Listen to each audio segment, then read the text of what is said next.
Hello, welcome to the show. I'm your host, Johnny Baghead, and happy Saturday, everyone. Woo! Saturday. Hang on, maybe I can't sing that. Elton might come after me. But we're back. It's PlayStation Grab Bag night yet again, because hey, I have a decent grab bag of PlayStation 1 games. And you know, I'm gonna take it easy for a while. There's 2 more games coming, but after that I'm gonna take it chill. But there's an actual theme this week. How about that? Oh, hang on, sorry, bit of my bag. Oh no, this is what happens when you get old, folks. Your bag starts to just come apart on you. Male pattern bagness. I'll be fine. Beautiful thing is I can always just get a new bag. It just works like that. Alright. So yes, so let me swap over quick to the hand cam, which got moved at some point. I don't know how that happened. Hang on. I've got to tighten that bit. But yeah, here we are. Da-da-da. We have PlayStation 1 Final Fantasy games. Now, the reason why I said this is part 2, this is part 1, is there's a lot of Final Fantasy games on PlayStation 1. So these are the mainline ones. But the PlayStation 1 era of Final Fantasy also had a lot of re-releases. Now, some of you may also be asking that there was also another Final Fantasy game on PlayStation 1, which was Final Fantasy Tactics. But here's the problem. Final Fantasy Tactics on PlayStation 1 never got a PAL release. It didn't come out in PAL regions until the PSP remaster. For some reason, Final Fantasy Tactics Advance came out in the UK. But the original PlayStation 1 just never did. And this will come up more when we do the second night.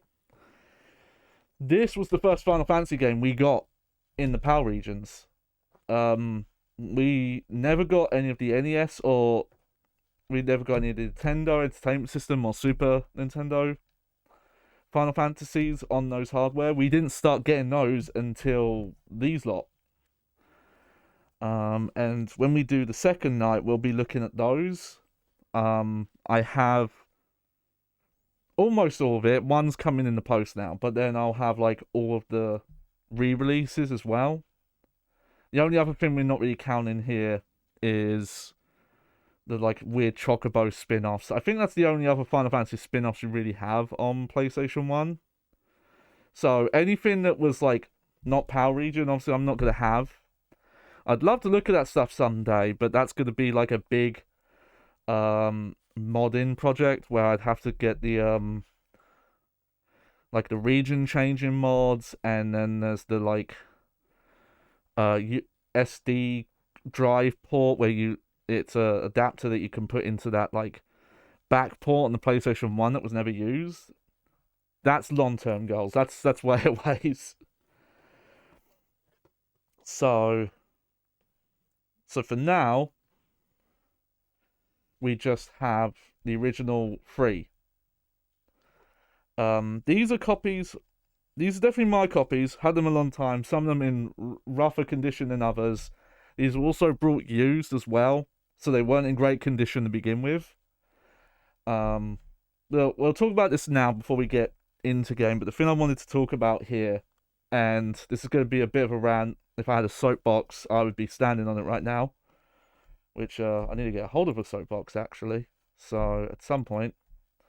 Hang on, who's pinning me? Okay. Right, I forgot to pin. You're not supposed to pin, mate. Sorry. Alright. So, in Japan, and then in subsequently, in the PAL region, Final Fantasy games always had, for a very long time, these minimalist like kind of stylish to me covers. It was just white background, title, key art logo, and like whatever like the very minimal logo stuff. And for a very long time it was like this, and I guess this kind of shows you how cursed that game is. They did this up until Final Fantasy 13, where they stopped doing it, and there was actually like a decent amount of backlash where they announced like, oh yeah, here's the cover art, we're actually gonna like start doing actual full box arts. And a bunch of people complain because like, hey, you've done 13 of these games, technically more, about 13, but then you've also got, okay, you've got Tactics, that's 14, and I don't remember if like any PSP or other ones were out at that time, but you had all the mainline games and a couple of spin-offs that had all done this up until this point. The only exceptions in the PAL region and in Japan region were some of the collections. So on PS1 you have the Origins and Anthology collections. Those don't have this style, which maybe kind of makes sense because you would have to have like made new like a hybrid or put like both logos on, which might have looked weird. Anyway, but instead they were like, nah, we want to put Lightning on the cover because she's like such a big important character and the lead writer's in love with her. And unfortunately it's been like that since, but like they clearly knew there was backlash because like every time they put out a new cover, they're like, oh, but don't worry guys, you can reverse the covers to get the old cover style. It's like, well then just go back to this style. Look, we're at the point now. Here's the thing, we were at the point at Final Fantasy VII where the name itself sold the brand. Maybe at 7 it was a bit more wish-washy, but even this being the first Final Fantasy we got in the UK, there was already so much hype around, like, hey, this is like one of the biggest games coming out on PlayStation, that this was already a big name before it came out here. Like, the name itself sold the game. You didn't need a box art that, like, looked cool, like, oh, do I need, like, a cool guy with a sword on the cover? You didn't, because the name itself is what sold it. And it's just, when you have, like, a whole collection that all look like this, and then you get to fucking 13 of all games, and they did go back on it. I think Final Fantasy 13 too has the white background with the art. I'd have to double check, because I think I have a copy of that. But 15, you have to reverse the cover. Though that does have a cool spin where they made it black, and then the text is in white, which is a neat idea, and they said it was to feed into, like, the dark nature of the story, which, man, maybe at some point in the game when that game had a full story that made sense, but whatever. But yeah, like, in whatever, the MMOs, like, fair enough, you can get a bit more out there with those. But I think, like, for example, like Final Fantasy VII Remake and what's going to be Rebirth. Remake, funny enough, even though like, here's the PAL cover. The PAL cover for the remake is based on the NTSC box art for the PS1 version, which doesn't make sense. You know what, though? I haven't seen the 16 cover. I don't know if you can get a version of 16 where it just looks like this. But this is, to me, how it should be, and I don't know why they're so funny about it now. We're no longer in an era where you have to make box art that's going to grab random people who are going to go into a physical store and buy a game based on how the cover looks. Like, I'm sure there is a very, very small percentage, like less than 0.0001%. But that's audience is gone, because now just like everything's online, half the copies are digital anyway. So you're selling people on screenshots or videos you're just putting out on social media.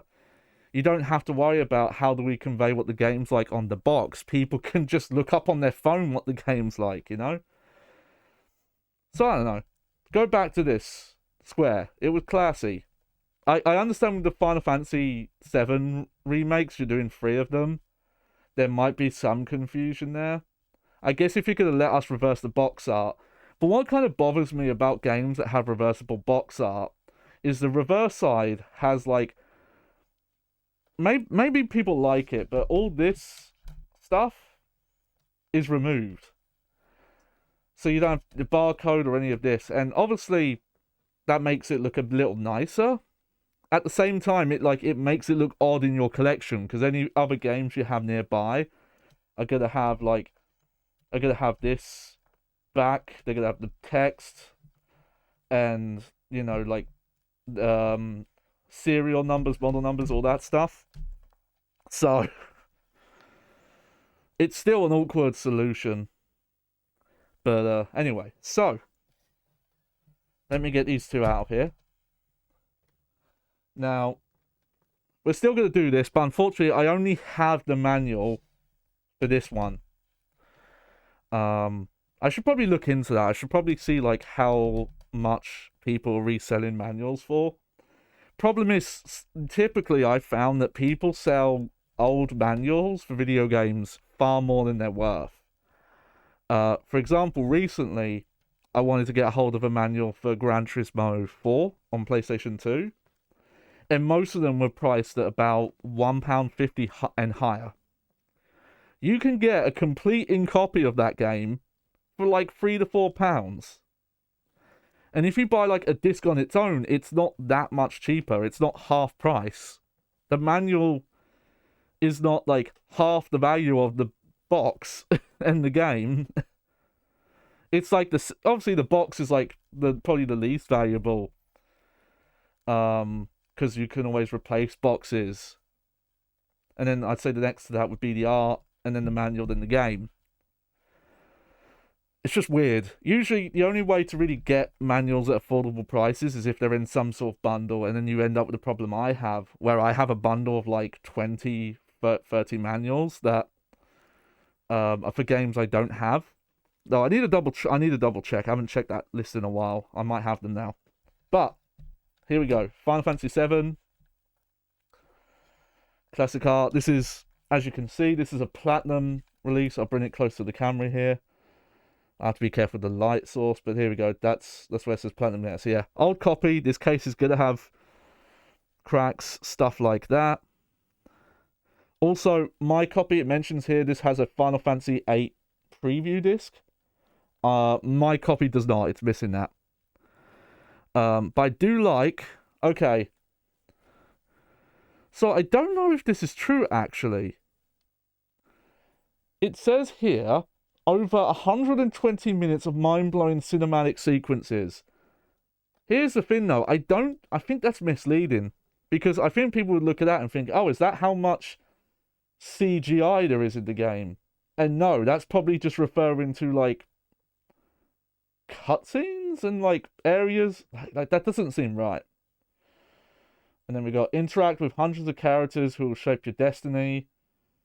Develop magic powers as summon raging demons. And I like that they put the fucking snowboarding game as like a back of the box. Check this shit out. But here it is, and I get to rant about whatever used retailer I used to buy this from. They were fucking assholes, fucking pieces of shit, that would write with marker on the manuals and on the discs. And, like, how do I get this off without damaging the disc? I don't know if that's even possible. Especially after, like, even after a couple of weeks, probably. I don't know if there's ever... would be a way to get this off. Like, maybe off the disc, but I still would be worried of, like, getting through the layer. But yeah, I do have all 3 discs, but I am missing the the Final Fantasy VIII preview disc, which that's fine. We've got Final Fantasy VIII. And yeah, they all have this fucking pen on them. And like I said, this would have been kind of rough when I got it, so the manual's not in great condition. A couple of the pages are a bit torn up. But, and I think this is one of those instances where, because this is a platinum manual, I think it might have been color. Oh, hey, Sephiroth is actually mentioned on here, but no picture. I like that. And I think it's called Yuffie and Vincent.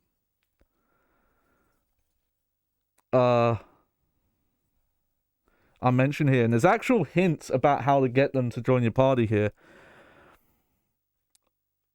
Yeah, because it mentions she forces herself into a group just to get certain something. She sneakily, well, with so they that one is you have to work a bit.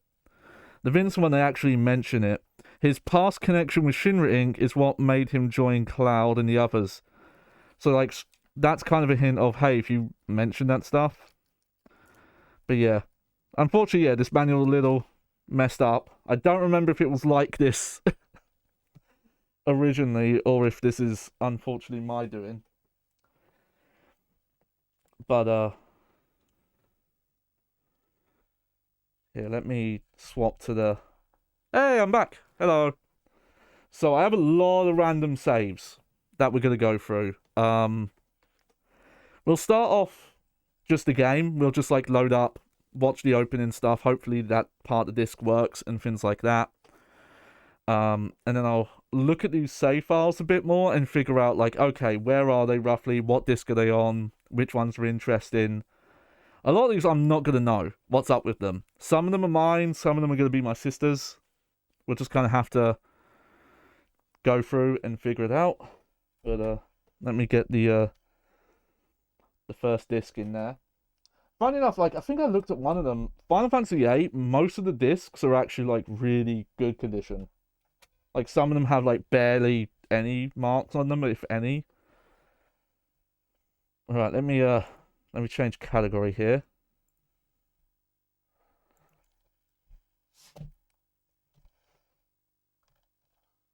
What the fuck? Why am I full screened?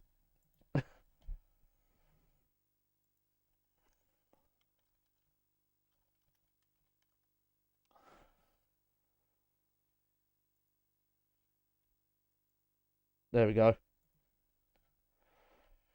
Now, granted, I've not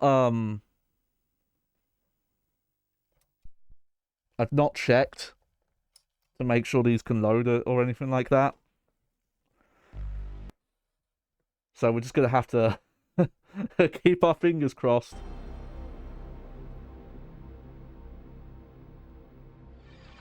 Okay, that's a good sign. If you get this screen, that means your disc loaded.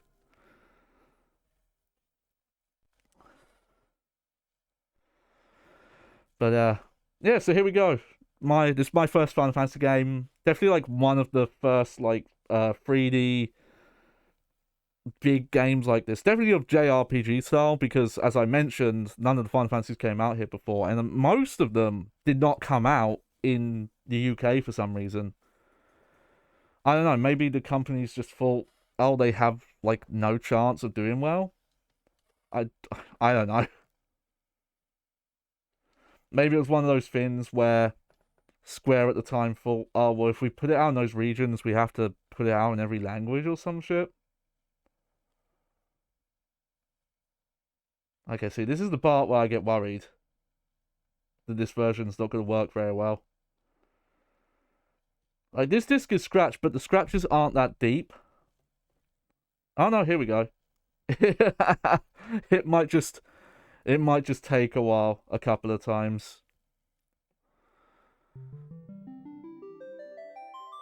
Yep, here we go. Prelude theme.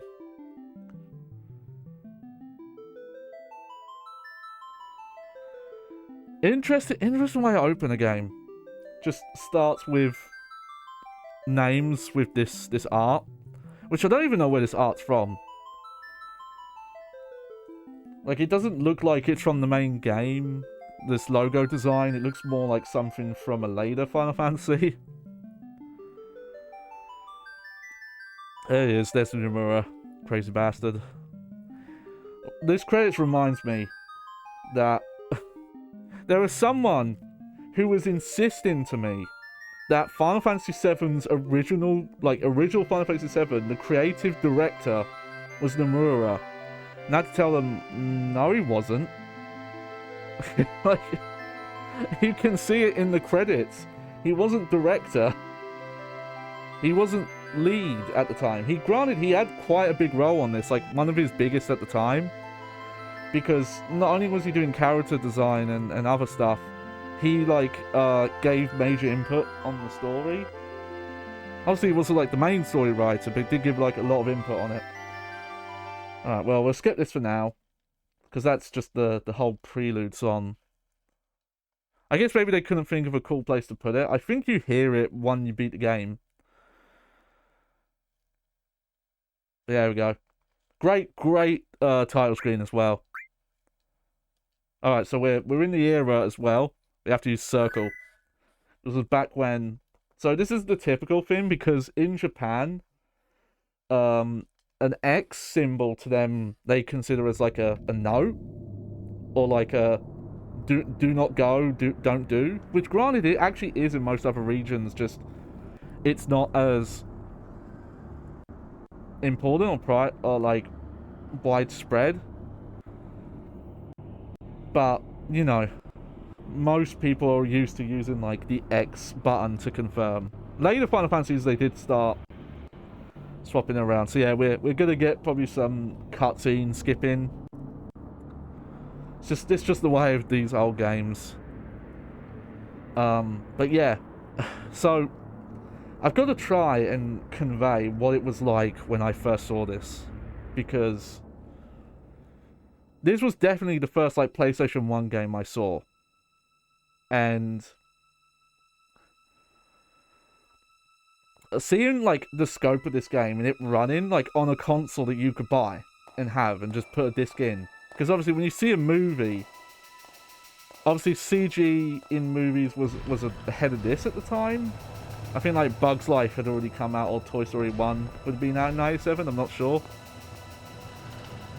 But the idea of that you could have something like this at home on a game looking like this and do, you know, this huge pan out. Oh, this opening.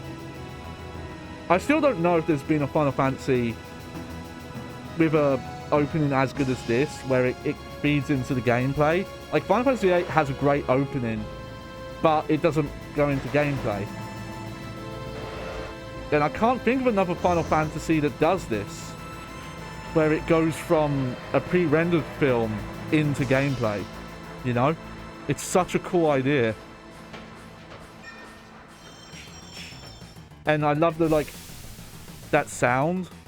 The kind of sounds like a train track chumming along, and it feeds into the song. And just, yeah, like the title music feeds into like the first area of music. It's such a neat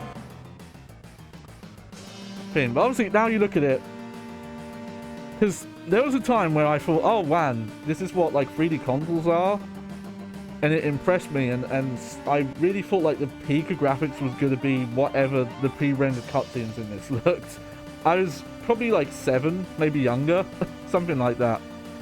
So that doesn't make much sense, but in my kid mind, I couldn't picture visuals getting better than this. Now I can't remember. Okay, no, this is a pre-analog game. There we go. Here's our boy in all his glory. But yeah. I think it was well, because the idea of like pre-rendered backgrounds and having backgrounds looking this good was such a new concept to me as well, that it really threw me for a loop. But yeah, we've got 2D movement, we've got Popeye characters.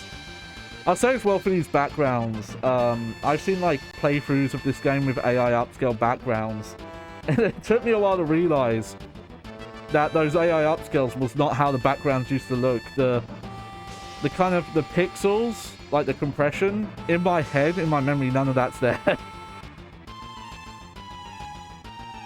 And I must have filled in the blanks in my head. Well, I'm just gonna turn the capture down a little bit. There we go. But this, okay, these visuals here, I think was what kind of would have blown me away at the time.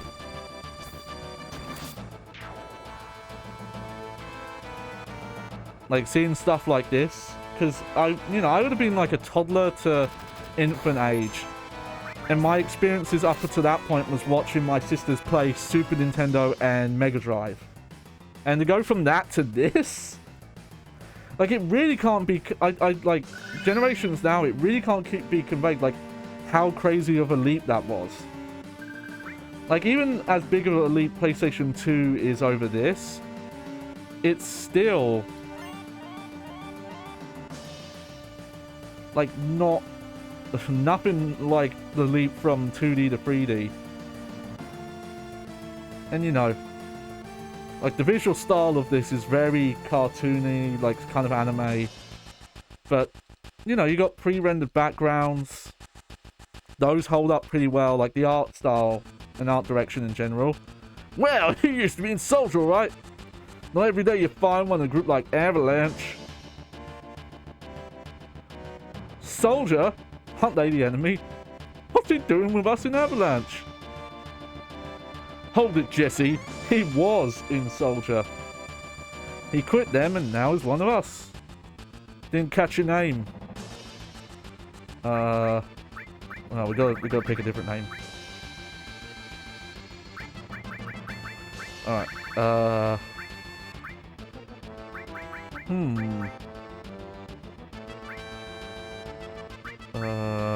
let's go for...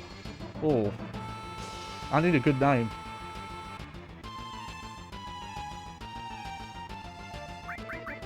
Let's go...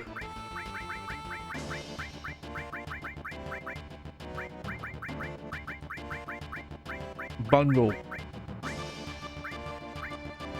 I'm Bungle. Bungle. Bungle, eh? I don't care what your names are. Once this job's over, I'm out of here. Oh, man. The hell you all doing? Well, I told you never to move in a group. Our target's the North Baker reactor. We'll meet at the bridge in front of it. But yeah, you know, anyone who grew up with Super Nintendo Final Fantasy and the weird naming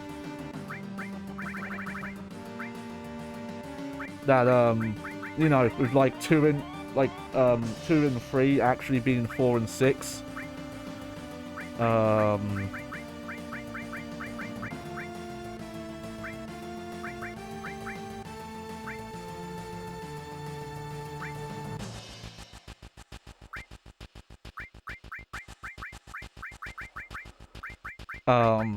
So you would have seen stuff like this before, but definitely for someone like me, this was...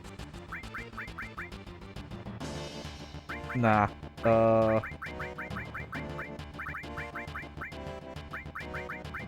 Let's go for... Friendly. There we go. If you push the direction button while pushing the cancel button, yep. Like, yeah, stuff like this. It's like, what the fuck? How do you do that? Visuals aren't getting ever better than that. It's hilarious to think, oh, visuals are never getting better than that. Fucking Final Fantasy X came out 4 years after this. This is 97. Final Fantasy X came out like 2001. Man, they do not come out that quickly anymore. Oh.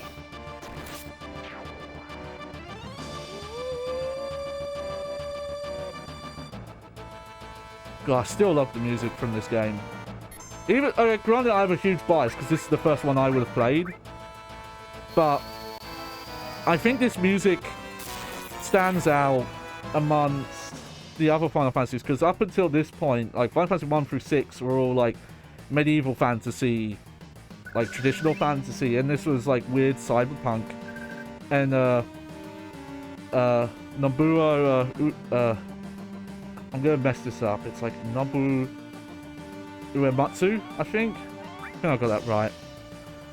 Got to do like way more experimental and weird music here. I don't really think the rest of the series ever really got to do again, because it's like totally like so different from other stuff you would have heard in the others. Final Fantasy still has a really good soundtrack, but it's less electronic. It's got more like operatic pieces, and though it's got some great tracks, like some of them are also a bit different. Though 9 as well. Final Fantasy VII and 9 are still my favorite soundtracks. In fact, that I have the full soundtracks on CD. It was a long time ago now, but me and my younger sister went to the Distant Worlds Final Fantasy Symphony concert, which is still like, I've not been to many live events, I'll be honest. That's still my all-time best like live event experience. It like, I don't know if anything's gonna top that. Like, I was getting goosebumps that entire night, and we had like I don't know what they're called in theaters, but like the higher rows where you're kind of in like a, I forget, there's a name for it in theaters, but we were in one of those, not like down on the floor, which I preferred because it gave us this like this isometric viewpoint of the symphony. And we were lucky as well. We went on one of the nights that Uematsu was there, and he played keyboard for a song on stage as well. But they had like import copies of Final Fantasy soundtracks there, so I brought 7 and 9, and I had the full soundtracks on CDs. Jeez, really gonna blow this huge furnace up. This would be something to see. That's good. Jeez.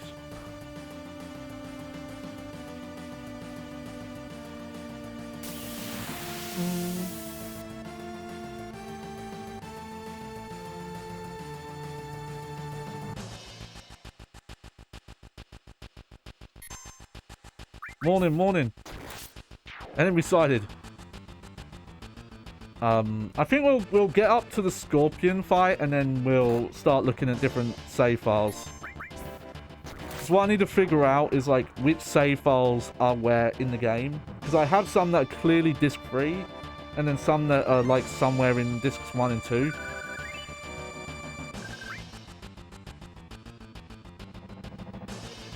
Might as well have a look at our menu. Oh yeah, we can't actually see the materia gauges yet. No, we can see what we've got equipped. Got a config here. Nice. What's the I always forget what the difference between recommended and active is.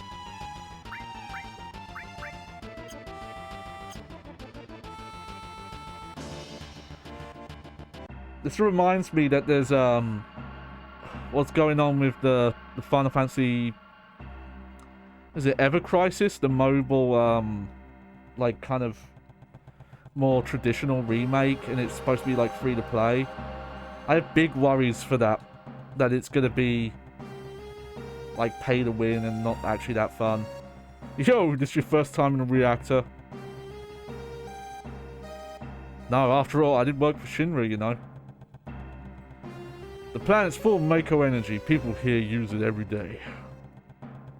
Shrug. It's the lifeblood of the planet. But Shinra keeps sucking the blood out with these weird machines. I'm not here for it. I'm not here for a lecture. Let's just hurry. That's it. You come with me from now on. Alright. Big Zy got code for this door.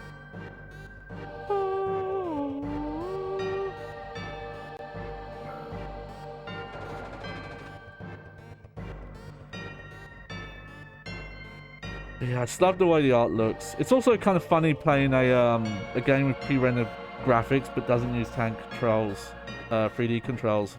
And they make it work here because you don't... when you do change camera perspective, there's a load between the screens.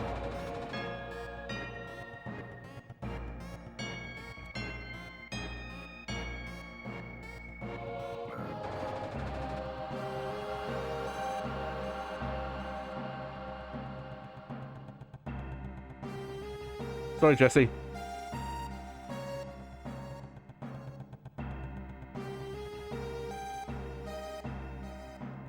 Try them. Yep. Aha, there is something here. Cool. But yeah, just I love this kind of weird junky cyberpunk look. Where it's like, it's somewhere between cyberpunk and steampunk. Where it's like clearly futuristic, but it's built off the ground of old technology. Anyone who's checked out my streams before might notice that that's basically my aesthetic as well. Boom. No, more 90s than the kind of hybrid, like old style, new style here. Right, little by little, reactors will drain out all the life, and that'll be that. It's not my problem. The planet's dying, Bungle! The only thing I care about is finishing this job before security and the robo-guards come. It's really funny that Final Fantasy VII got remade in the last couple of years. And, you know, there's more entries coming out. Because, man, is its story, like, way more prevalent now.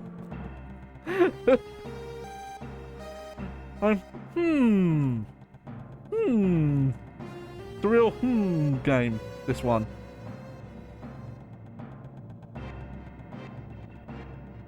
Also, oh, had a load in.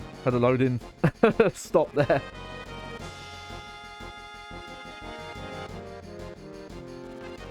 Nice. So yeah, so now we've got Barrett. Oh, nice camera pan.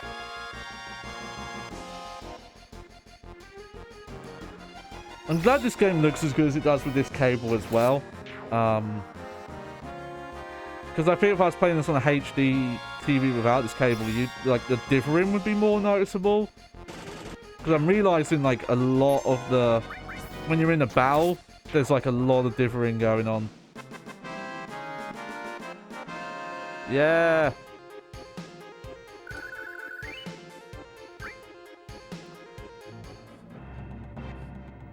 There we go.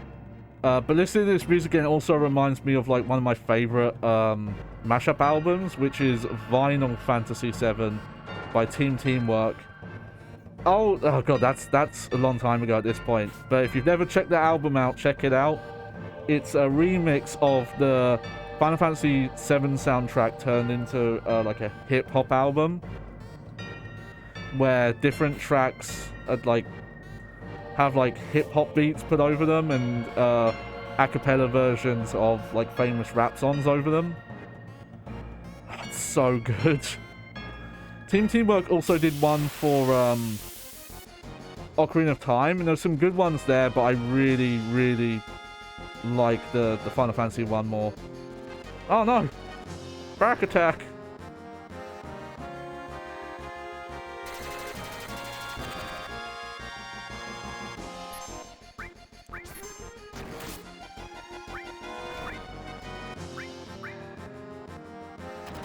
I love the glove. It's very like Disney. Kind of fits because eventually, you know, we got Kingdom Hearts. I always wondered why they did the glove, like the Disney Mickey glove in Final Fantasy. I'm trying to remember how long they had that style.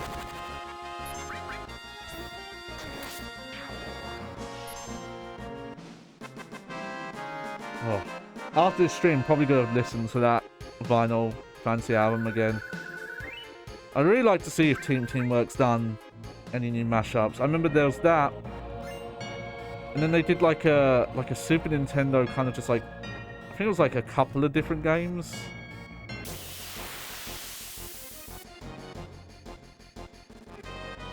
But then they kind of, yeah, just no new stuff was put out really. It was a shame.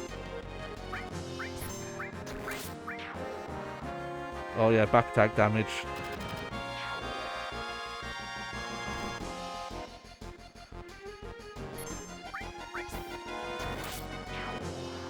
But yeah, I just want to go through the intro part here because I'm pretty sure none of the save files I'm going to have are going to be from this part of the game.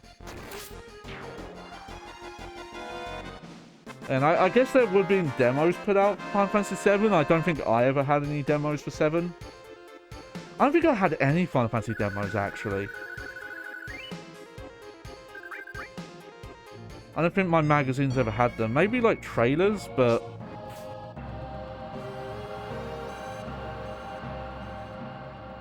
they must have been, like, more... oh, there we go. I do remember that being a problem sometimes with these pre-rendered backgrounds, and you have to turn that on to see where the interactables are.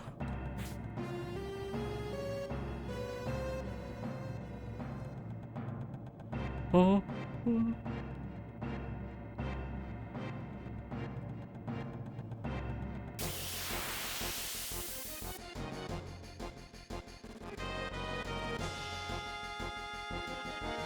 Alright. Oh shit. W machine gun. Okay.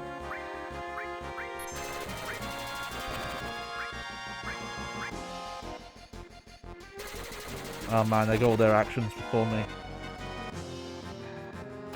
So yeah, so anyone who's not familiar with this style, the way it works is it's not turn-based. You can see that time gauge is filling up, and then it pauses sometimes. But that's how actions are decided. It's like how far the bar fills up. Now, the enemies have those as well. You just can't see them, basically. Nice.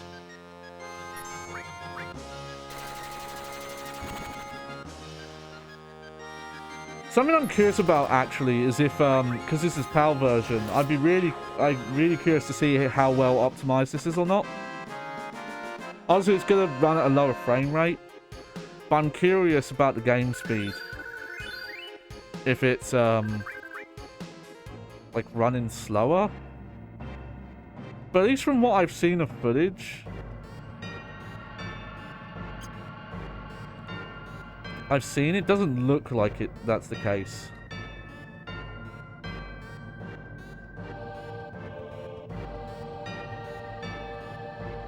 Alright, oh, nope. There we go.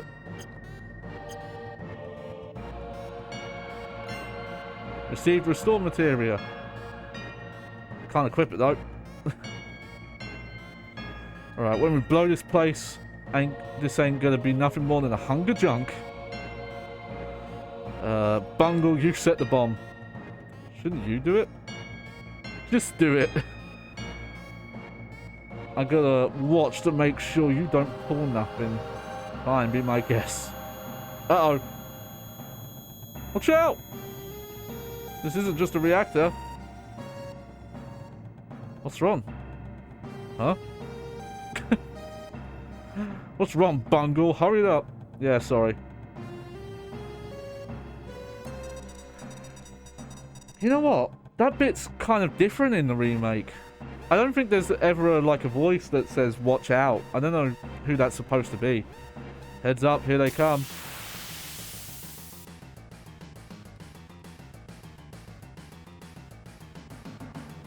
Oh yeah, here he is.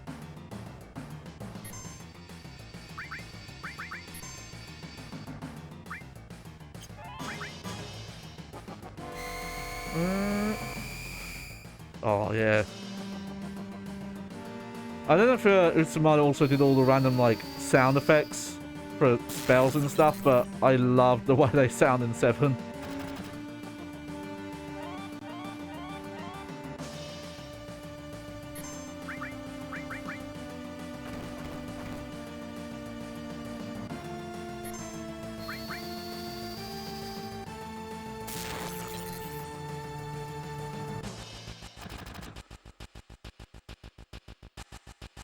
Okay, still doing search scope.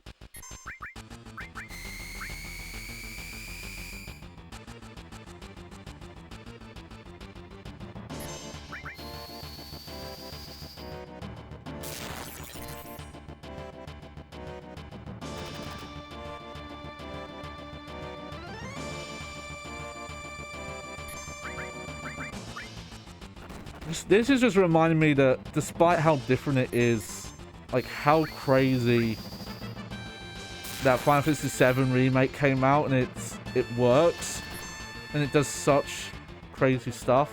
Oh, alright, here we go. Henry, be careful. Attack while its tail is up. It's going to counterattack with its laser. Great. That's literally the wrong thing to do there, by the way. It's because the translation is wrong. I believe the guy who translated this game did it in 5 weeks, from what I've looked up, and it was one guy.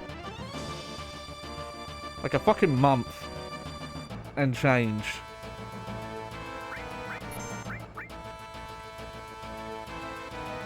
Because, yeah, that dialogue's wrong. You're supposed to literally not attack when its tail is up. And I think as a kid, I never figured that out, that the translation was wrong there. I think I just would attack and have to heal and not understand. Because that's what it sounds like. It sounds like the game is saying, hey, you have to attack now or it'll do like a bigger attack. No, that doesn't make sense, but, you know, it's written in such an awkward way. Oh. Oh, the fucking headphones.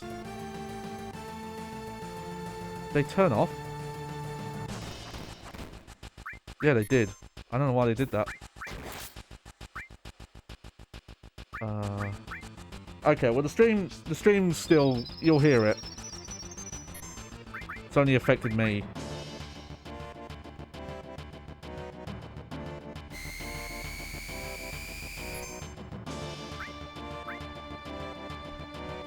I don't know why they do that. Because normally when they turn off, they're supposed to make like a sound.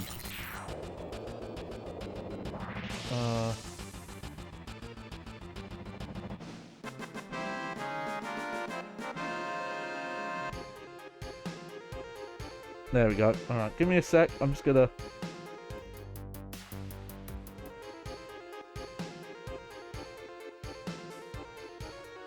Hang on.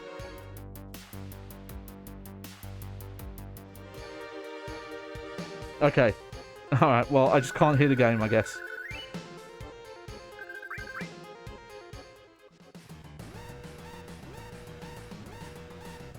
Let me try something. Advanced audio properties, no.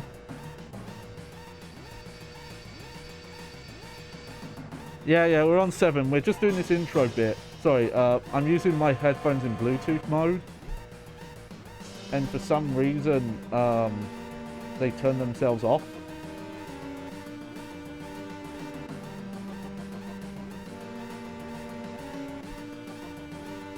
And, though I've got some sound coming through them, I don't have game audio coming through anymore. So I need to try and fix that.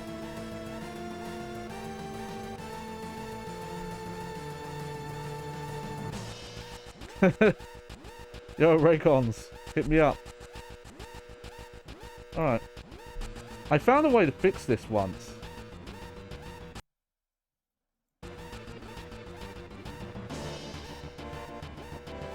Where I went off the scene. And then came back to it. Here we go, hang on.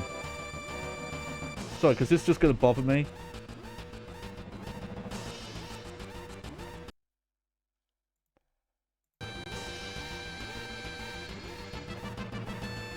Oh, I remember how to fix this.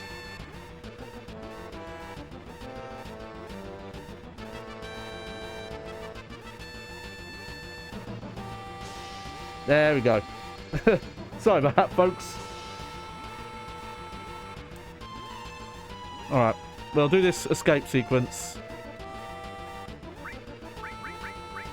check out the assault gun. Boom.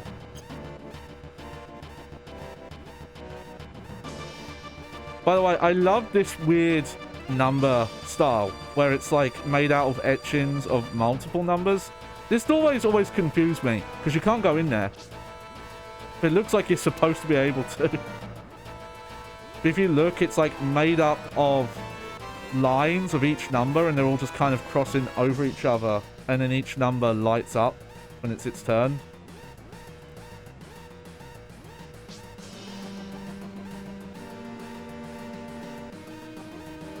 Yeah, it's bad though. This is just making me want to play the whole game again. I don't have time for that. Oh, my leg got stuck. Thanks. I'm just going to jump over you now. Because you're taking too long to get up.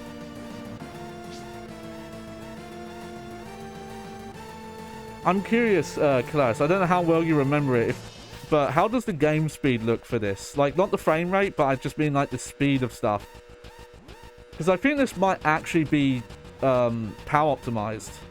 Like, I think the game speed's right. Like, maybe not in battle, but at least in the field, it doesn't, like, I've seen footage of the game, and it, in NTSC, and it doesn't look, like, crazy fast compared to this.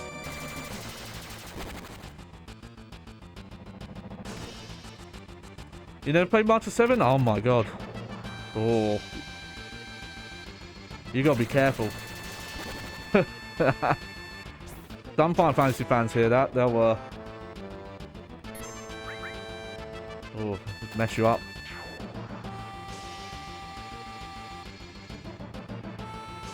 But yeah, the funny thing going back to games like this is the thing you don't remember is the resolution. You know, like the resolution being so low that from certain angles the faces just look completely different.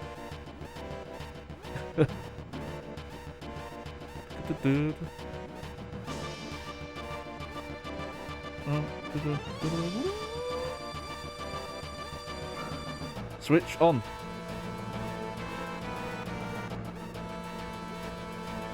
Granted, I don't have much place to talk because all the pre-PlayStation 1 games, I've barely played any of them. I played a bit of 1. I played the intro of 2. I've not played a single Super Nintendo one. And, you know, every so often people will mention that, like, 4 or 6, usually 6, some people say is even better than 7. And I've, like, never really played it. Pretty bad.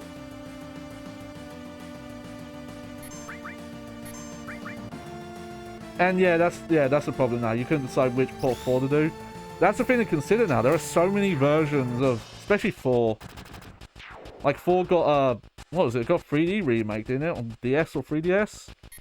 I know 3 did. Oh, you haven't played 9 either? Ah, 9's so good. You know, it's a bit early because I haven't got it in yet, but no wonder you think 8's one of the best ones. You've not played the other 2 that are better on the PlayStation 1.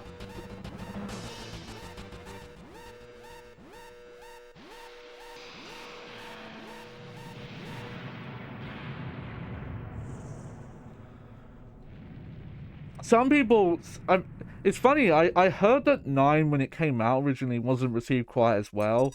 Some people were actually bothered that it was like back in like medieval times. Where it was like kind of steampunky medieval, like Final Fantasy VI. I find that weird.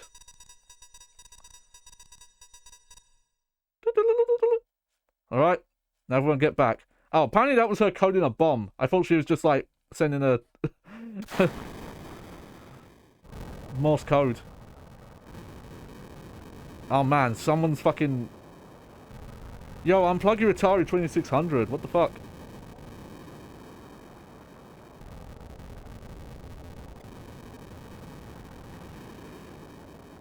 Oh, you played Advanced? I didn't play Advanced, but I watched my younger sister play through most of it.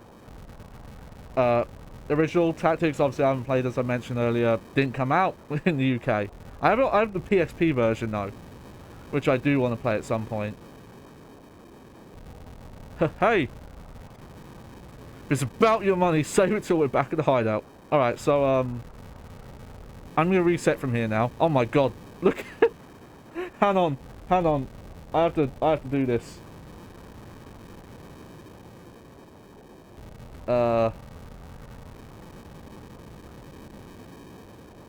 How do I do this? Is it this way? No, no, no, no. Oh, how do you zoom? Oh, I remember. Hang on, it's here, isn't it? Transform? Oh, you know what? I'll just have to do it this way.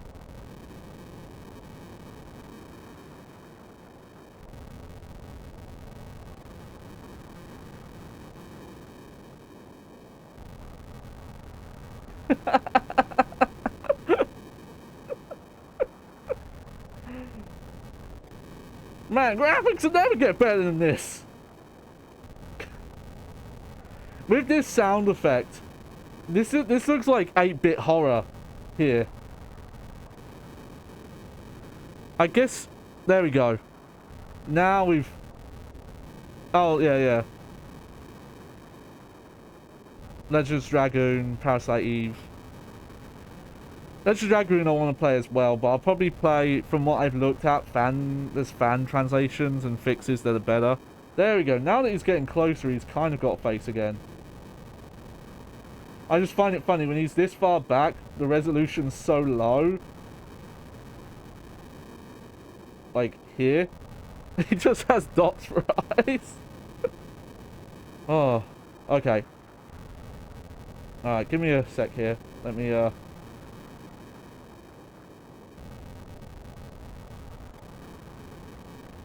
let's get this back through. It is, having to go back, it's like, oh, here's all these, you know, long-form, turn-based style, JRPG style games you missed. It is such a daunting task. Because it's like, hey, here's this game you missed. It's 40 to 60 hours long, if you're lucky. Because some of them are, like, way longer than that, even. Alright. Okay, so... we're going to start, save file hopping now. Check out these different save files I have. Bungle, I'm sorry, your adventure ends here. Maybe another time. Kai says, I don't know how well Legend Dragoon holds up. Like, I know it has some voice acting, because some of the ROM hacks I've seen are like, here, you can restore the Japanese audio. But apparently the translation is a bit rough. I think that's why fan ones are recommended. Okay, so I've got 3 memory cards here that have Final Fantasy VII saves. I can't get them all on the same memory card because the memory cards detect them as, like, if this is save 02, then you can't have 2 save 02 on the same card. So these are 70 hours in, so these are going to be like disc 3 or disc 2. Same as this one. Oh, there we go. 11 hours. 11 hours, that's probably going to be disc 1. So we'll check out this one.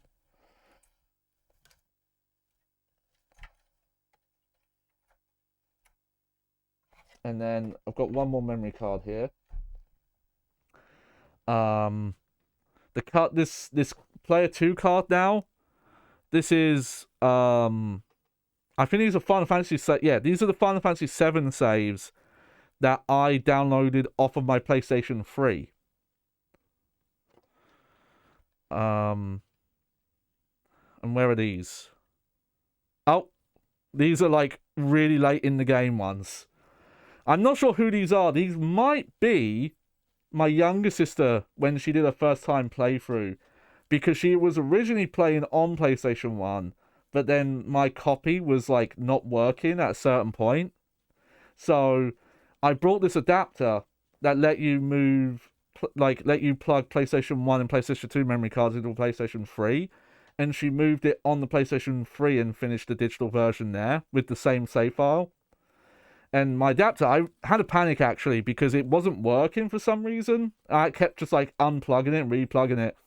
and then randomly it started working again. So I was able to get a couple of saves off. But yeah, it looks like we'll start with this one, and then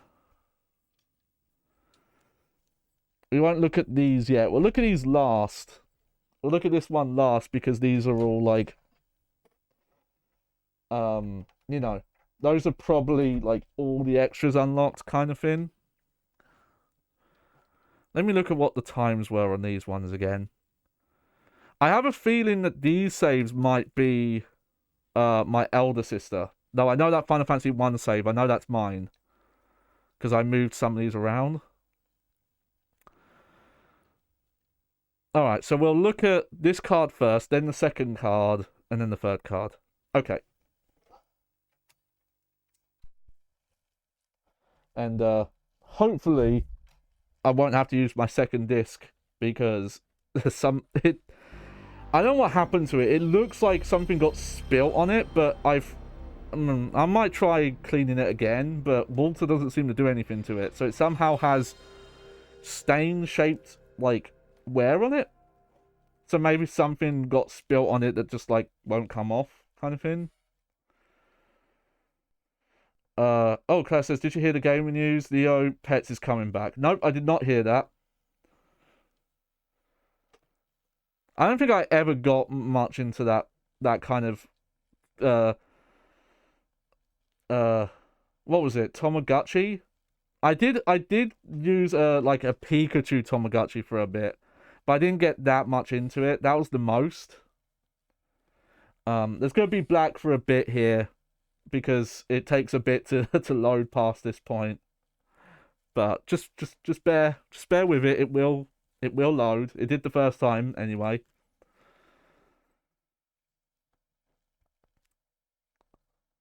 The old girl, she still goes. Yeah, this is why when we've got the budget for it, we should really look into the soft modding stuff.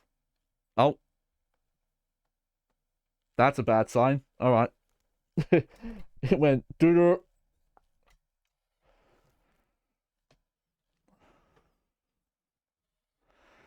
Claire says one of their most popular games is a snake clone called Neg or something. So are you asking me if I'm a fan of negging? Is that it?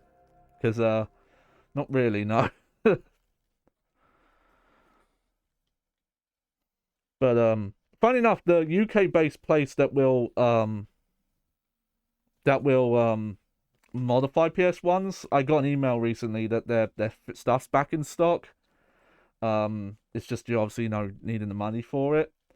Though the actual attachment you get that can load in SD stuff, those are quite expensive, especially because I think you have to import them.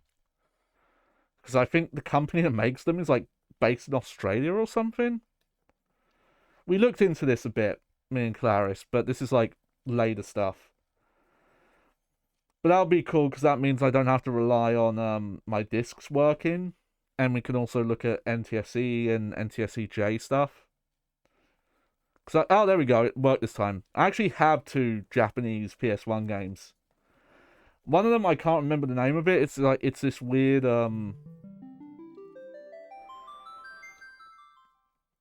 it's a weird kart racer, and the other one I have is I think its international name is Devil Dice, but it has a different name in Japan. But it's a fun puzzle game. All right. Okay. So this one is mine. This one's mine. I know that's mine because of the name. That's my old DJ name. Yeah. These ones I don't know. I don't know who these are. But we'll check out this one. Exactly 11 hours in. So that's cool. Not a lot of gil. We're in Cosmo Canyon though.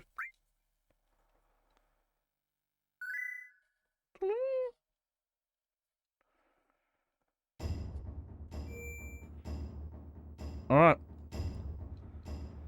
Okay, so here we are. Okay, we didn't rename anyone else here. Oh yeah, Cosmo Canyon music, so good.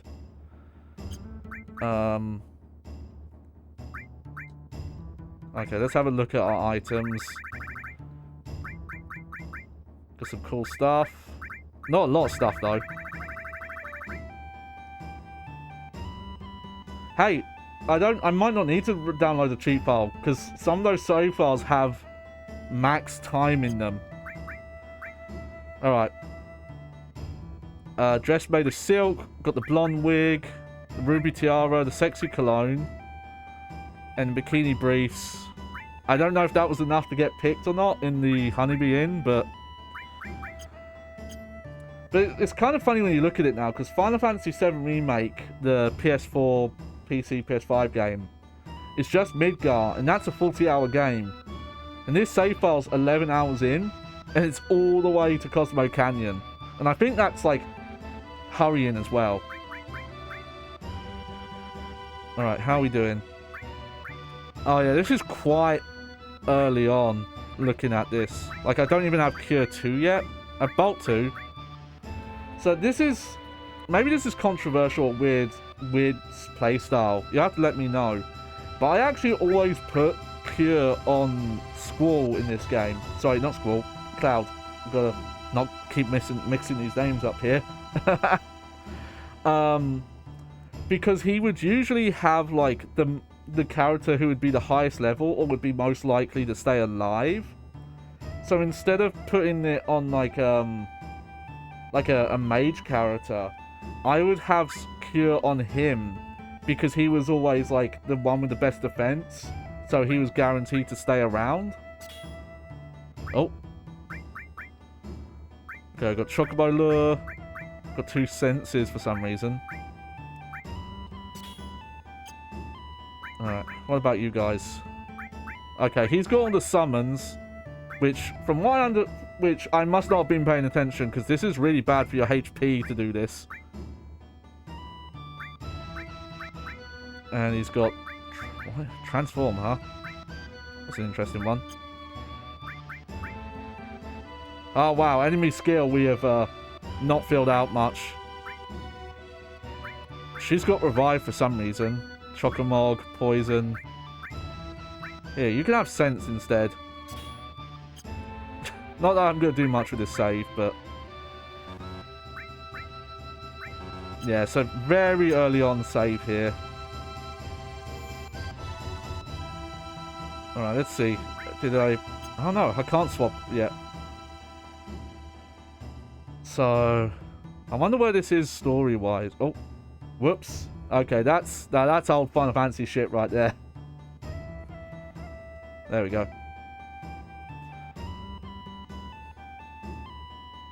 If you're looking for Bugenhagen, he went to the sealed door. Remember, there's a sealed door on the way to Bugenhagen's room.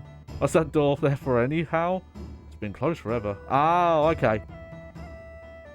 Whoa, whoa. Well, we had some loading there. Oh, okay. Ah, this is a cool part of the game, actually. So we've got the party here. Aerith's face looks fucking terrifying. Because she's got like 3 eyes because the pixel count's so low. Dangerous, count me out.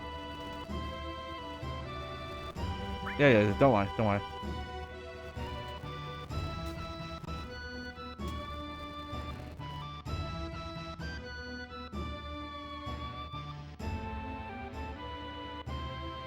Straight up, I think you're not allowed to leave Cook. Can you? Oh, you can actually. I thought they stopped you from leaving. I know this doesn't work right now. Oh man, a breakdown now. Oh yeah, well, map music. We have to check it out here because the later saves are going to have different music.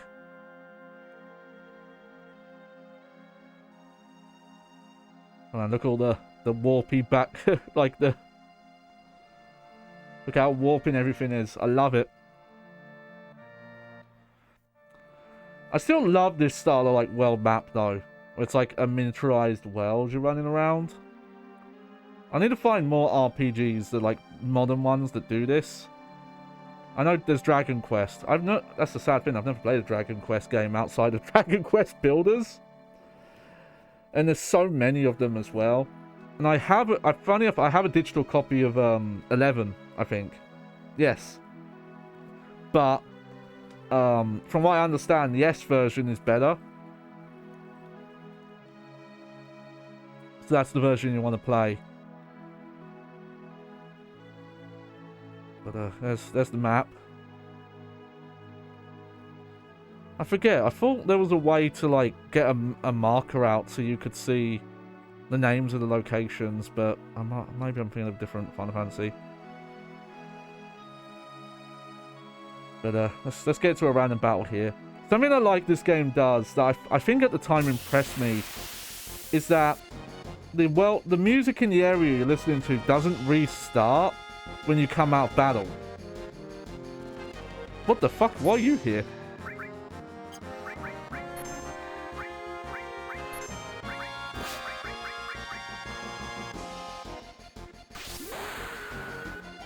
Yeah.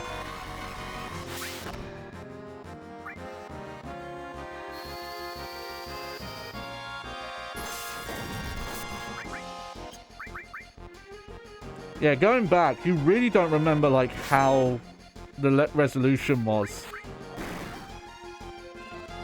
I think the later games we'll play on here will have higher resolutions.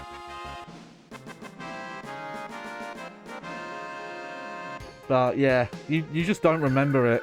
Like, man, this game's pixely as shit. I must have like just recently rebrought gear and weapons. Yeah, but I love it remembers in the song where you are, and it's probably because this game doesn't use CD audio. It uses, all the Final Fantasies on PS1 do this, they use PlayStation MIDI files, which is a MIDI type, which is interesting. This is a random pull, but this is something I legit used to do.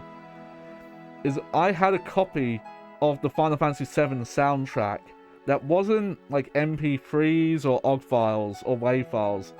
It was the PlayStation files, and they are MIDI files, but the instrument data is saved within the track.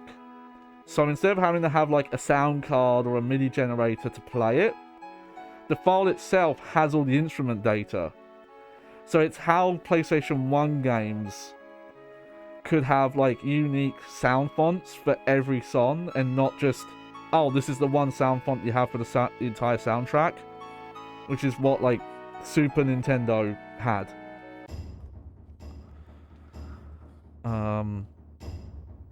But yeah, let's take a quick look up here. But yeah, this is, I don't know much about this save file, like why it's like this. Oh, welcome. Let's see, I assume I brought the best stuff from here. Oh no, I haven't, actually. I must have been like rushing in this save file because I don't have like any gil.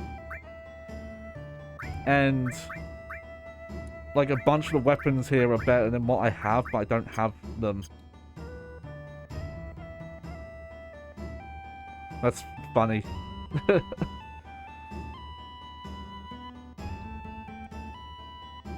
Oh, here it is.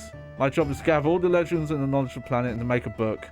Then even when I return to the planet, the children may still be taught about many things. It's a shame I didn't have any like extra saves that were in Midgar or anything like that, but I wouldn't have rotated saves back then. Especially because I didn't have like dozens of memory cards to make sure I had the room to. Like nowadays it's less of a thing because you can always play something, you know, like emulated and use emulated cards or something.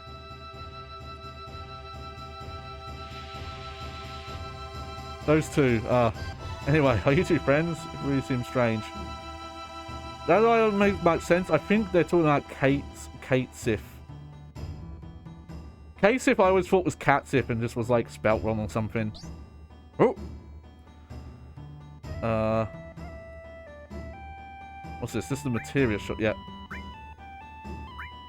Oh yeah, if I was to play this save file, like legit, like pick it up from here, I would have to go and grind Gil somewhere.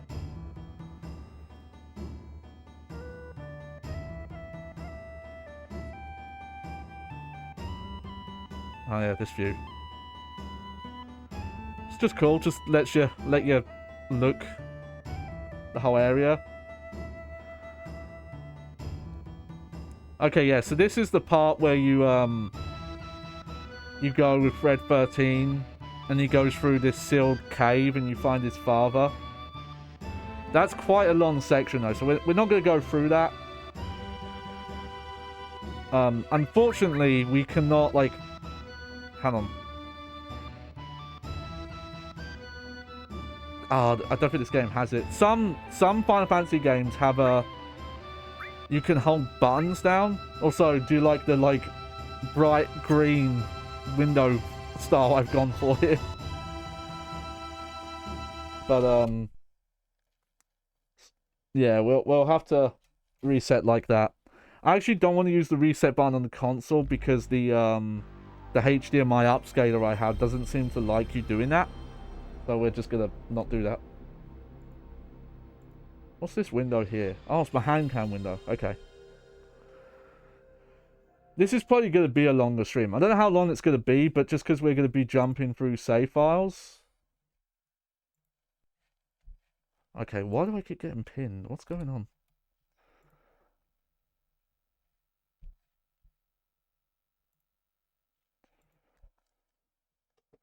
Okay.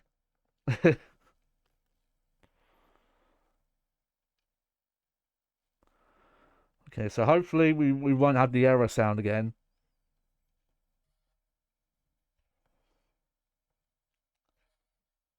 It's probably not coming up. I might try and move the mic at some point so you can hear the fucking, like, track changing sound the console's making.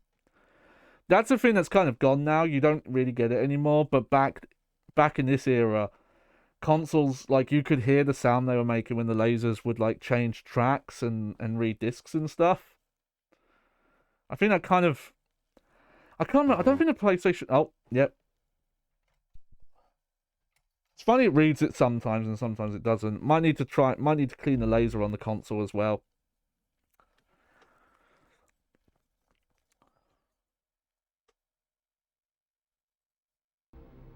There we go.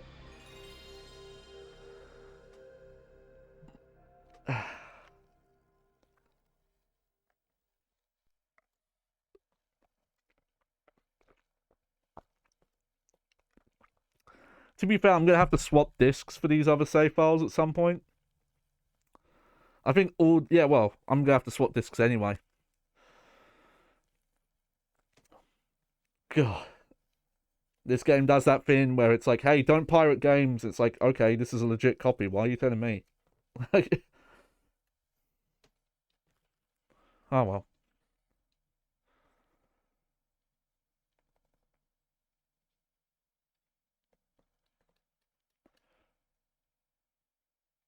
Alright, well, let's see. Do we get an error sound again? Or not? Well, we'll just have to... There we go. Yeah, I don't know why. Sometimes it reads it, sometimes it doesn't. Probably just it's old consoles, like, you know. The laser in this console's like, what, 25 years old? Something like that? So... Yeah. And heck, there are consoles that came out after the PlayStation 1 that have dodgy lasers that don't last as long as this. Alright. So. We have this save file.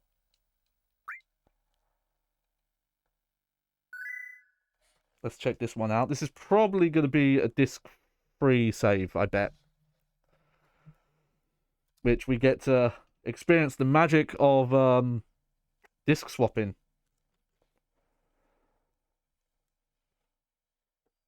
Come on, game. Come on, old girl. Yeah, we should be seeing like a screen. Oh, no. Okay. Well, I'm going to swap anyway. I'm going to put disc 3 in because disc 3 might not be as marked up. Let's see. Disc 3. Oh, no. Maybe that's about the same. But we'll try it. We'll try it. I'm pretty sure all the other saves I have here are all disc 3 ones, though. At that level, I'd be surprised if they were,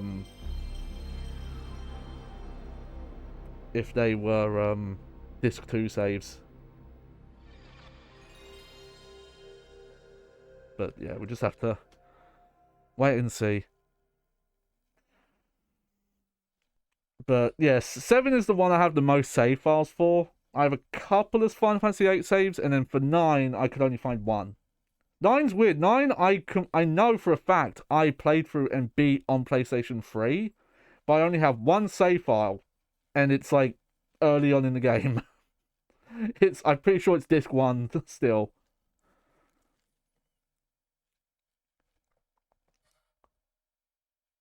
I did give the games like a quick wipe and clean. I think the cloth there we go, that loaded better. I think the cloth I've been using, I do need to give a wash though, but I have a couple of these microfiber cloths. There we go. It's kind of funny when you think back to games like this when there were multiple discs, because there's so much like reused content on each disc. Most of the disc content is taken up by the video files, you know?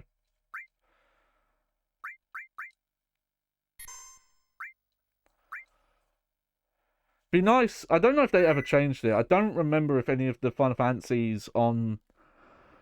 Oh, wow, no, this is a disc 2 save. Okay. There you go. Get to look at disc 2 art, though. Alright, so this is the disc I'm worried about. I'm going to show it on the camera.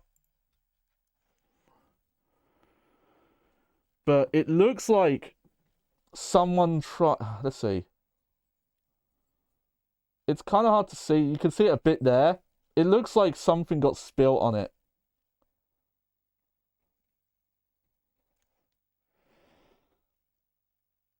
And I'm worried that this disc is just going to not work. I find it funny, by the way, that screen has like Japanese text on it. I remember the specific reason my sister swapped to the digital version was she got to the end of disc 1 and disc 2 just it wouldn't get past the opening cutscene. I think it would start, but it would freeze. Like, she could load into the save file, but then it would not load, like, the first bit. So, yeah. Okay, let's...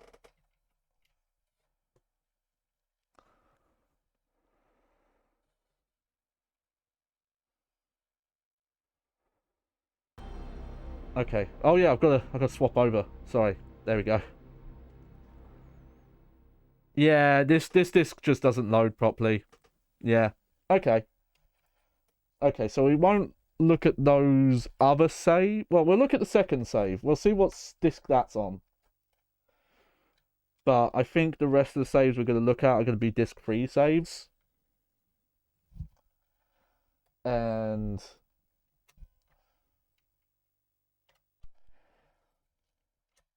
that's probably the disc where I would try and find one of those like disc repair places and say, hey, can you fix this disc? And if they can't, I'd have to find those random sellers who are like, hey, I'm selling just disc 2 of Final Fantasy VII. and replace it that way. I did have to do that for a copy of Final Fantasy VI I brought because it was missing the disc. But I luckily found someone selling the disc for like a good price, like not that much.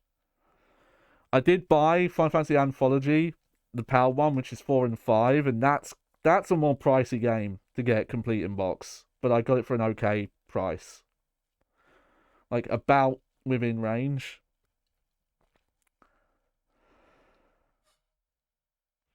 But that's not here yet. And that'll be a weird night, because again, I don't have... aside from Final Fantasy 1, I don't have save files for any of those.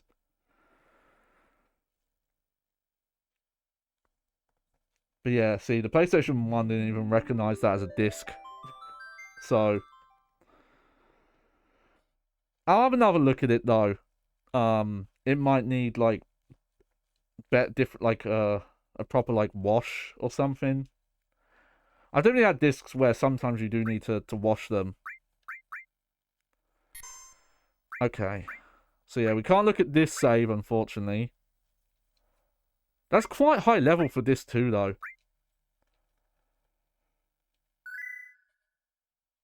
Okay, so what save file's this? Oh, this is a disc 2 save as well. Okay. Well, I'll give this 2 one more try. Just to, you know, can't hurt, right? I didn't know there was multiple arts for these change disc bits, though. That's cool, because this art, this pre-rendered art, is pretty much only used for, like, these scenes. Yeah, this really looks like, to me, that something got on the disc. But, like, because it doesn't hurt a disc to put some water on it. But, yeah, it doesn't look like it's removing anything if I do use water. Let me see.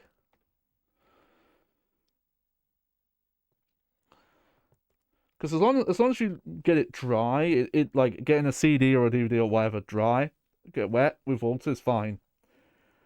It's just like don't put it in the fucking console because then you've got like a spinning wet object inside it. Yeah, I don't know what happened to this disc, and it might have been this fucked up when I brought it, and just it happened to last like a bit more until it didn't.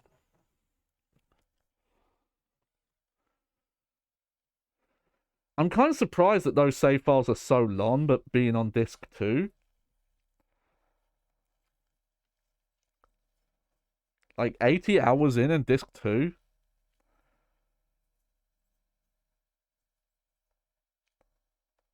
Probably gonna get an error sound again though.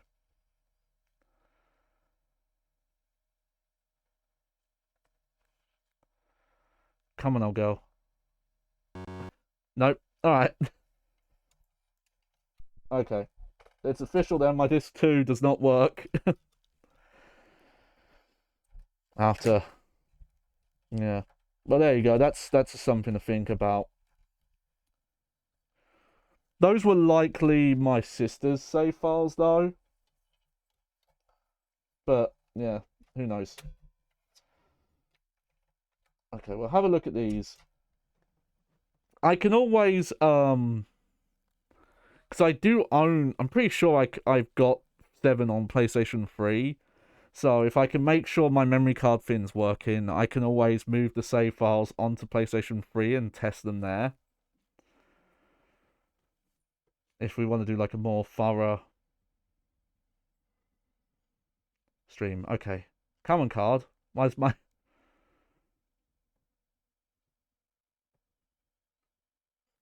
Hang on.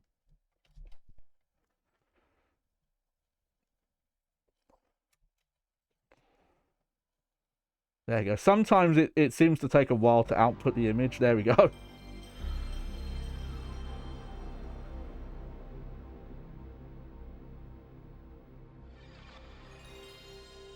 And as I mentioned earlier, this copy is supposed to come with a demo for Final Fantasy VIII. But it's, yeah, just... When I brought this, it didn't have it. I probably got this late too. I probably would have... When I would have got this, like, Final Fantasy 8 and 8 would have been out already. I don't know. I don't think 9 would have been out. Because I actually remember seeing when 9 released.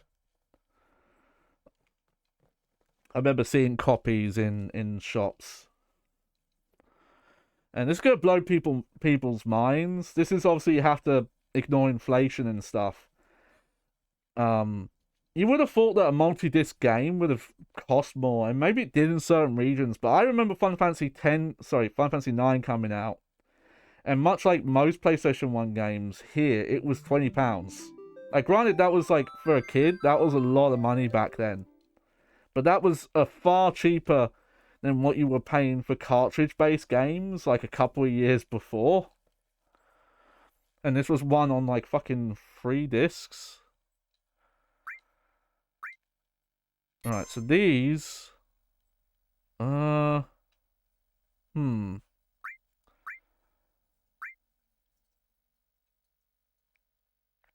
Okay, I'm betting that these are all going to be disc 2. But let's check this one. That we'll do a bonus stream. I'll get, because I'm pretty sure I have it. Yeah, okay. We'll look at those saves on the PlayStation 3 at some point.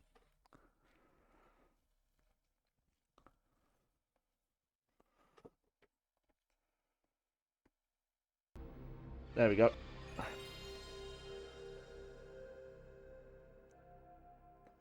Okay, the saves, the last saves I have, which were the ones I downloaded off the PlayStation 3, those are definitely disc 3 ones. Because I could tell by the playthrough times. I have no clue who they are, though. I don't know if they're playthroughs that I would have done or someone else I know did on PS3. I don't know if I moved them onto the PS3 at some point.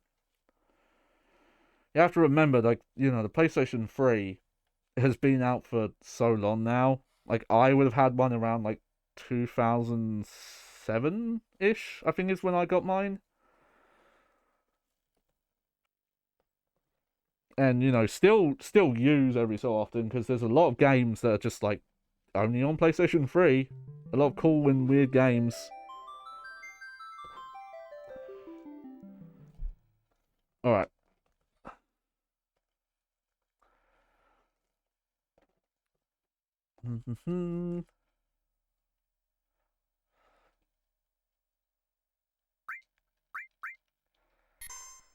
Here we go. Alright, so we'll check out this one first. Is it the northern? Is that the crater? Or is this like endgame?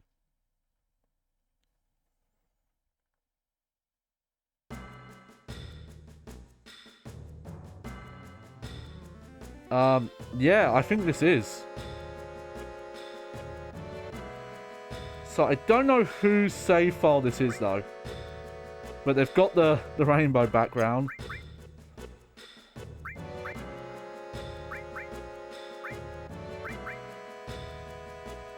Got some limit items here to teach people. Got a power source that hasn't been used. Got a bunch of nuts. Got a lot of nuts.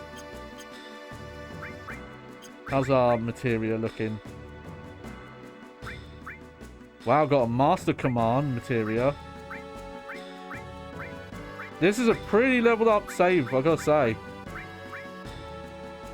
Okay, double cut, not super leveled up. HP plus at max. Wow, 2 HP pluses. That's an interesting, I guess to give her all the summons. Oh, wow. That's a weird. Knights of the Round. Why is all on Knights of the Round?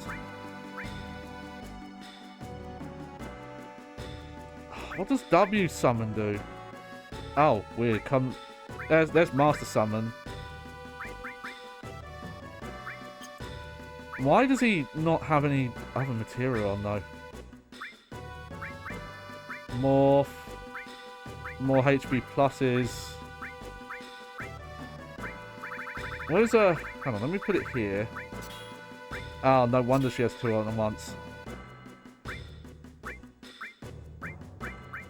The thing is, for the master ones to have, like, the summon all, if you check the materia, where is it? I think Cloud had it.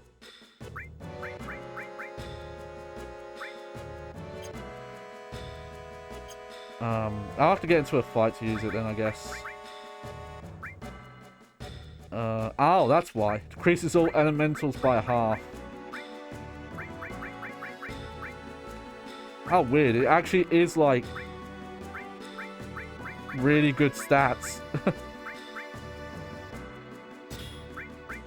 what's actually the best thing to put on him here.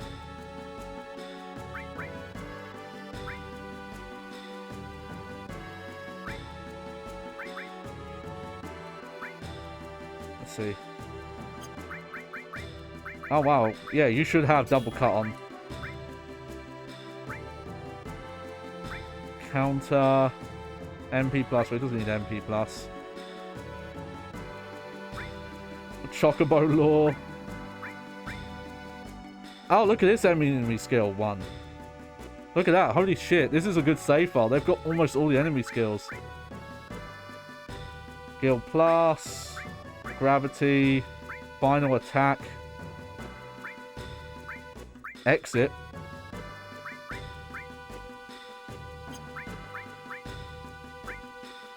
Huh, would that work? I'm not sure.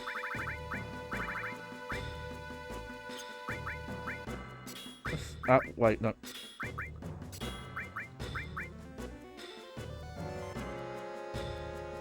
Full cure. It's funny seeing which ones are all effects on every action. Holy shit, I didn't even know this was a thing in the game. That's a funny one. Let's see, Mime. XP plus. Equips all commands. There's the underwater materia. Why not?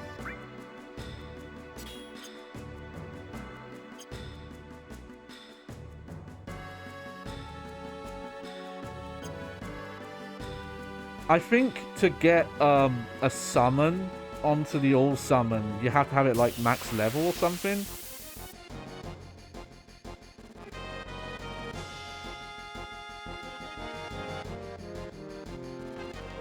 Oh shit.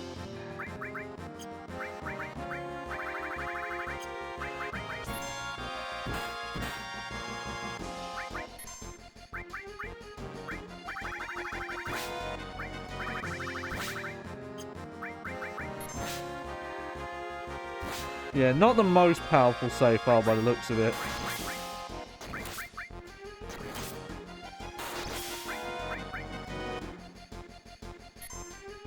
Oh shit. Ah, you missed.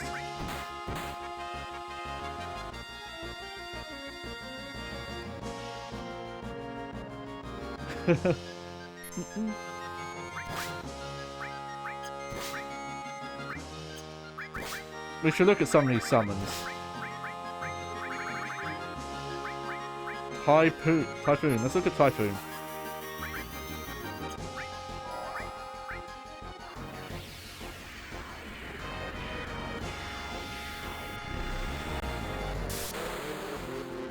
Wow, this one I don't remember. I don't remember this one at all. I don't know if I ever got it in when I played.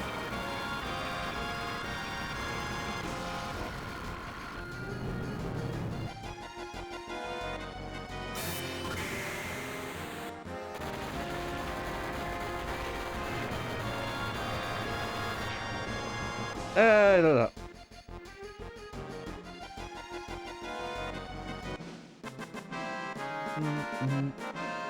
Yeah. Man. Okay, so this happens a lot in Final Fantasy games, especially to me, where the MC is like 20 levels above everyone else. This is not the worst of it. I actually could not beat Final Fantasy VIII because that happened to me. Squall was like literally 20 levels above everyone else, and I'd gotten into a story section you couldn't leave, and I hadn't been rotating saves. But him alone wasn't good enough to win fights. And that game's weird, where even though you're different levels, you all get the same amount of XP. So I couldn't really get my other party members to level up quicker. It was fucking stupid. I was gonna check something actually. Huh.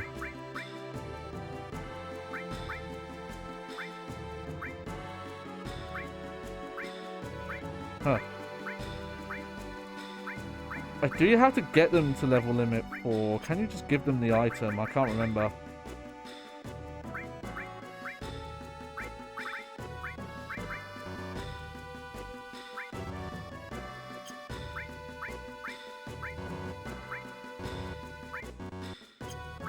Nope.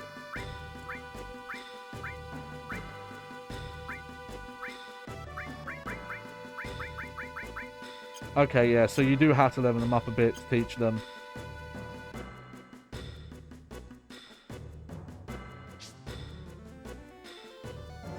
But I'm curious whereabouts this is. But I believe this is where the final Sephiroth fight is down here.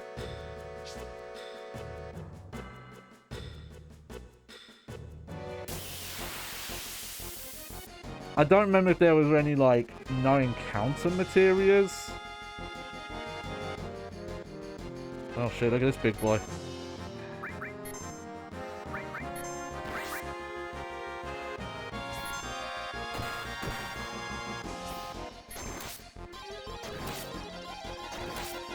Oh.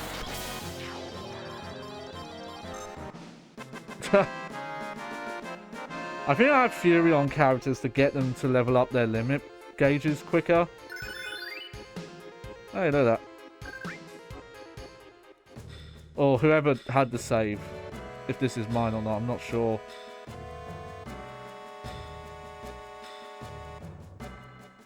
Oh, there's two paths here. Interesting.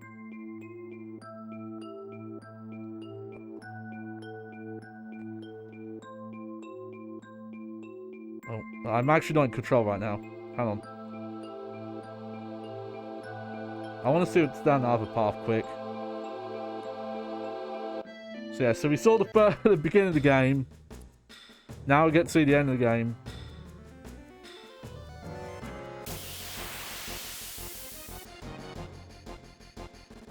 And DC, the fact that, like, you know, the 4 cuts are enough to fuck up most enemies here. Oh. Oh. Oh.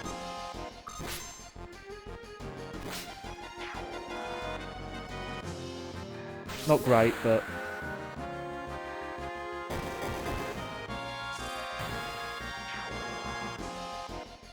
Because, yeah, I think you get to the limit level by,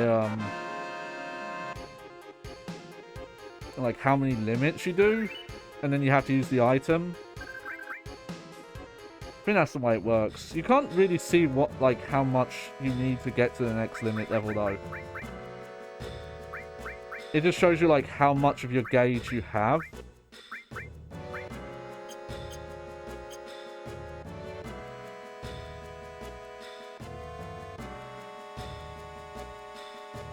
Yeah, so what's down here? Why is there 2 paths?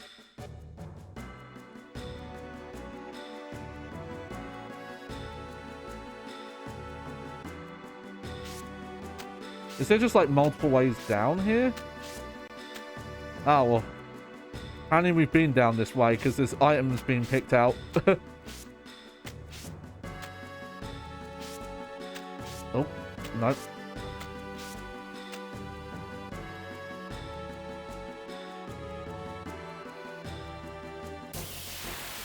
Actually, you know what? I think you come from this way. I think that path up is optional stuff. Oh, I could be wrong, though.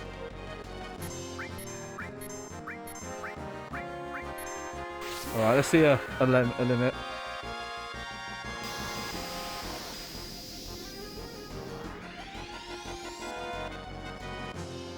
Oh, that was this damage.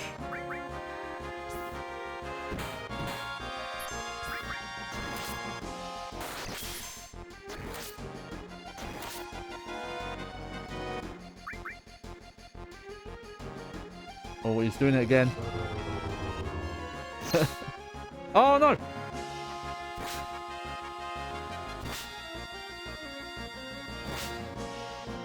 When you have 4 cut on, like, everyone, it's so broken.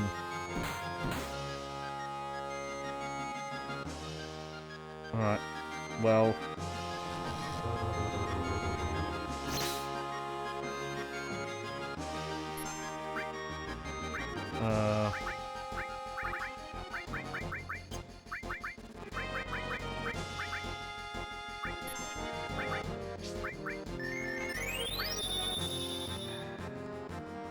Oh, fuck's sake, I was aiming wrong.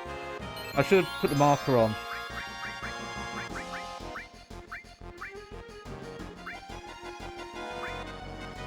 I think, yeah, I always forget that 7's kind of weird.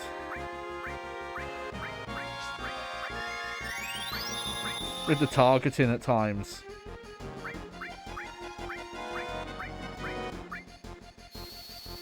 There we go. They definitely made that a bit better. It's because it's like you're kind of controlling it in 3D.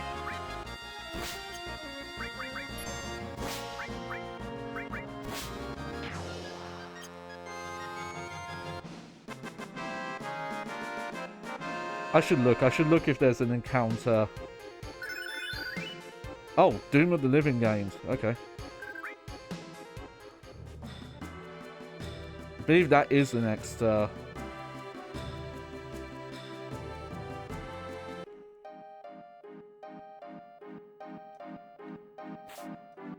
For some reason, there we go. It wasn't letting me go on the menu for some reason.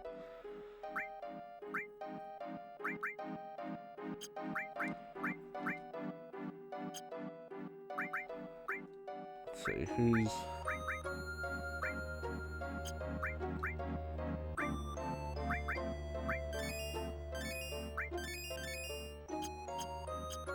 The fact I don't even have like a full cure thing.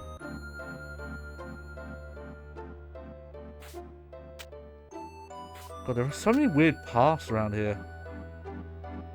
Most of this I don't remember, outside of like, you know, doing the final area. Oh yeah, I was gonna check if there was an encounter none thing.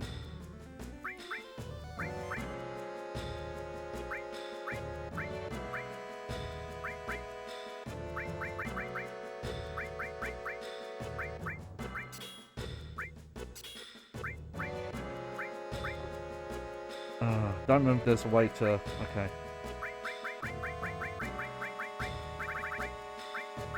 I thought there was a way to organize materia, but I don't know how to do it.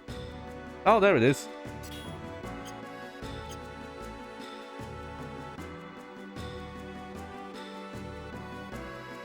Okay, let's just go down as far as we can, and then I'll load that last save and have a look at it. If I remember as well, the final area here has this weird gimmick where you actually pick where the save file goes. Which is interesting, because I guess that insinuates that technically if this game let you, you could save on any screen in the game. They just don't let you.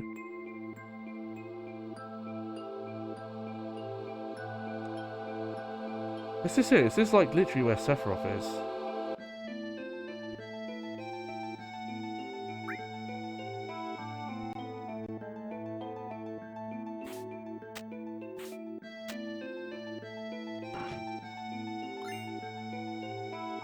Steel. Alright. What is that?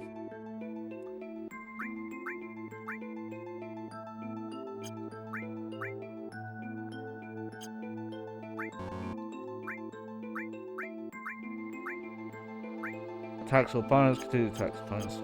Alright.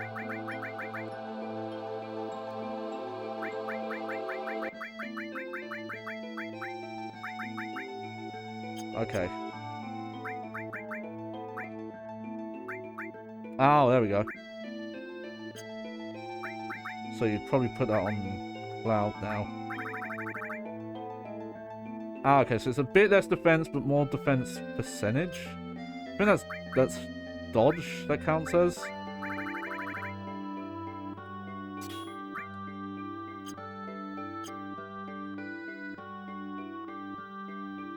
Oh, weird. I didn't pick that box up, or whoever saved this is, but they did some. Okay.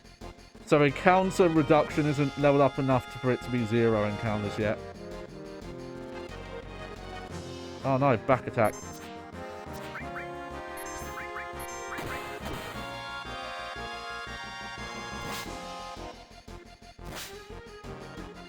I think, especially with Cloud, like how strong he is.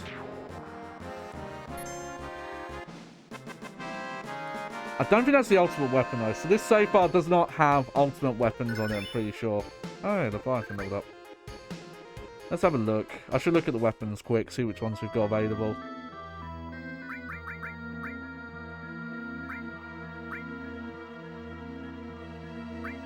Okay, so we have got a good one there, but then materia stops gaining.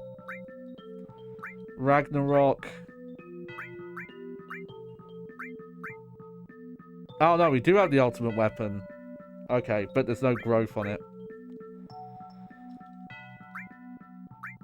Okay. Oh, weird. Why? Oh, because this is less materia, that's why. And she has the... Yeah, probably too much, though.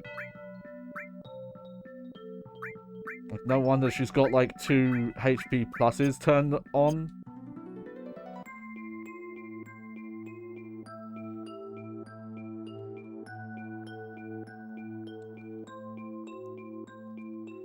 That's interesting, like, some of the items have been opened here. Received Tetra Elemental. What is that? Drains. Oh, that is a good one. Restores HP as you walk.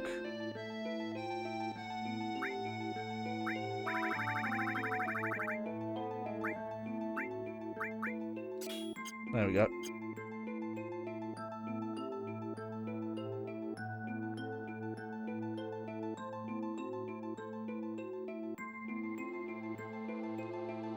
Yeah, it's just a interesting to say where like some progress down this way has been made. But then some of the boxes were not opened.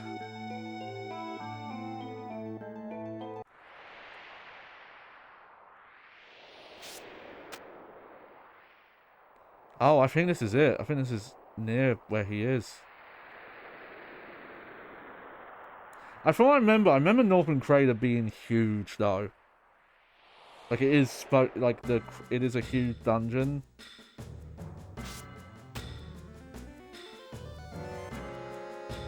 Wait, did we go in a loop?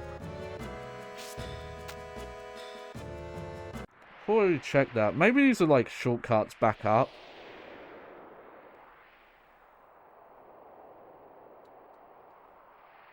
Weird, they're showing an exit there, but you can't actually use it. Alright, I think this might be the point of no return.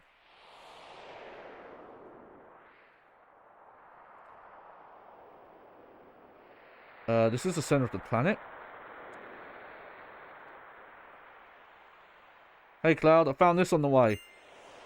Oh, thank you. Cloud, look. This Cloud, look. Here, Cloud. Oh, vaccine. Oh, shit. Red 13, you're clipping through me. Hey, Cloud, I found this.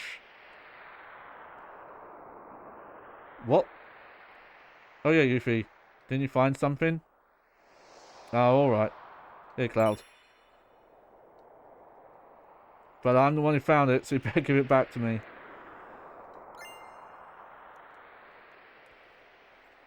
Yeah. Alright, everyone, let's mosey. Damn, again. Stop saying it like a wimp. Can't you say, move out or something? Move out! And we'll all nod. What? Look at the number. Bollocks! They're coming out in full force. Cloud, you go first. No, no, no. I'm fine here too. Shut up! It won't do us any good with anyone back here. Oh, fucking original Barrett. Oh, yeah. So practice run before the real thing. Yeah, mage practice run. I think this is like the... where you can't go back.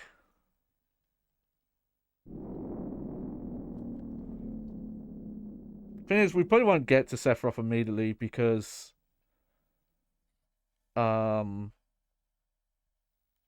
we'll just keep this. because you actually fight Genova first. All of you. Later. Yeah, later.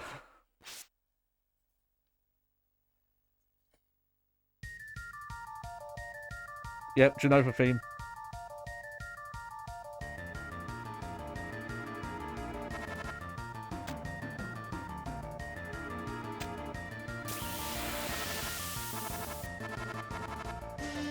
Can't remember these. These might be fixed encounters. Okay, I think I'll swap to this other save first. Whoa, look at that fucking thing.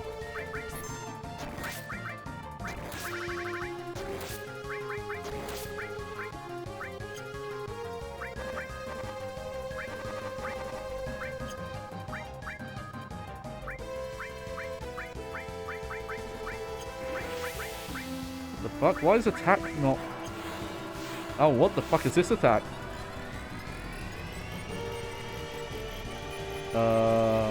Question mark in space. What? I mean, like, this is part I love about Final Fantasy VII as well. So a lot of the attacks and enemies are just like so weird and goofy.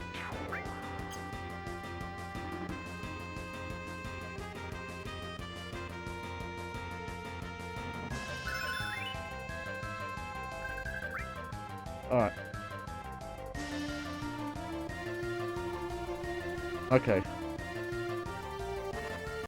Well, we're going to reset, and we're going to check that one more save.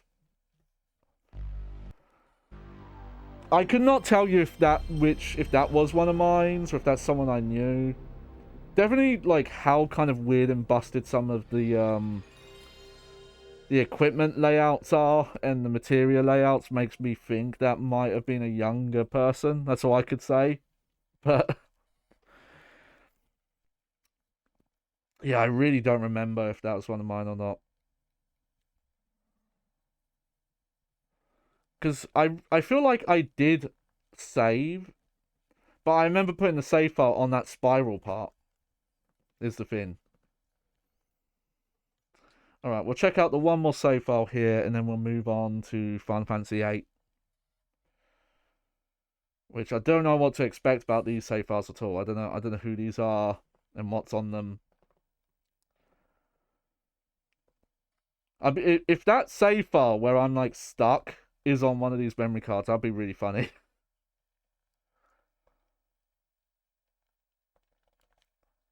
Yeah, you have to wait a sec for it to... Okay, the roadway station. I think that's where, like, Gold Saucer is? Yep.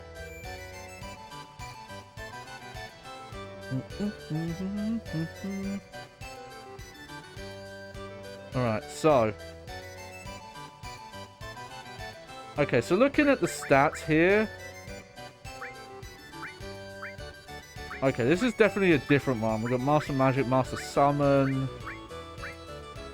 Heal plus 4 cures leveled up here.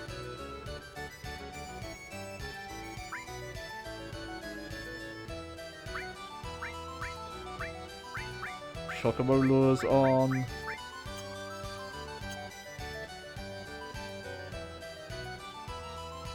Okay, so this is...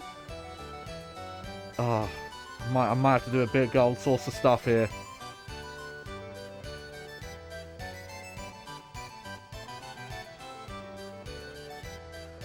This is a crazy thing about that new, the Final Fantasy VII Rebirth, is surely it's gonna have Gold Saucer in it. And it's gonna have all this shit to do. And that's such a crazy thing by, like, today's standards. Okay, so that's the stage areas. Not much to do here anymore.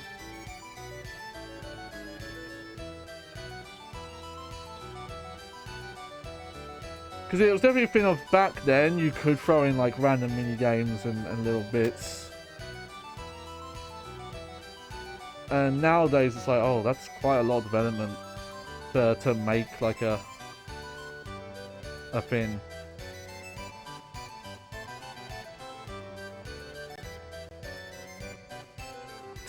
Could have made the exit there a bit closer. Here's the rules. This attraction, yes. This attraction, tuning coaster, is. While your ride's going zoom, you're going bam bam, and fins are going pew pew, and you destroy them with a big boom. Pretty simple, isn't it? Oh, to shoot, hit the circle button. And the bar that's shown on the left side of the screen is the power meter. When it's full, it'll go broom. And when it's empty, it'll only go broom and become weak. Also, if you're in the top 3, you'll get on the Wall of Fame.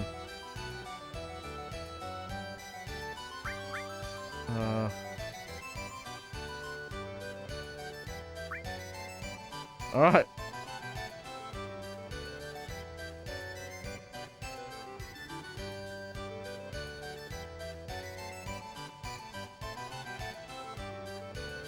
Alright, let's go. Yeah, we've spent like almost 2 hours on this game alone. I know I've been live for longer than 2 hours, but you know, we would... Oh, look at the glorious frame rate.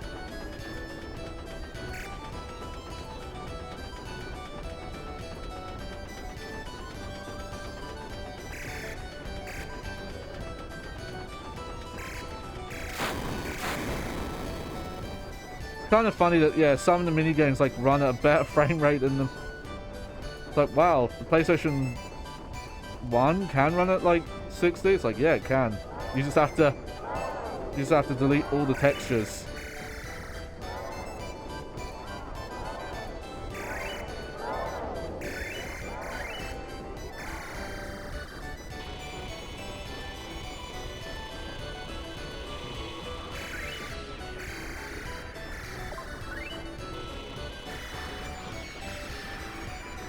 Oh, you have to play through the D-pad as well. It's not the easiest thing. But yeah, I wonder if they're gonna go like this in depth. Are they gonna make all these attractions for Gold Saucer? Here's the thing: is Square smart? They don't have a... How many arcade games has like Square Soft made?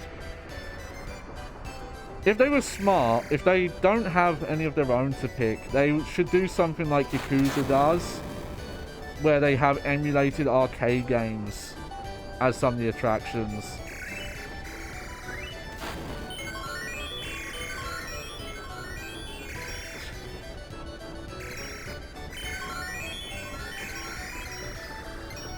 It's like when you have Time Crisis, but you don't own the controller, so you have to play the D-pad.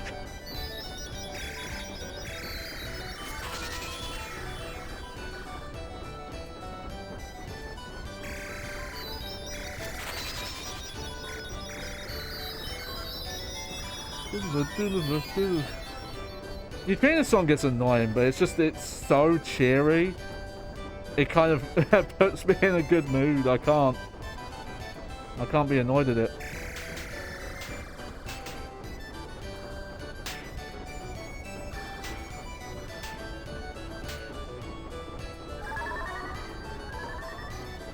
Oh.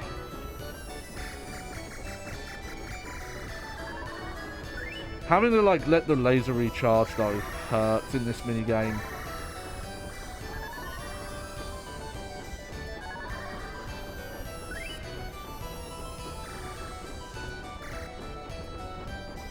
Oh, spiral.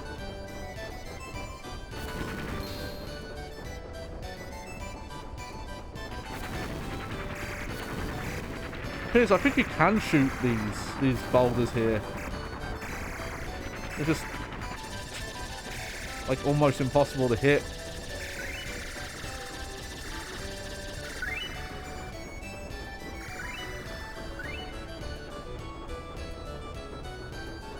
Yeah, the laser degrades like so quick.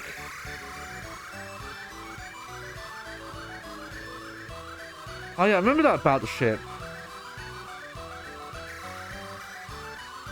It being like really... Maybe you're supposed to just like this. I don't know.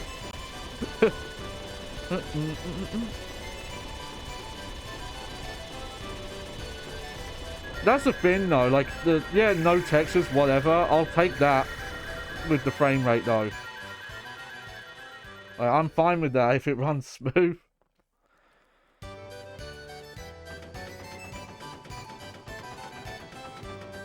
What the... Welcome back, Clarice. We're in Gold Saucer. I think this is why this was kind of mind-blowing as well. It was so weird to, like, this is such a, you know, big game, and then it had all these, like, other game-type things you could do in them as well. Would you like to see the Wall of Fame? Yes. Hey, that was my high score! Ah, but I did not get more than 3,000. Ah, well.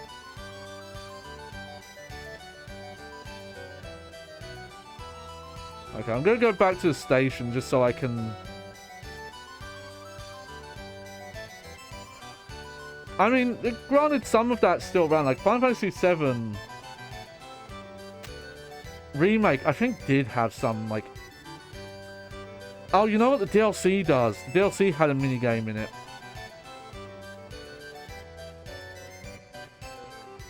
Yeah. Yeah, we'll see. Distraction. Yes, I shall. No, I shan't. Would this be your first time riding with us? No, it would not.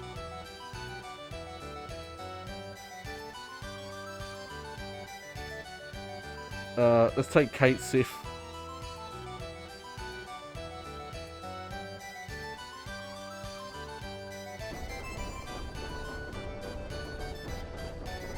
But yeah, who knows? Like, Final Fantasy, I think when I was a kid, I did not pick up that the character that was talking was the cat on top.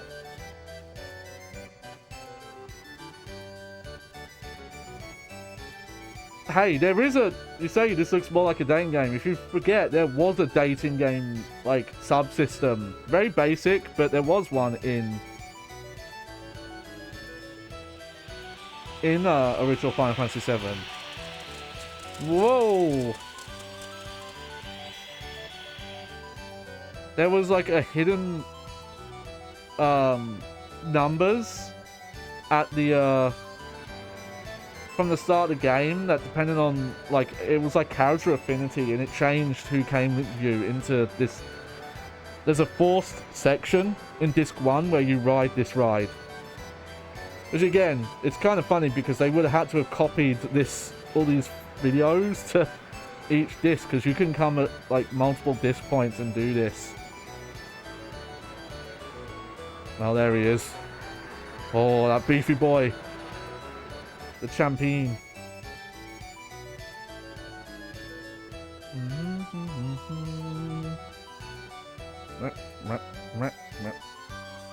That's the guy who runs Gold Saucer. He's the owner. I forget his name.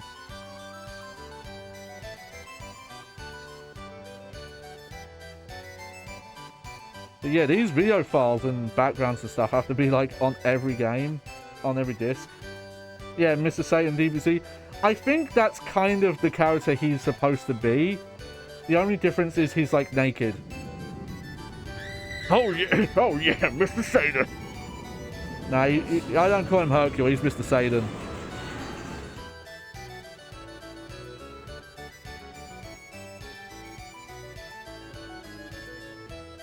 There we go. You missed it though. The other save I have is in like the final dungeon.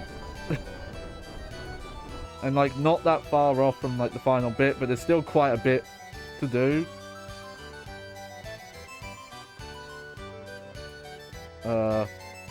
Oh, that's weird. You have to go to the bottom of the screen, not where the tunnel is. Alright, Ghost Square. We'll finish looking at this Gold Saucer stuff. And then we'll, well, no, it's a Ferris wheel, but it's a house theme. I don't know. Welcome. For reservations, please sit up to the counter. Oh. Why the hotel is like horror themed? I don't know.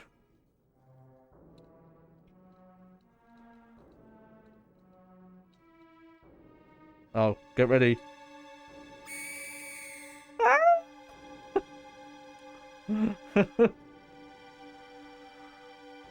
Welcome.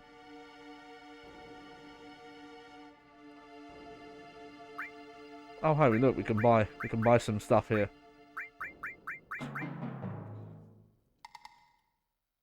I always love that part of the song.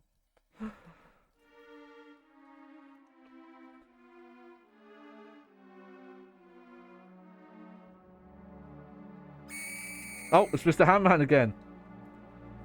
Imagine if that was your job, right?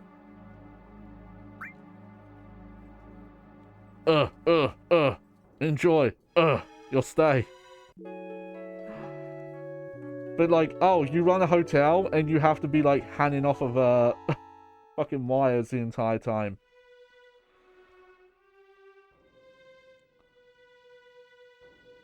Oh, okay. They won't let me, oh, ghosts. Playing chess.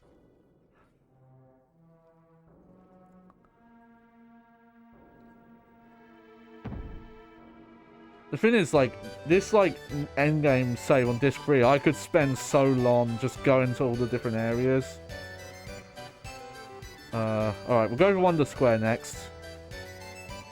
I'm gonna do those two last, because they could be longer.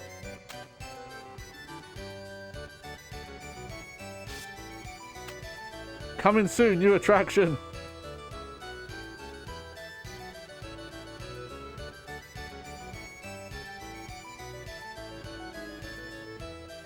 Oh yeah, here's where they all are.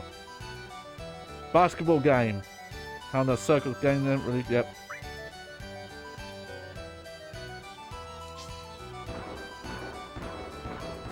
I love how the basketball sounds like it's made of fucking rock. Let's try again, shall we? Hey! Alright. Oh. Oh no. Oh wait, no, that's fine.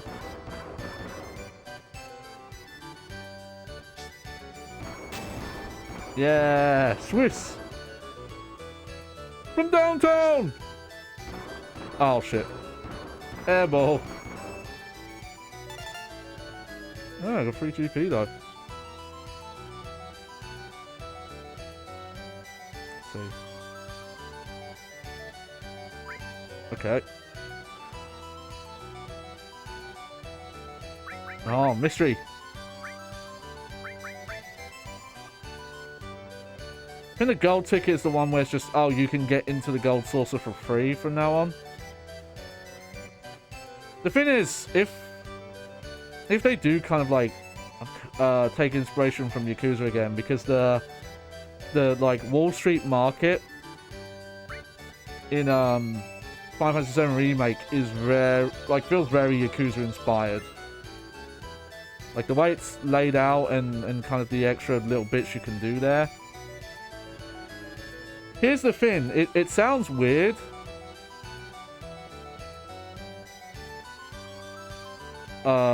Directional button up is speed up. X jump. And R1 is to edge. If you go put like a mini game in, like another mini game. Yeah, Shenmue vibes. See, I always think of Yakuza because obviously, you know, like it's the more bigger one. It's the one I've played.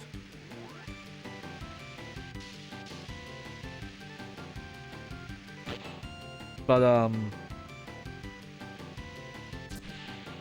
okay. Get this cool, like 50s rockers remix of the Chocobo theme.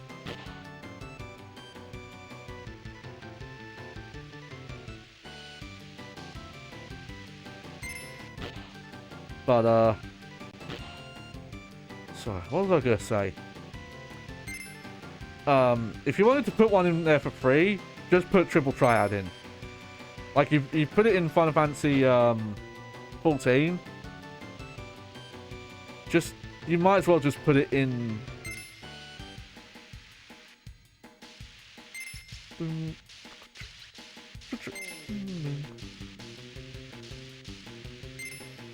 Oh yeah, got some 12 bar blues. No, actually, this is not 12 bars. I think this is like 8 bars.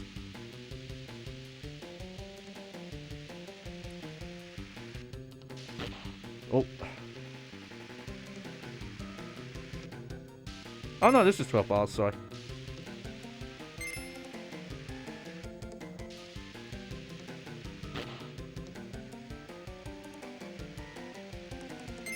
This game's fun. I think this game has like 3. Whoa! Sorry, Mog.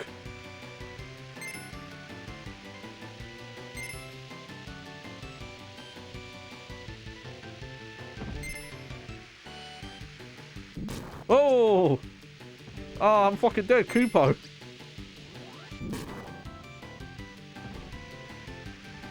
Look at that beautiful draw distance there. I mean, granted, it's not actually that bad. Oh, no. For the time, but yeah. Hey, look at that. Oh man, that's an even weirder looking Cloud model. They like took even more polys out of him. Oh, that was awful apparently. Whatever, I beat my time. I'll take it.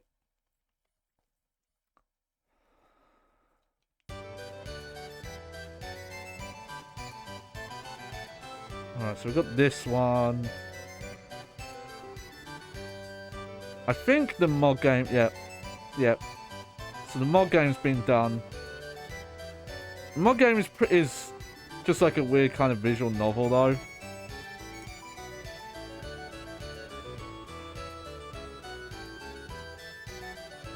G-Bike. Oh yeah, we gotta do G-Bike.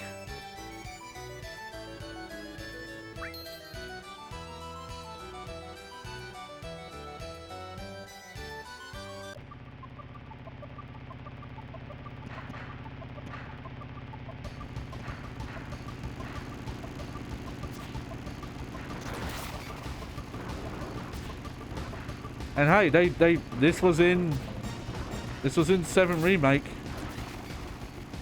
They actually used it twice, which I don't mind. They added like an extra bike chase in.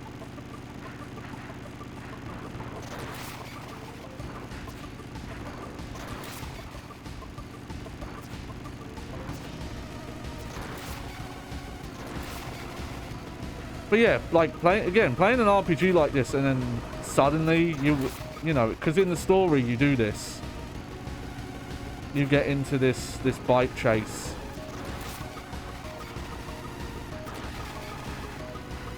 It was so mind-blowing.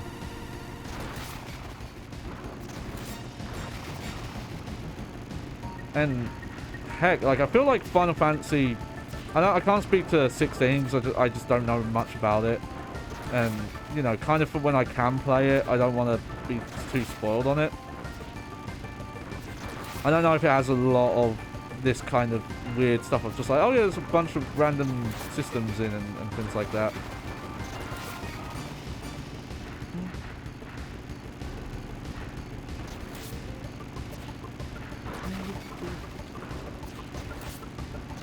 There's a song I'm writing right now, which it's not going to sound like this, but is going to be inspired by this track. But I got to work on it more. I'm kind of stuck on it right now, where I need to come up with sounds or melodies and stuff where they're not in my head yet, or they are in my head, but I don't know how to make them sound the way they sound in my head. Which is usually my big problem with making music.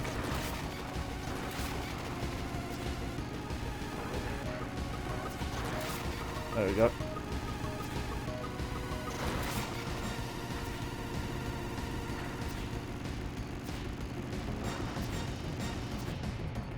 This reminds me, actually, there was a mobile game that was based on this. I don't think you can play it anymore. I don't know if it was ever any good, but they made like a mobile like runner game that was this. Okay, didn't beat my high score, sadly.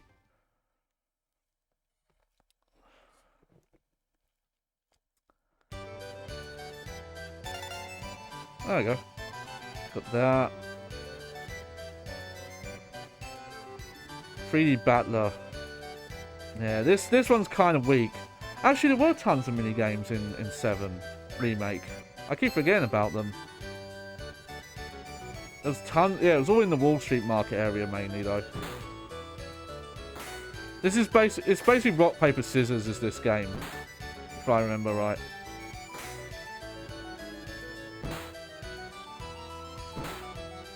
It's just press the button and hope for the best.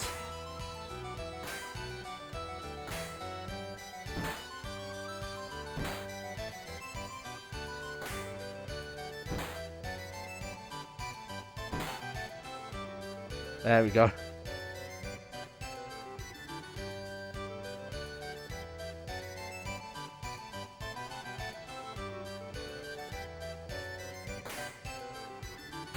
Which is funny to even have, like, difficulty. Because it is just like, yeah.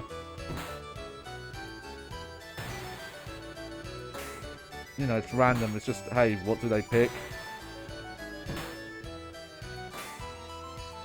You can see Cloud's little hand go. Okay, there's like one more minigame. It's the sub one, which I don't remember liking that much.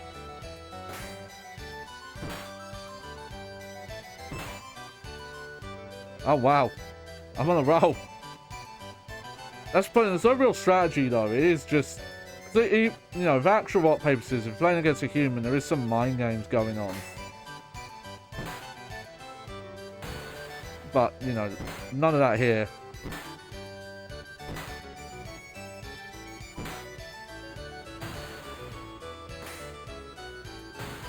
Oh.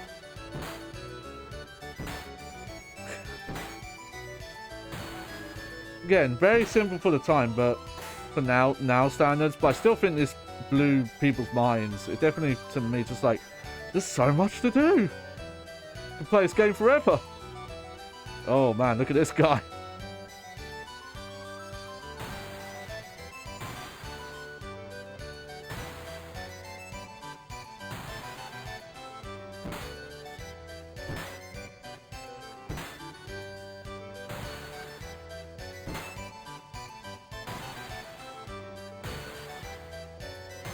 Like, maybe there is some, like, strategy here of, like, oh, these are the moves that they'll do. I don't know. That's surprisingly okay, though.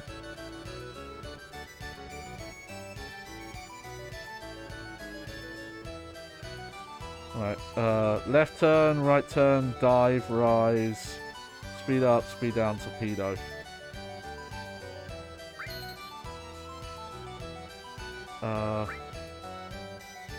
Do level 1.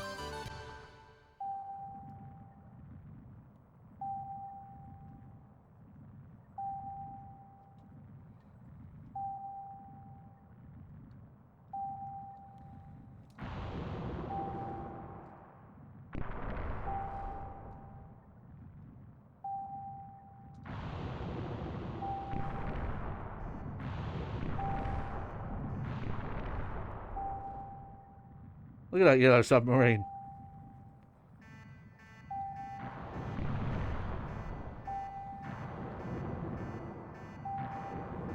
Warning. Alert. Yeah. Well, it essentially is, you know.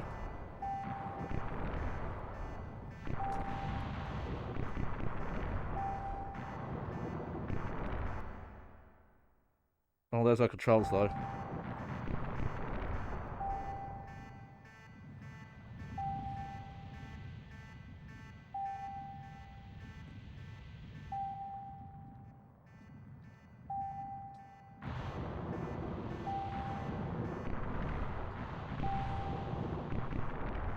Oh, nice.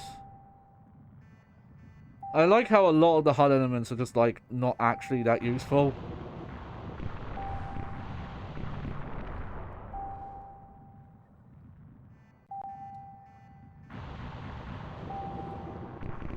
Remember as well, because, like, you actually can explore most of the underwater areas of the map as well.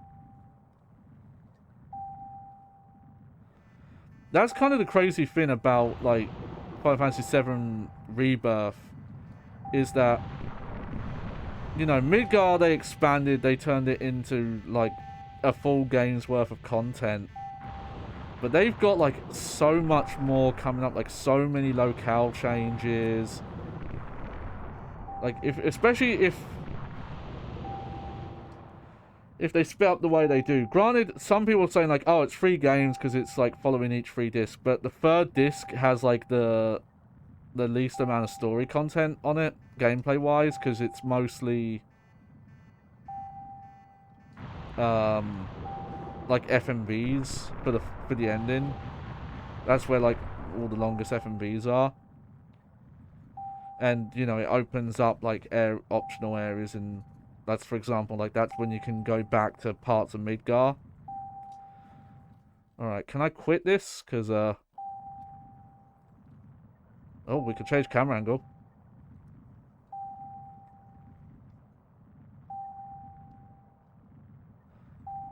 Okay, I think I'm just gonna have to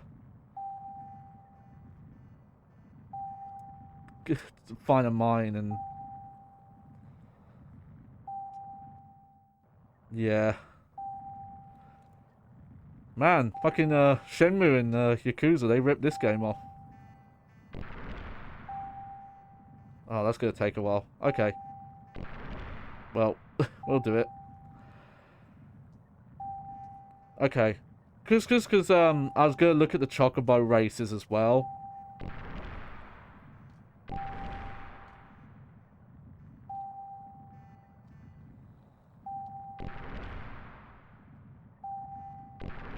Okay, we could get to that.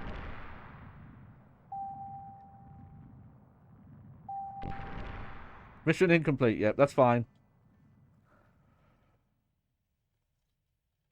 Because, yeah, we've been on this one for a while, but, you know, it's Final Fantasy VII. It's the one I had the most saves for.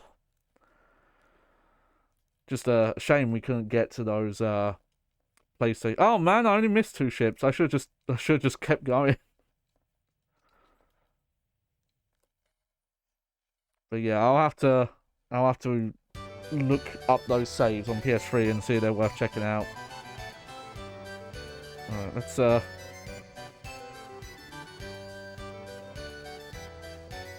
yeah, you have to... Yeah, it's kind of cramped here.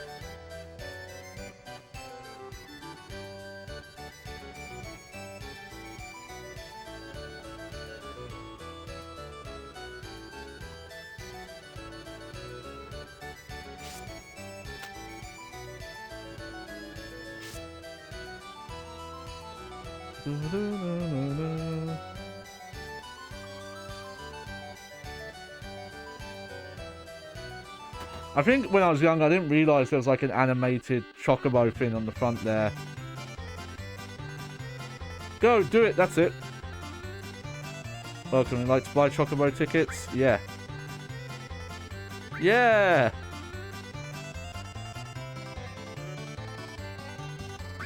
B.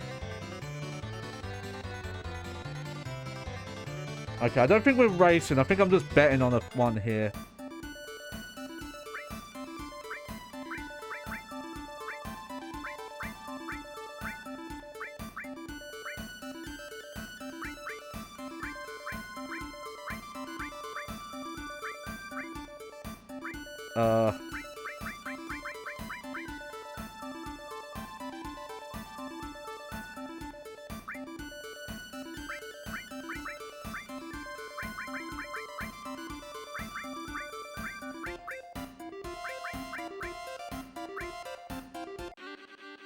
Alright, here we go. If you're doing the races yourself, there is an actual cheat you can do for some reason. There's like a bun combo that gives you like infinite stamina. I don't know, there's something about the aesthetic of like 3D but without textures that just I love. It's so crazy looking.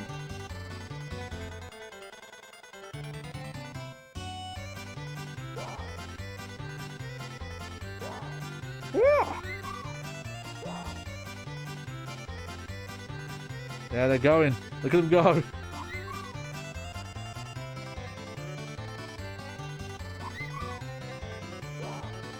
Gotta wait out for the guy though. There's a guy in the sun.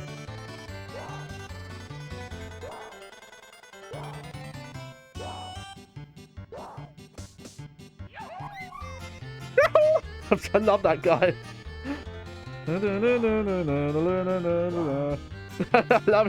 love it. It's smart to put that riff in there.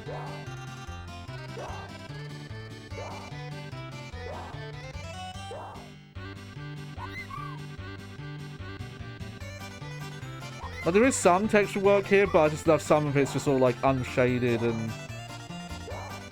just such a funky look. Oh, watch out! Watch him! Oh, whoa, whoa, whoa, whoa, whoa, whoa! Ah! And this race course is so nuts as well. Like, what are we racing in exactly?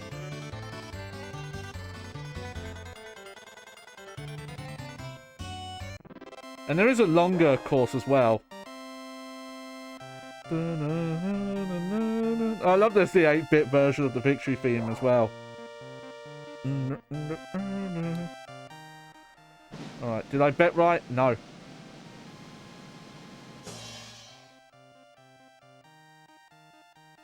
I was not understanding how you do those.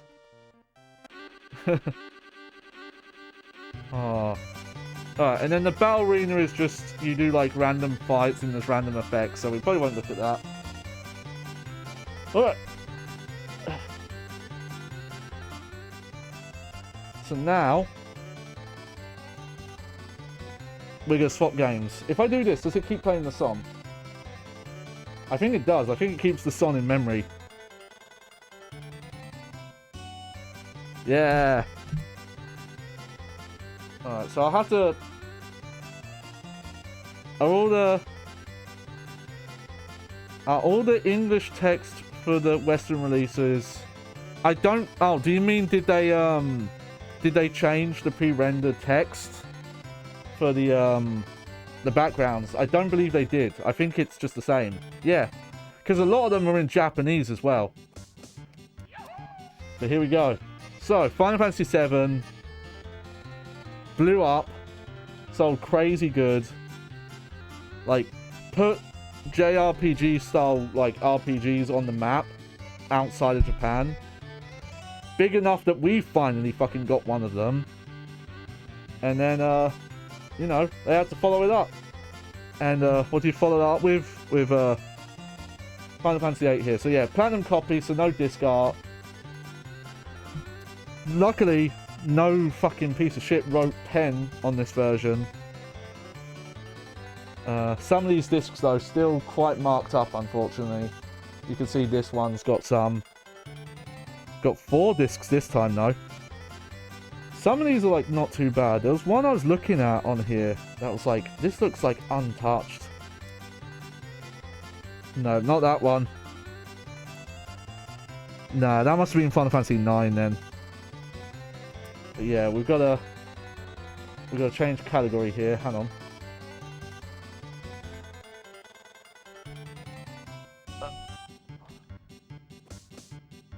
Yahoo!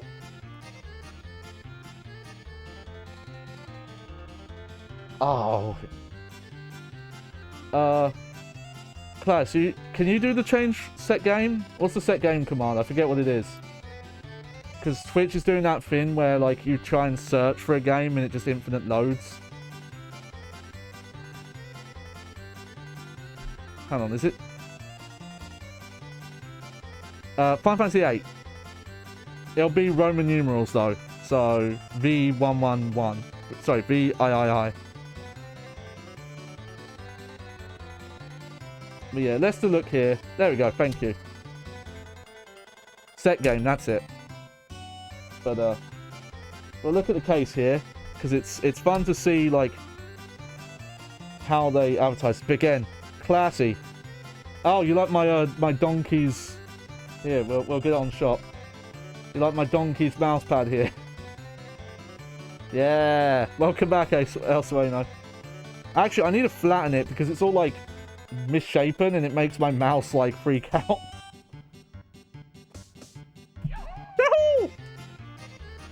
Alright. Final Fantasy VIII. The Journey of a Lifetime. A member of an elite military's team school is forced into a conflict beyond imagination. To survive, he must contend with a desperate rival, a powerful sorceress, and his own mysterious dreams. Realistic, detailed characters and background graphics enhanced by breathtaking musical score. An epic story of love, hate, war, and peace, set in a massive new world. New junction system is crap. Oh, wait, it doesn't say that on the back. Sorry. Stunning motion captured CG cinema segments, seamlessly integrated in the gameplay. I think that was them kind of advertising that you could move around in some of the pre-rendered stuff, but you could do that in the first, in 7 as well. I find it funny, by the way. There are 2 screenshots here that are actually in-engine, and they're summons. It's the Ifrit summon and the Diablo summon, and no actual in-game screenshots. Cheeky buggers. Yahoo! Alright. So, I need to check the memory cards here, just so I know which one's got the Final Fantasy VIII saves on it. But we'll start the game from the beginning. Mainly just to watch the opening cutscene, because this game has a way slower start than 7. Like, that's already one of the ways it kind of does bad, is that you start the game and you don't, like, get into a fight for, like, a long time. Okay, so I've got 3 Final Fantasy saves here. I've got 1 on the black memory card. Do I have any on this one? Or is this just Final Fantasy VII saves on here? Let's see.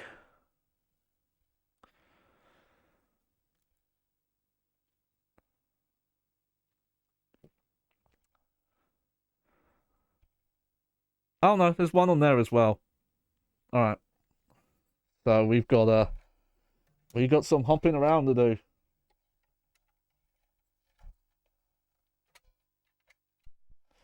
Alright. Let's get into it. So, I don't know if you'll ever notice this. I do it every so often. Final Fantasy VIII, okay. It's kind of weird to say because it has a lot of good quality to it. You know, like it visually looks great, it has a great soundtrack.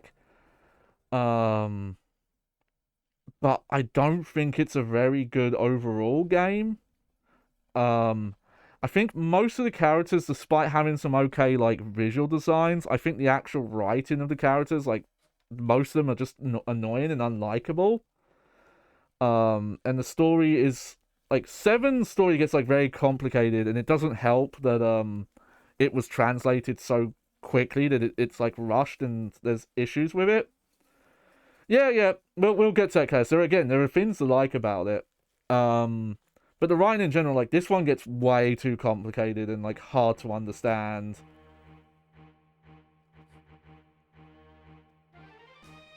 Sakaguchi.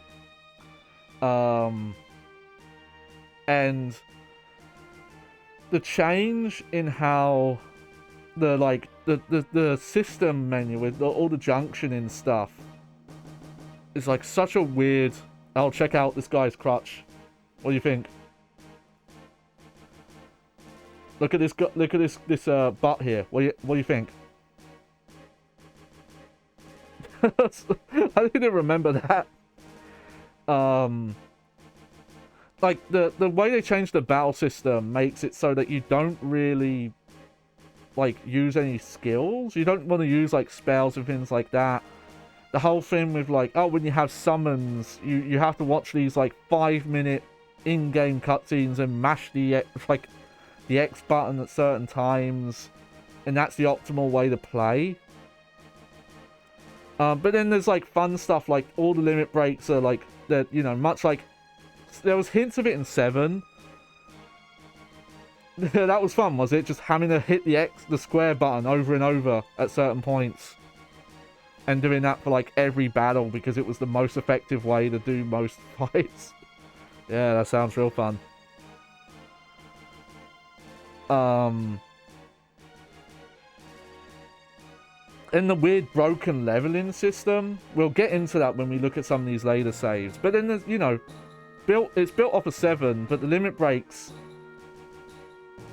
are like fun because they're all separate little mini games, and you like collect weird stuff in the universe to build them up. And there's like the weapon crafting stuff where you have to find parts, and then there's like triple triads in there. Like there's stuff to like. And then there's Laguna's party who feel like they should have been the main characters because they're the guys you actually want to play as. And they're way more, like, likable. And your guy's just, like, fucking lame. And then, okay, the Gunblade's cool. It doesn't make any sense, but it is cool. It's dumb. Oh, check out these. Why is all this pre-rendered art just, like, no face, just torso down? Okay, we're gonna skip that because that's getting weird. Also, I think that character's underage because of this game's weird, like, setting where it's like, you're a militia, but a militia made for teenagers. Oh, look at that, the X button. I don't have the manual, so I can't look at their ages, but I find that Final Fantasy has always had this weird thing with, like, what their character ages are supposed to be. Where, like, if you follow the timeline of Final Fantasy VII, for example, Squall joined Shinra, I think, when he was 14, somehow.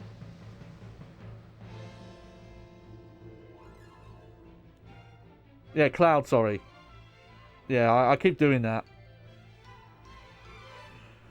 This intro's weird, actually, because it feels more like a trailer for the game, you know? And oh. Oh, dear. We could get through this game. Oh, no. Maybe we won't get through this. I didn't want to watch this, at least, because this is cool, but it very much feels like an E3 trailer turned in, and they just made it the intro. It's not so much like, and it doesn't lead into, like, gameplay like the one in 7 does. It's just like, here's this fight, and then they explain what was happening later on. Yeah, oh dear. Bad signs. Well, no, but that's my point. Oh, it makes more reference in the game. But that's the thing. It's a trailer for the game that it opens with. It's not like an actual, here's the opening events. Okay. Alright. Bad news. It's a shame as well, because it actually isn't that... The scratches aren't, like, deep. It's just that there's a lot of them. And also... Well, yeah, it's building mystery and intrigue. Yeah, like a trailer does. Yeah, it feels like you're trying to argue against me, but you're just making all my points for me.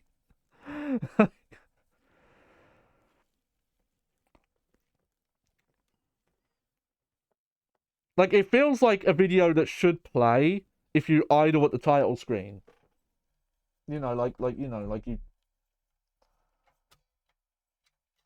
Which is fine, but I just think 7 was such an amazing thing to have this big sweep through Midgar, like from Aerith, looking at the... here's my direct comparison. I'm talking about 7 here. Like, with 7... You start off, like, look at the live stream stuff, you look at Aerith, you see her looking at the Mako stuff, and then it pans all the way through Midgar. The camera comes down, it shows you this big wide shot of all Midgar, shows you the logo, big crescendo in the music, and then zooms back into the train that Avalanche are coming into, and then bam, right in the gameplay, and you're immediately, like, doing action stuff and fighting. This intro, which, if it doesn't play, then... Yeah, that's my bad, because the copies are a bit rough. It's a cool fight with intercuts of Renoa there, and then your character wakes up in a hospital bed, and you run around the school for like half an hour, not doing any like fighting.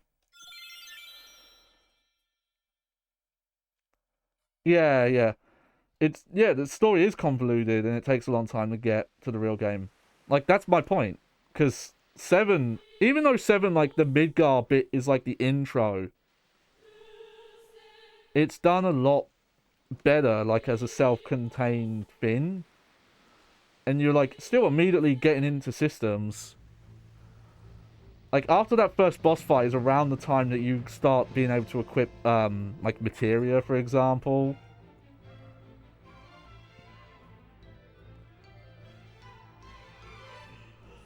Like you have to remember as well, this is the time of Final Fantasy Spirits Within. Square was, you know, and bear in mind that how badly Spirits Within flopped and hurt the company. Yeah, it looks like we're not going to get past this part of the cutscene. So, never mind. But again, you're not missing much. That opening bit, you don't get to do any gameplay for like a really long time. You get to like run around the school area, but you don't do any RPG stuff for a long time. Well, granted there's some stuff that like when I say this though, I'm talking about pacing. I'm not talking about the areas. You can like the school, but the problem is that you start a JRPG or just an RPG in general, and you're like not able to do battle. You're being just explained like, here's the world, here's this area, here's the game, and you aren't allowed to learn it organically or through like gameplay stuff. It reminds me of like 13, but 13's worse. 13's way worse because 13 is like, oh, our opening tutorial area is 20 to 30 hours long. Like Final Fantasy VIII is like masterpiece in comparison to that shit. Alright, let's look at some save files.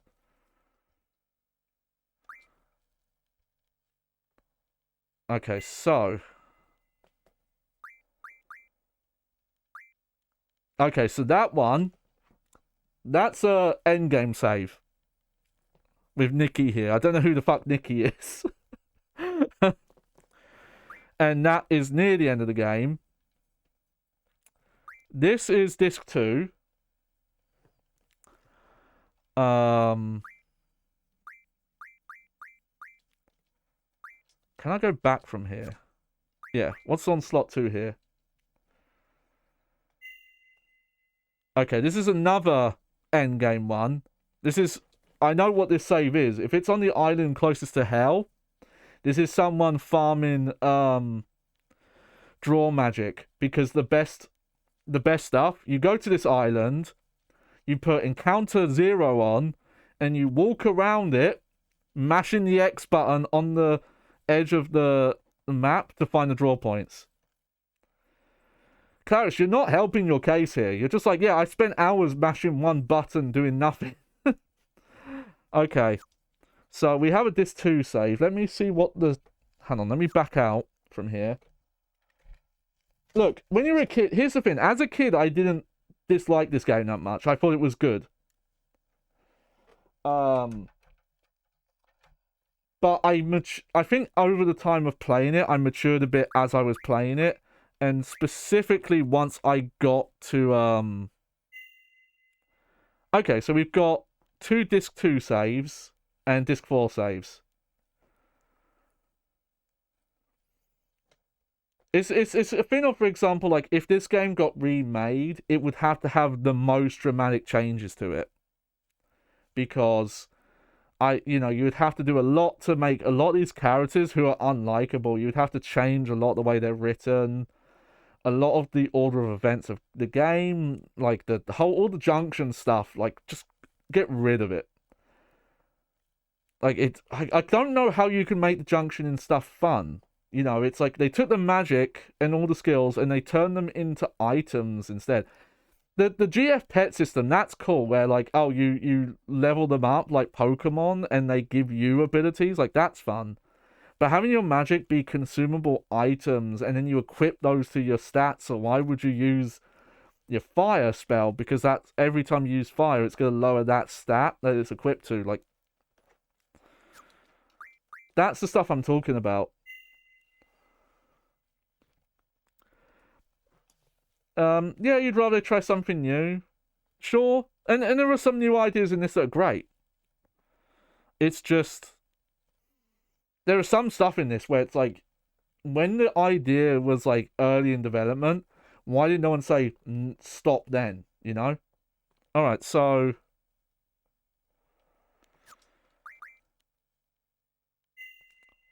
okay, so this is the earliest save we have. I'm gonna have to swap discs here though.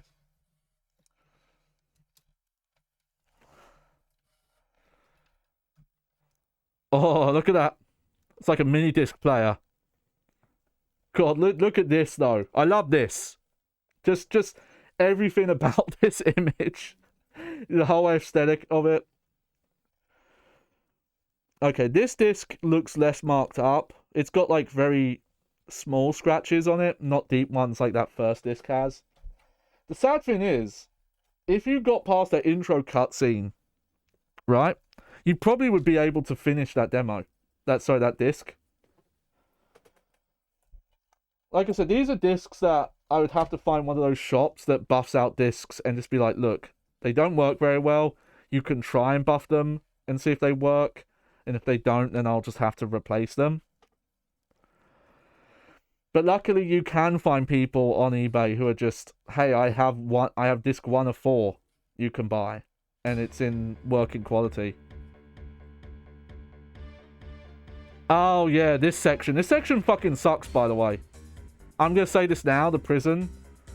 It's like really repetitive. It all looks the same. Oh, look at that. Fucking... Also, I don't know if you agree. This song always makes me think of the 90s X-Men cartoon theme. The... That one. Yeah, listen. It's like legally distinct. Like, doesn't it? It's like... It's not the same song, but it's like in the same genre. Alright, so... Okay, no one's renamed here. How's our junction in here? QR on health, scan on vital.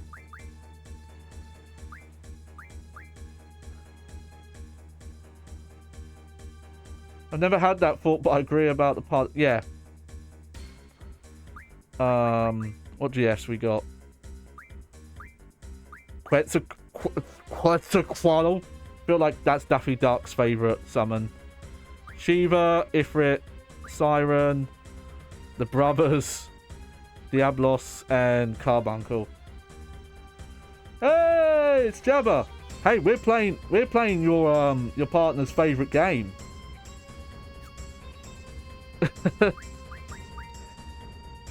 So you have to join in with me and make fun of her, because... Alright, oh yeah, and all this refine... Like, some of this is interesting, but also... Like, apparently the better way of gaining magic is actually to turn monsters into cards, and then use the ability to turn cards into stacks of stuff. But... Okay, so this, you can kind of see it here. Okay, I need to get into a fight. Also... Oh. Where is it?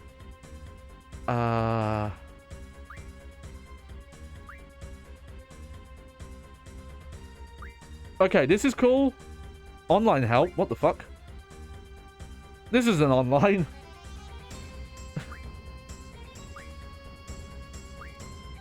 What's this about? Oh, wow. Oh, yeah, this is... See, this is one of the interesting things. The limit break system in this. But, you can only use limit breaks when you're at low health. Like, for every bit of this game that's good, there's something that ruins it. Unless you cast a spell that puts you in the limit mode. I didn't mean to do this, by the way. I can't button out of this. Sorry, Angelo. I wanted to look. There's a bit in the game as well. We might be at it, by the way.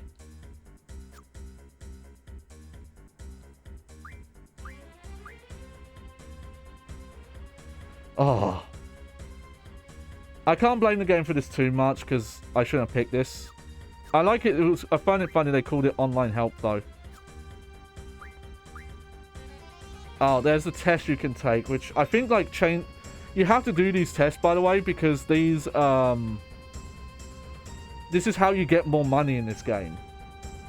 I don't mind this, though. It's kind of cute, but it's like, if you don't know this... Alright. Zell's weapons are gloves. Yes. You can still summon GF when silenced. Okay, Clarice, you're going to have to help me out with this one. What do you think the answer is? Don't look it up. Just yes or no.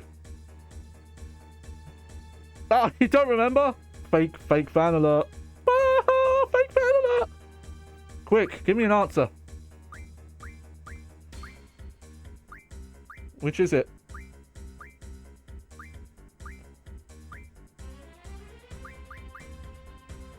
Ifrit can learn the F... sure. If more than one GF with the same function is junction, the effect of those abilities remain the same. Yes. All status changes return non-bat. No. You can use the attack to draw functions without junction a GF. Yes. Yes. Mag stat determines the strength and effectiveness of magic. Yes. When using auto junction, you can only choose from attack defense. No. A Grat uses sleep attacks. Yes. Oh, 90. We were close. I got one wrong.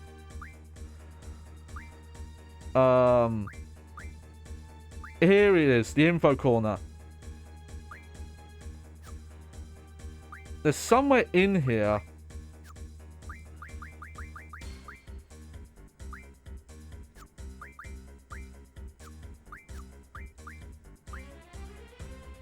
Oh, yeah. This.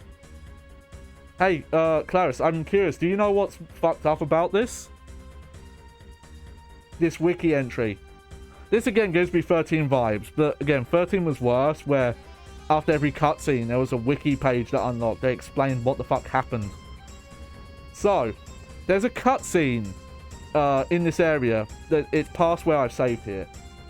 But there's a cutscene where Squall is a prisoner, and he's, like, crucified on the wall. Like, I'm not joking. He's on the wall like this. And those Mumba creatures, they look like little lions. They go up to him and they call him Laguna. They go, oh, Laguna, Laguna. And you're like, why is he calling you Laguna? And then you look at this entry, right? That says, oh, they remember people by licking their blood.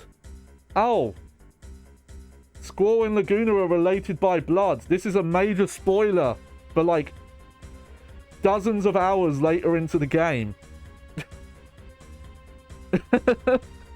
You're not supposed to know this yet.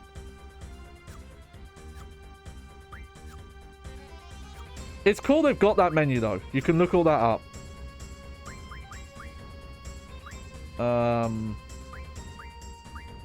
It's a bit weird the, like, limit menu is, like, hidden up here.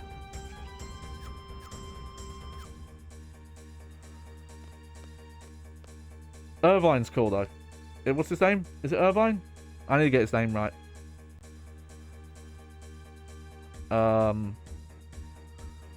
Yeah. Irvine. He's cool. He's like my character I actually like out in the main party. His design's, like, very dumb, but in a really fun way. It's like a weird cowboy. I think Jebediah would like this guy as well. I'm not sure how you feel about the, like, mullet kind of hair. Zell, God, Zell looks so dumb.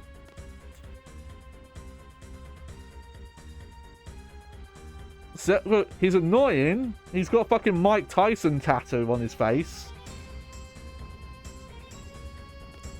Okay, I don't have an encounter none turned on, do I?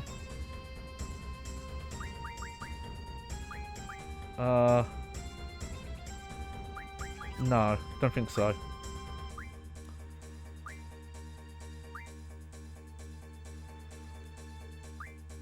And yeah, there's this whole system of, like, this stuff's cool. I do like this, where, you know, it is like a Pokemon system. No, that's not ironic, because I don't have a face, technically, do I? I don't know. I don't know how it works.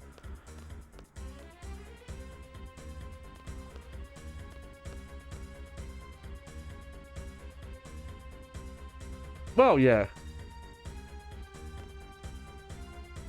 Oh, okay. So we're supposed to go down.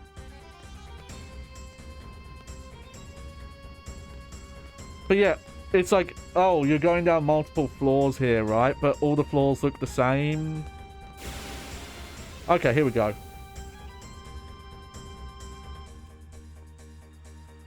There's also a weird thing where Squall, he's the only character has that mechanic where you have to press R1 to do more damage with his attacks, but he's the only one who has a skill like that. Well, I'm only going to do it a bit. I just wanted to show, like, my problem with the leveling.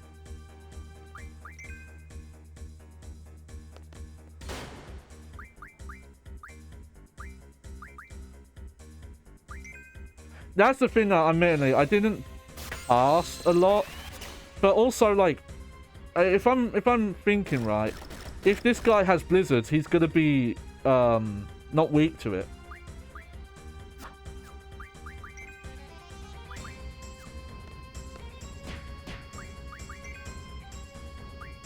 And yeah, you don't really have many, you know, abilities either.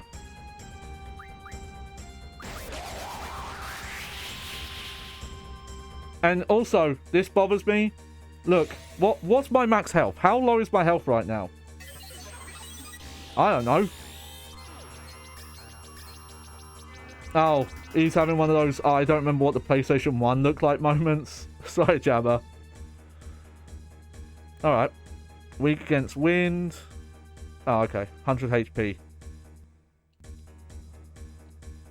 Okay. Yeah, this is how low resolution the PlayStation 1 was. Like, these models do look really good for the time, though.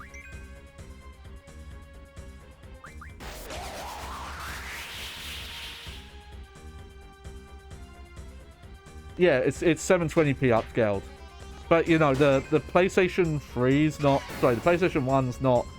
The internal resolution isn't any higher. It's just kind of the display image that's upscaled. Here we go. So, here's my big problem with the leveling system in this as well. So, unlike every other Final Fantasy game, where the higher level you are, the more experience points it takes to level up, every level in this game costs 1,000 XP to level up. And instead, the amount of XP you get is calculated by your party's level, not individual character level, but your party's level, and the monster level. So if they're like higher than you, they'll get more P, and then if they're low, you get less.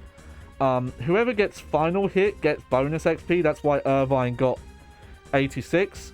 Otherwise, the others just get 60. Even though they're higher level, if they got final hit, if Selphine got final hit, she would have got the 86 and he would have got 60. And that's how you end up like late game. And you'll have characters that are like their stats are fucked. Or the leveling, yeah. Class says, I'll say leveling, getting their stuff is a grind. Yeah, like this game is like more of a grind, and like granted a lot of that stuff, there is grind stuff in 7, but it's all kind of like end game optional stuff. Like if you want to get defeat all the weapons and get all the limit breaks and the ultimate stuff, like that's grindy. And also, you know, like leveling up the materia. But it's endgame stuff at the very least. Like, you expect that content at the end game, not just the game. And also, this game, granted some of the later games have it as well, but it's handled better there. Who's in your party for most of the game you can't pick. It seems dark. Okay, hang on. Let me get back in game and I'll like compare the two. Like my screen here and this. I might have to change the color caption mode or whatever it is again. Let me see. Oh no, I've got the color range on full. Okay, I might have to just up the brightness a little bit then, or contrast. Let me load up the other disc 2 save I have.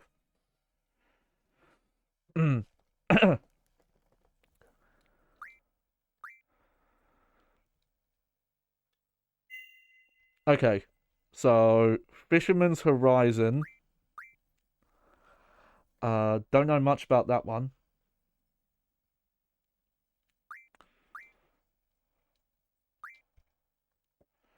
Yeah, I think I remember it vaguely, but I couldn't tell you like where in the story it is. Yeah, I remember this place. It's like you can see it in this save file already. Look, Squall compared to some of the others. At least you can switch any point, but like you can't swap Squall out. Actually, we can't swap yet. I think you have to swap on a save file. Hang on. Oh, the buttons are a bit different. Hang on. Oh, no, we can't swap members. I remember that being a kind of a problem. Like, most of the game, you can't swap. We do have analog movement, though. And it kind of looks goofy. They haven't really done this since, but the whole, like, everyone's with you. And they, like, follow your exact path.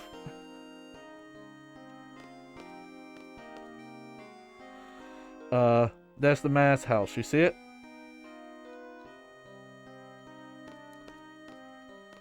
Yeah, I couldn't tell you where. Here's the thing, Final Fantasy IX does it as well, where for like most of Disc 1 and 2, you don't have any control, like who...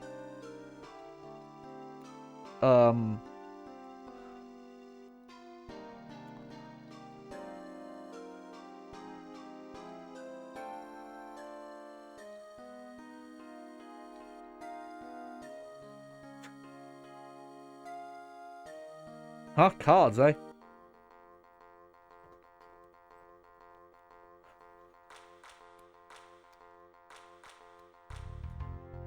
Alright.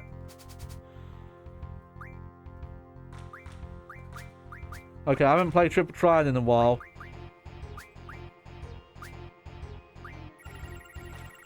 Let's give this a go. Okay.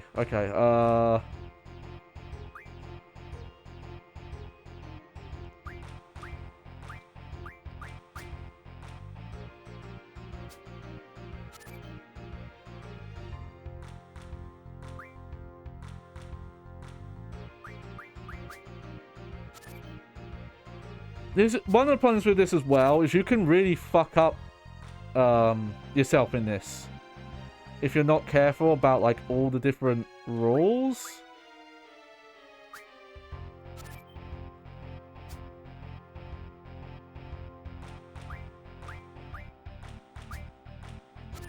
And if you accidentally let them be transferred over. Hey, I won. Yeah. 14 is probably like, if you want to play Triple Triad, just play 14. Okay. I guess it doesn't matter. I can't tell if it's blue. Does that mean we have it, or does that mean we don't have it?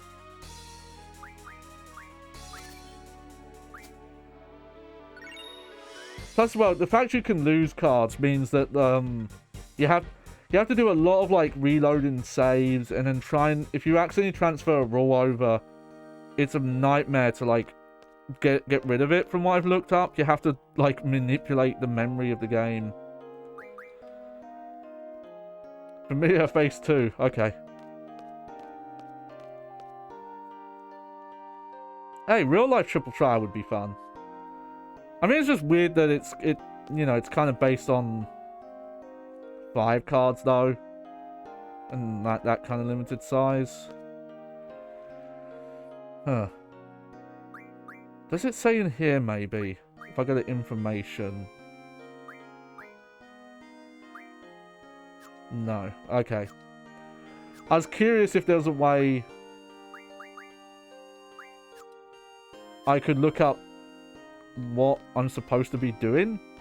at this point in the game.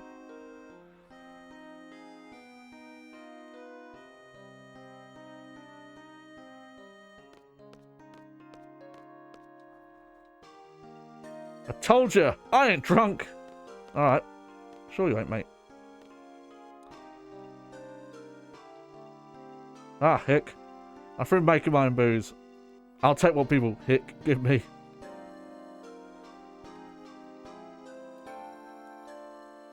Ah, I'm through, mate. Okay.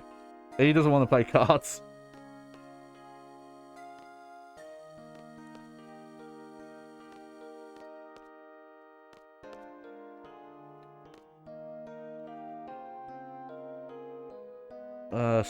The Master of Baron Garden is Norg, right? Did he evolve already? What are you talking about? Norg! He's a Shumi, so he should evolve. Shumi? What? You don't know diddly squat, do you? See, if this was nowadays, that would have been like a these nuts joke.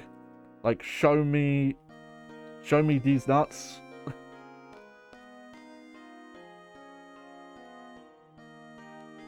In more innocent time. The 90s.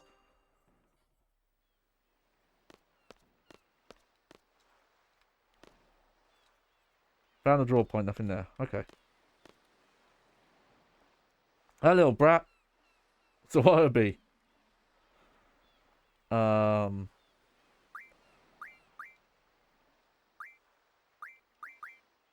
yeah, so this is the... I like this system. I think there are problems with it though, where you don't buy new weapons, you craft them. The problem is that they don't tell you where to find stuff. I think if you could look up, unless I'm wrong, but I don't think there's anywhere in the menu that tells you where to find the parts. Like, okay, I need a steel pipe for this, right? If I go into the information tab, does it say? Information, let's see. No. No,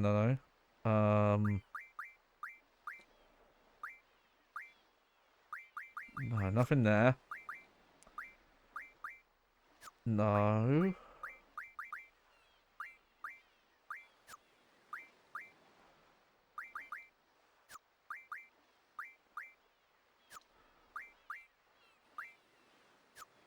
No.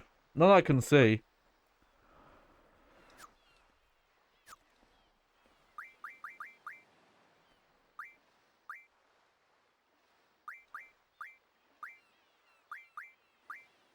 I think if you have some of this refining, that helps you for finding the items as well. Like, again, there's neat ideas.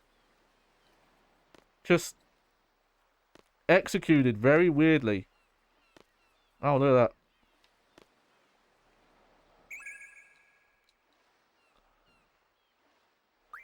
You take it.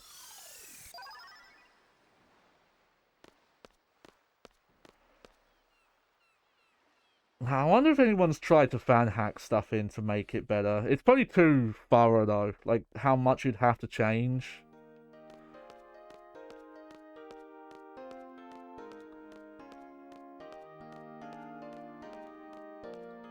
But yeah, I don't remember why you come here in the story. Yeah, so that's how the guild works. You don't get guild from fights, you just get it over time. At random interval. I don't think it's random, I think it is timed. Oh, cats! And it's based on like your seed level. So you want to take the exams. Great weather, huh? Want to play cards?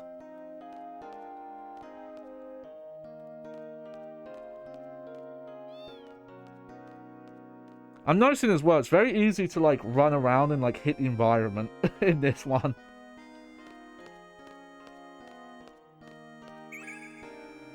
Found haste. You take it, Squirrel. Auto junction helps a bit, kind of simplify stuff. Also, I don't think we can turn on the icons like we could in Yeah, we can't turn the icons on to see where the, like, area entrances and exits are. Like, why do they even let us do this?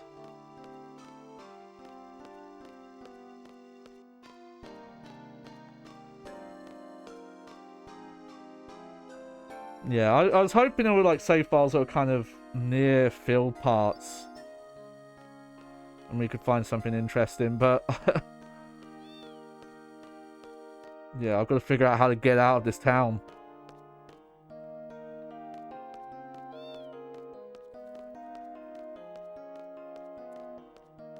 It'd be amazing if we knew where, like, okay, so we can't go that way. If we were near a Laguna segment, oh god, that'd be amazing. Get to listen to the Laguna battle theme.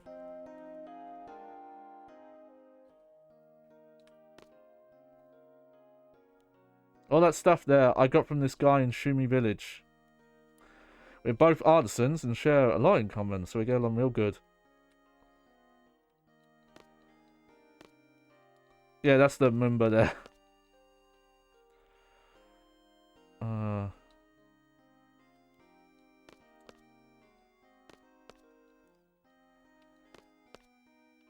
Yeah, okay. Well, we'll just have to go the other way, I guess.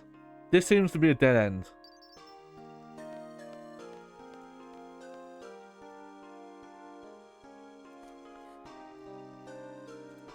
Maybe we need to go talk to the mayor, because his name was, like, highlighted. Oh no, that's... I forgot which way I came from.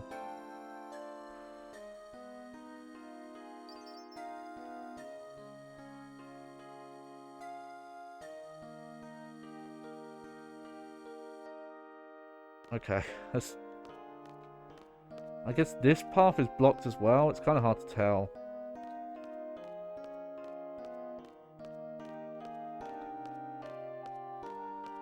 But I will say, if you do want to play any version of Final Fantasy VIII, you should probably just play the remaster re-release, because there are some quality of life improvements, which are obviously you get higher resolution. They redid a bunch of the models.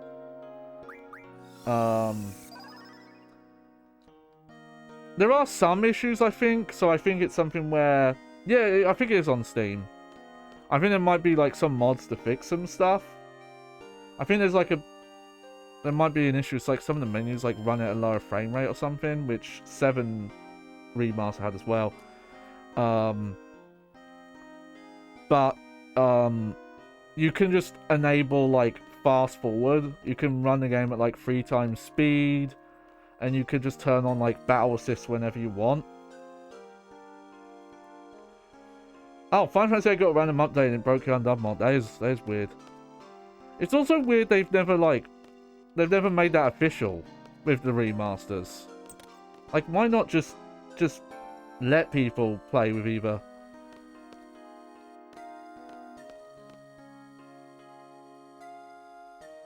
Well, you could probably find it on other platforms as well. Oh yeah, this is where we're supposed to go, because that was a little cutscene thing. Please have a seat. God, Cell's legs are so... He's got like little branches for legs. And I'm going to get the point. When are you leaving? He's not wasting any time. Here's the thing. Squall, I do like that he talks out loud about people. I don't know if he's supposed to be like coded a certain way. I don't want to speculate because I don't want to say something wrong or offensive because I don't know enough. But I like that. It's weird. When I was younger, I didn't like him because he was kind of just an edgy, broody guy. But now that I'm older, I realize he's just like cynical and over it. And I end up relating to him more than the other characters. Alright, we'll leave as soon as the garden is capable of moving. Oh, the garden's turned into like a boat at this point. Any idea when? I'm afraid not. We've only discovered that our garden is mobile a short while ago. And yeah, there's rival gardens. Like that whole universe bit is weird. Therefore, we don't even know how to move it. We're still in the process of understanding everything. Our technicians will assist you. They should be able to repair and service everything. How's that sound? That means we'll have to let outsiders into the garden. Go consult with your leader if you don't have the authority. Yeah, he's not thinking there. He said that out loud. That's why that guy heard him. He must really hate strangers. Please just keep your mouth shut. They must have their reasons. Who cares? We don't want military organizations in FH. You rely on force to solve problems. That is in direct defiance with our principles. We believe that any solution, any problem can be self-discussion. If you reach a mutual understanding, there's no need to fight. No argument there. Try Endal's hell though. Violence only leads... Violence breeds violence! We believe our presence here will attract violence. Yep, that's why I want you to leave as soon as possible. Let's go back to garden. Okay. Okay. Apparently she's a robot who just says the same thing. Whoa, whoa, whoa, whoa, whoa. Oh shit, Ultima. Okay. Let's try and get back to the garden, shall we?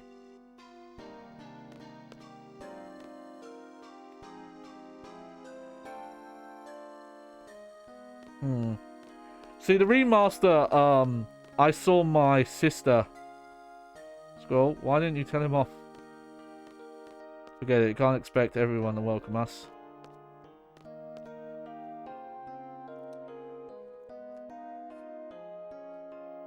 With his fucking John Cena shorts. Good, good, good. Oh. Well, shit. This is, stuff's going on. Oh, it's that Final Fantasy. It's the fucking X-Men music again. Wait.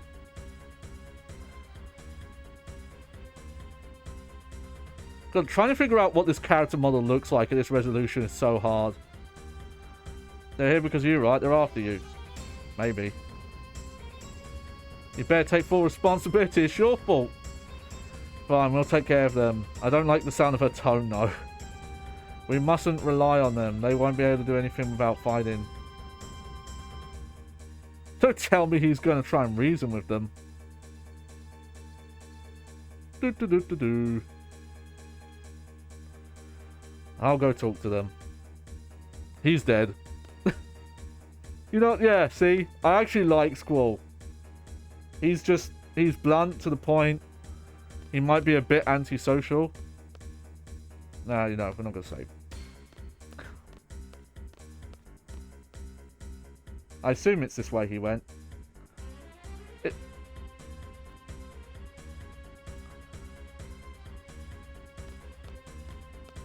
Huh.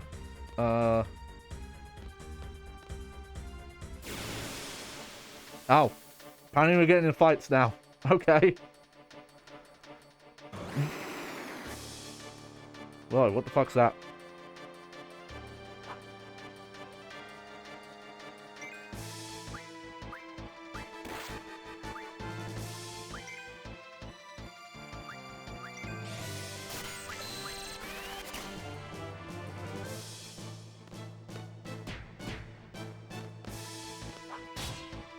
Okay.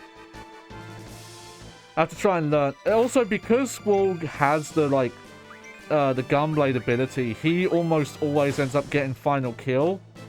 Unless you purposefully... There you go. That's if you hit R1 at the right time.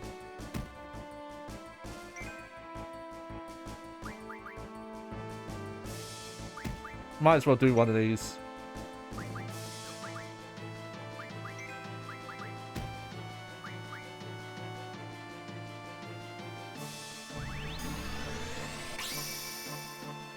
It's weird he's the only one who... Yep. Mum. Tap, tap, tap, tap, tap, tap, tap. Oh, don't tap. Don't tap. Tap, tap, tap, tap, tap, tap, tap, tap, tap, tap, tap, tap, tap. Don't tap. Tap, tap, tap. Like, if you want to get the most damage out of them, you have to do that. It's the problem.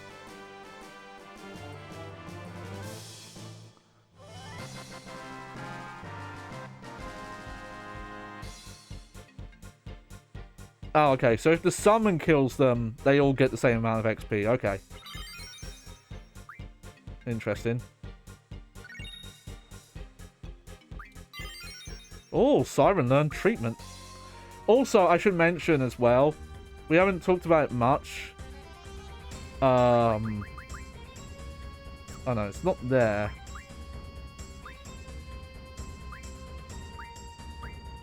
Where is it? Where do you do this?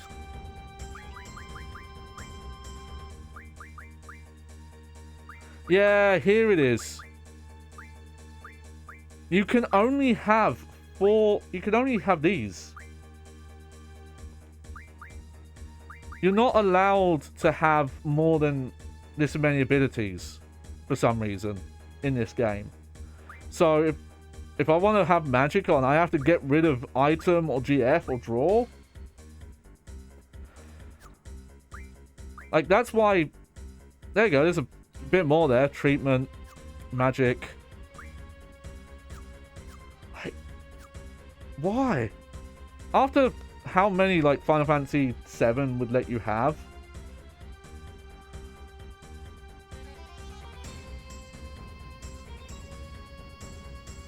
Okay, no. We'll do this a bit more, and then, I'll load one of those, like, endgame saves. They're all kind of just the same. I don't know why I've got, like, how many, like, 3 or 4 level 99 endgame saves, but there you go.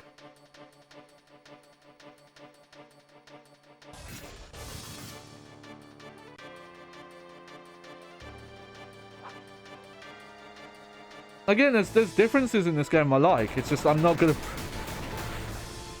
Some parts of this game are just... What were they thinking?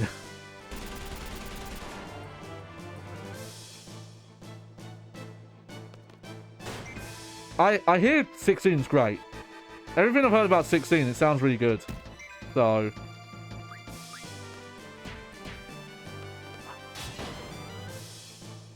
Oh, he fell asleep.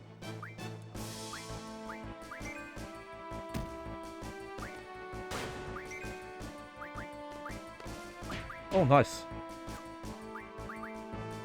Oh, now we can see their health.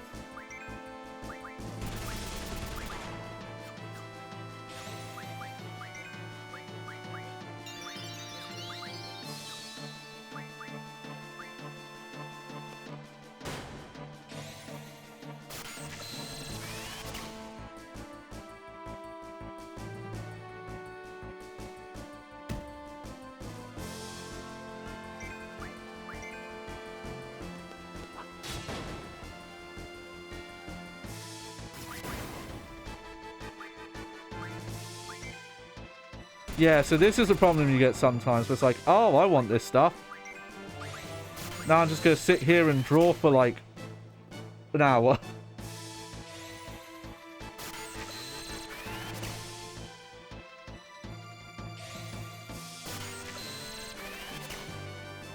Because that box there shows you when you've got something equipped. So that stat's going to help you. Just attack this guy.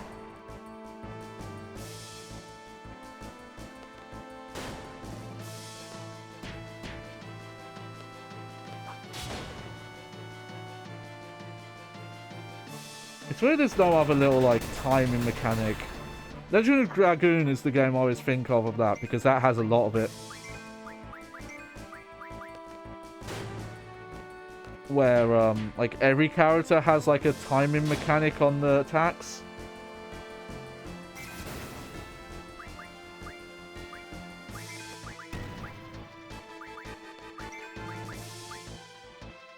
Oh, what's this one?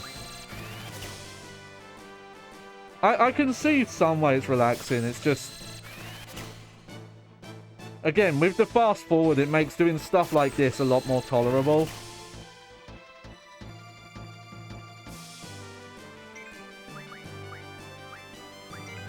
Like, I'm just doing this just to kind of show, like, yeah, this is how they want you to do it. It's a bit inefficient that I have, like, multiple thunders and fires on, like, each character, though. Alright. Let's just kill this guy.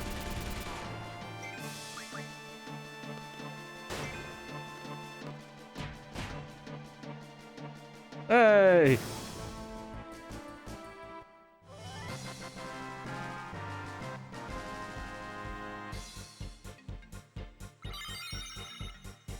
Cool. Alright, we got some screws. Got some steel orbs.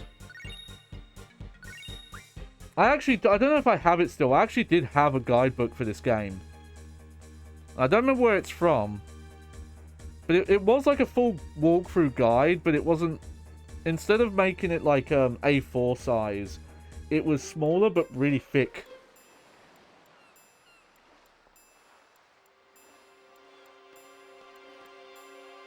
There he is.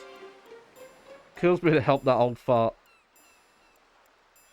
Why are they wasting their time with an old man if they're after us in our garden? I don't know what they're talking about.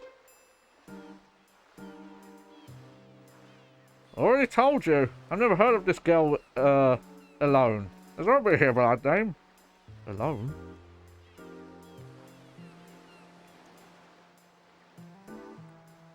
Fine. We'll just have to torch the city. Wait a minute, I'm telling the truth. I've never seen this girl. Yeah, see? Ha ha ha. Doesn't matter, old man. We're gonna burn this place anyway. It is orders. Ah, I love it. No, please, I beg of you. I'll start with you.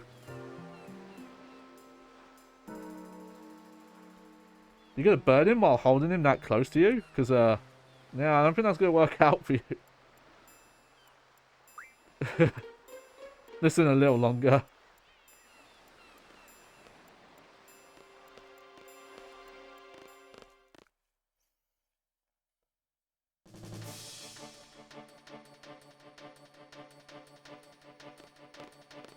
I realised, I think his shirt is supposed to have, like, love hearts on it.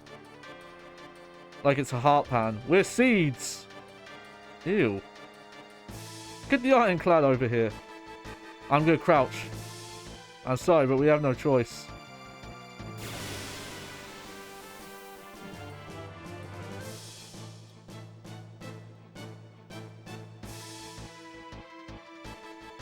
Wait, weren't we surrounded? What happened?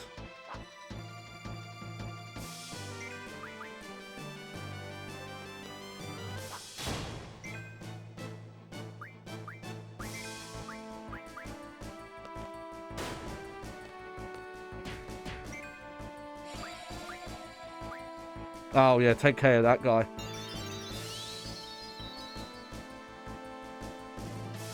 It's a dumb reference, but when I think of Squall's bum belts, it makes me think of fucking Tommy Wiseau, because he wears belts like that, and apparently he does it to like help keep his ass flat or something. He claimed he had some like weird reason that it was like to help his like ass out to have these belts.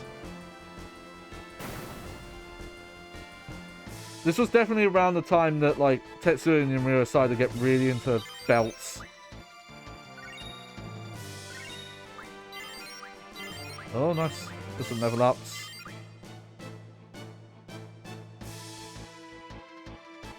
Come on, Jabba. Of course I know about Tommy Wiseau and his weird comments. Guys, what was that? Oh, I kind of remember this bit. Oh, look at that sick animation.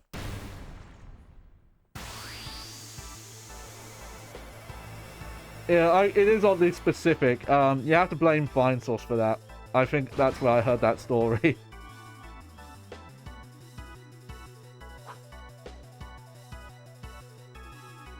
We've got a big one on our hands.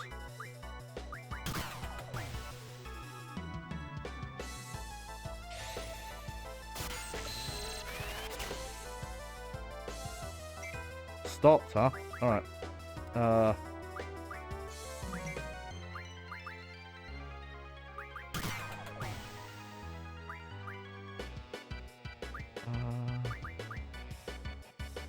Alright, let's show off a boss fight here. Oh yeah, this bit's weird because it uses the GF's health.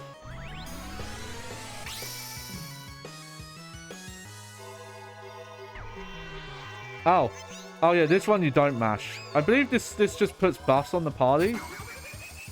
If I remember right.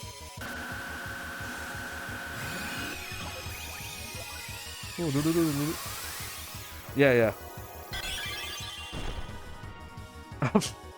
Go back in your hole.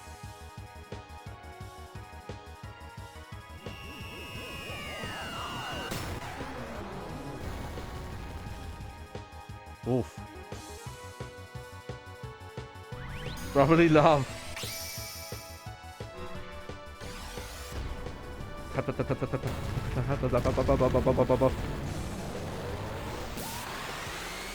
Yeah, when it says the X, you can't mash it too much or it'll reset.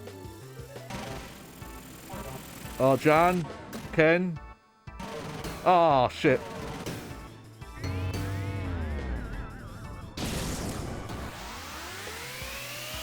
Oh, no. Like, these animations are cool. It's just... 10 fixed it, because 10 had the thing where there was quicker versions of the attacks unless you were going to get criticals and stuff, so you didn't have to watch them, like, every time.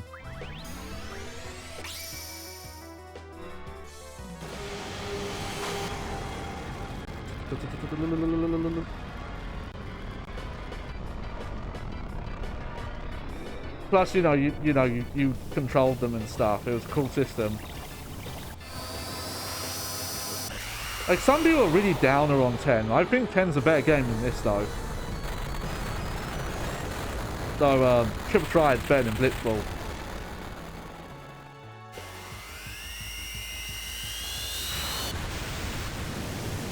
Blitzball is, like, just maths, and it's maths that doesn't make sense to me.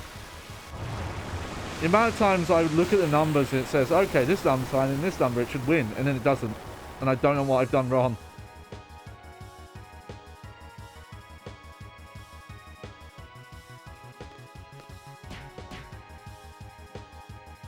Alright, I've got a heal soon.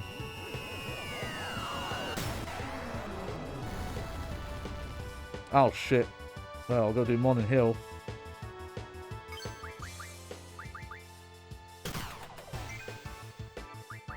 Shit. Well,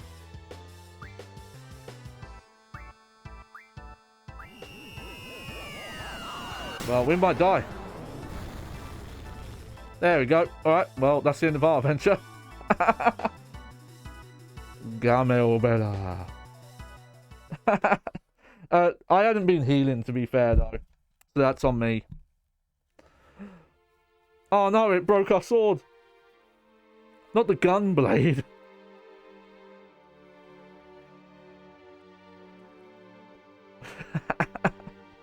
Oh, that's fine, that's fine.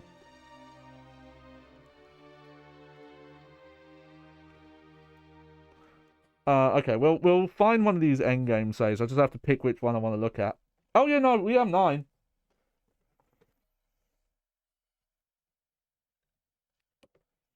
I have all of them.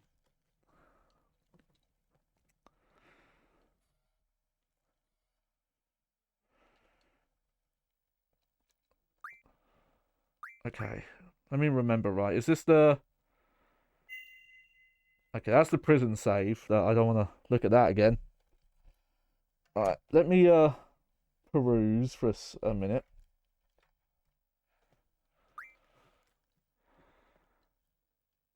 So, that's on the island closest to hell.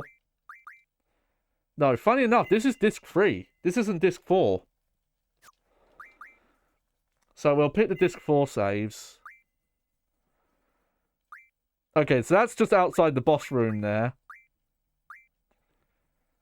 Okay, you know what? We'll pick the disc 3 save, because the disc 3 save is in the open world. But those 2 saves there is one's in the final area and one's in the room before the final boss. The final boss is long as well.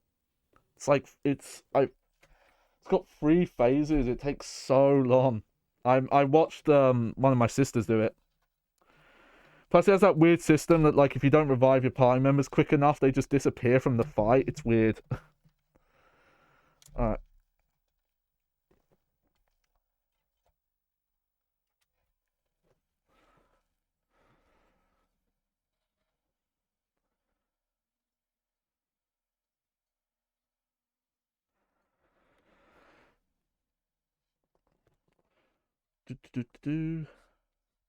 I think, yeah, I think the reason why 8 came out the way it did is, you know, Square was like preparing for the Enix merger, which got delayed pretty much because of there we go.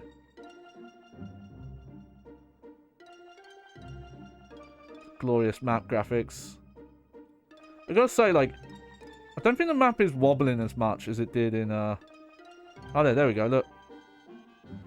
There's a prison, Win Hill, Dollet, Fisherman. Oh, there's Fisherman's Horizon. Balam. Ah, oh, Blackberry.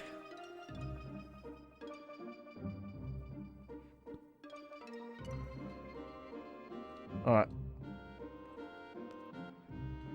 So yeah, I bet if I look... So I believe the playtime is red because that means it's gone over 99 hours.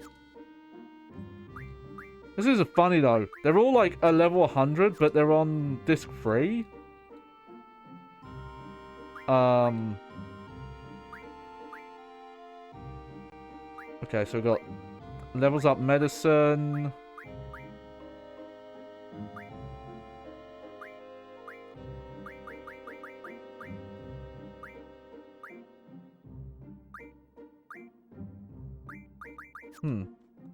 Where is it? Where is the encounter? None. Does this save file must look? This is like a maxed out save. Look.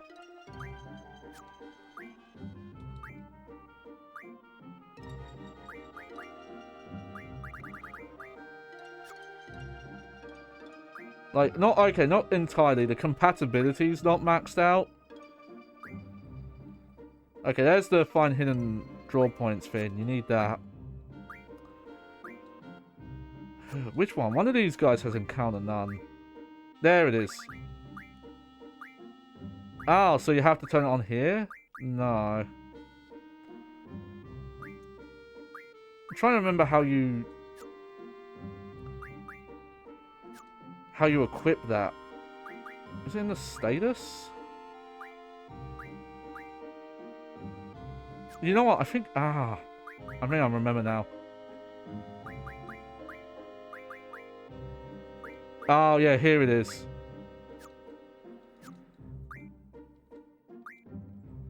So one of these guys is gonna have it on, I think.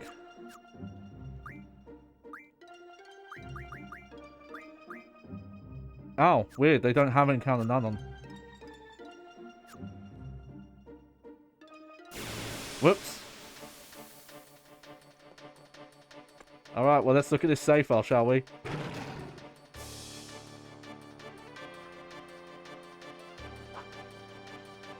Oh.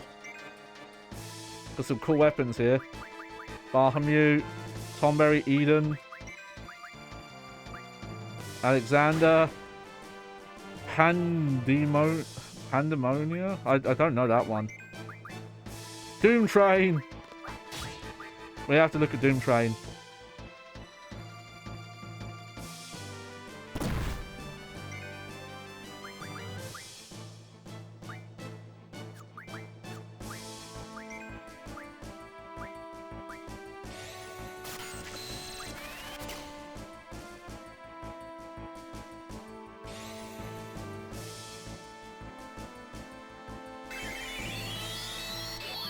That's a weird ability.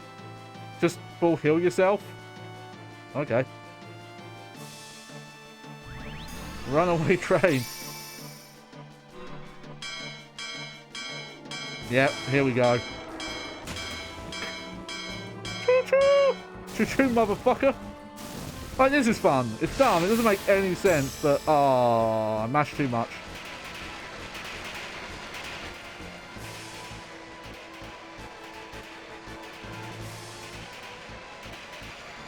I'm hunting on the rails of a crazy train. Look at that guy.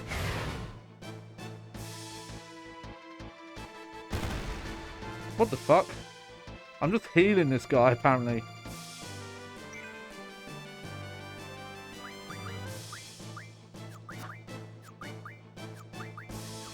There we go. Let's just get out of here. Let's look at the full list.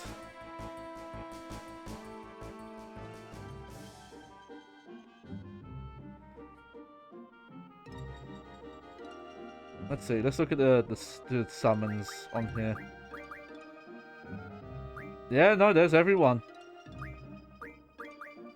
Quetzalcoatl, Shiva, Ifrit, Siren, Brothers, Diablos, Carbuncle, Leviathan, Eden, Tonberry, Cactuar, Bahamut, Doomtrain, Exanta. Odin's not in this one. Then. Or can this tree level up? There's no, like, icon to show it. I think you're thinking of 7, then.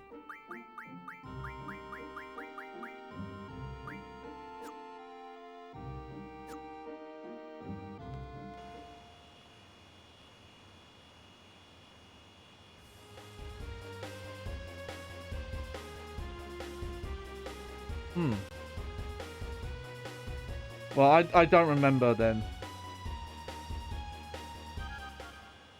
Oh, that's not what I meant to do.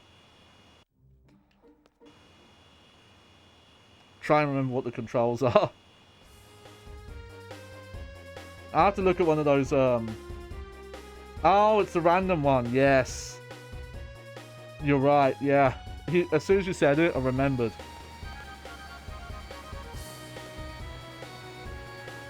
Now it's up to us. Is Cypher in there? Is he there of his own will? Oh yeah, we haven't seen Cypher. Lunatic Pandora, here he comes. So Laguna's plans go. Oh yeah, so Laguna's probably in the ship with us. Nope. You know where we're going? Yes. Zell, let's go.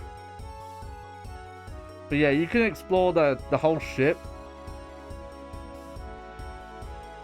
It's a very old school sounding like airship theme to me. Ah, that's not the right button.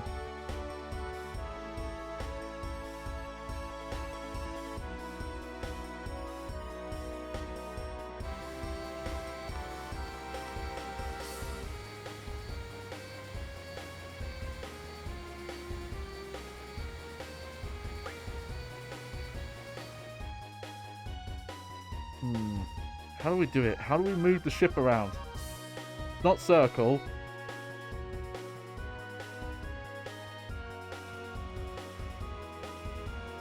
Oh, there we go.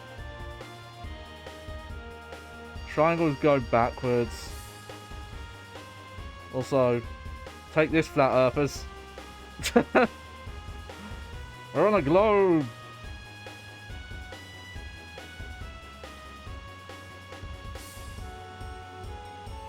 What? Oh, there's a train there. That I do like that bit. I remember that in the world map you can take trains. That bit was always cute.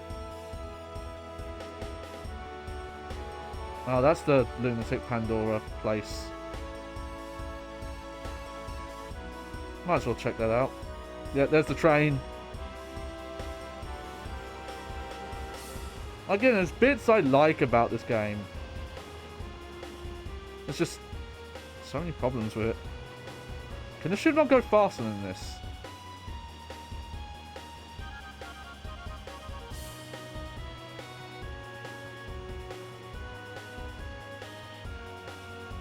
Because the ship in Final Fantasy VII definitely goes faster than this.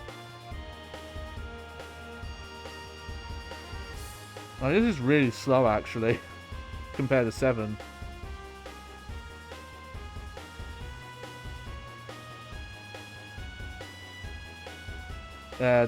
So this city, there's a story moment where you go to this crazy future city, and that's where my save file got stuck.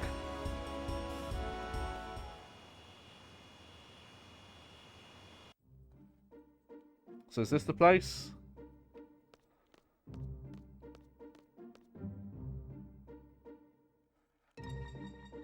Just having a quick look. Just want to see.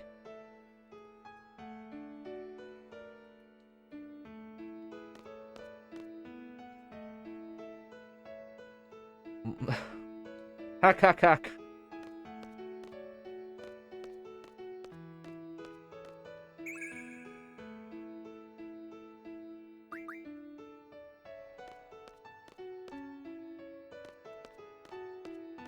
Or is it somewhere up in the sky?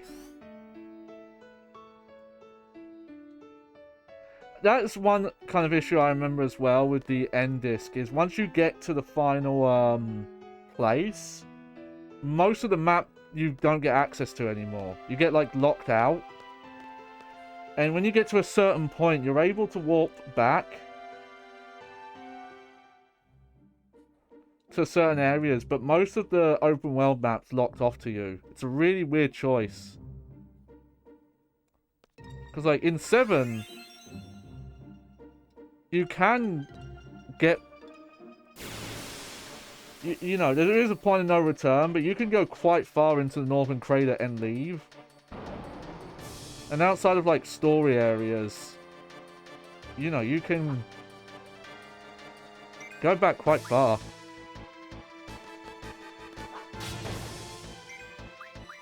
Oh, I'm not doing 999 though.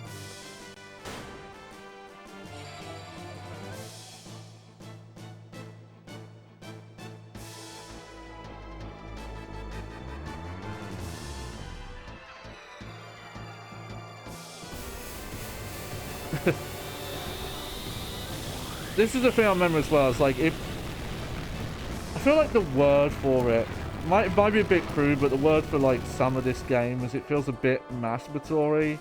Just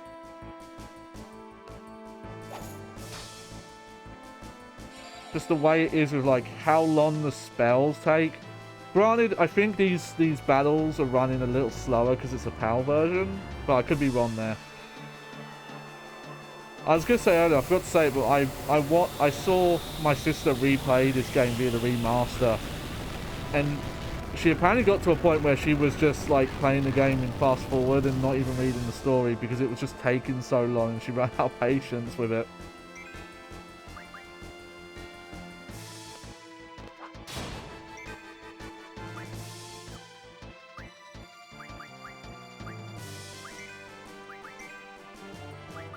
Weird. Probably would have done his limit break at that health. Maybe it wasn't low enough.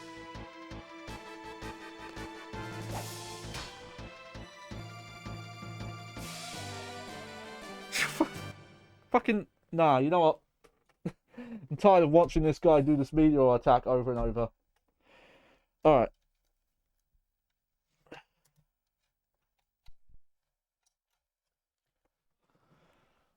So finally... Fantasy, I guess. Here we are. Final Fantasy IX. So I have one save file for this. So not very far in the game, unfortunately.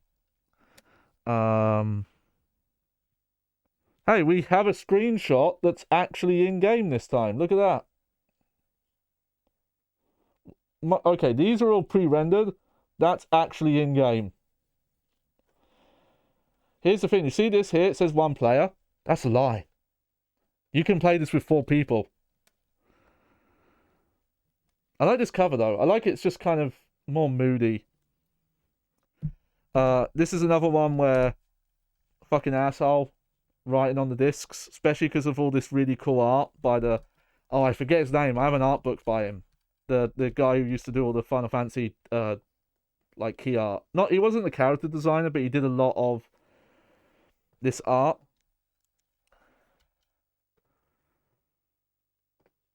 Alright. But these are the discs that I looked at them actually, and I was kind of surprised. Like some of these are a little marked up. You can see that one there. But I looked at one of the discs and I was just shocked at like how pristine it was. Not that one. Nah, it must have been... I forget which disc it was. Alright. Well, we need to change categories here.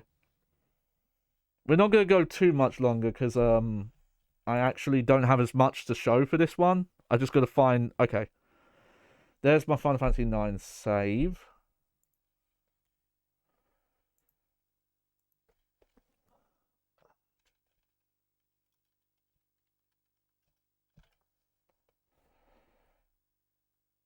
Okay, Final Fantasy IX is listed twice for some reason.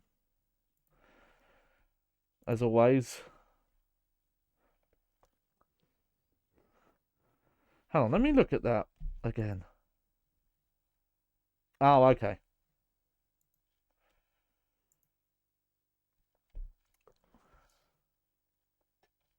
Here we go.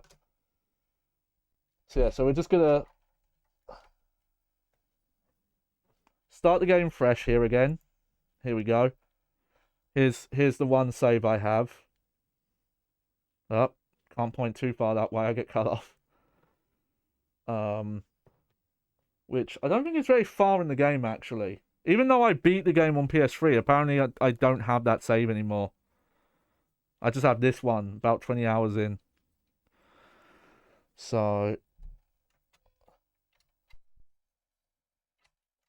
let's check it out, yo. I love Final Fantasy IX.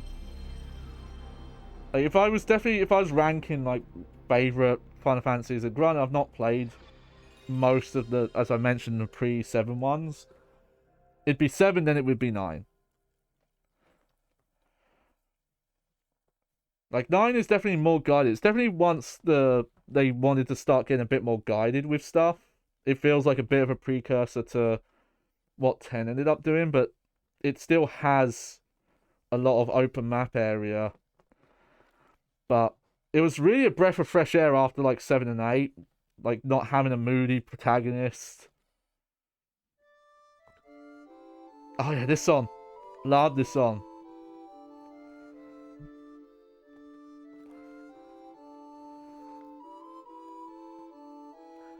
Look at that, we get an actual little trailer.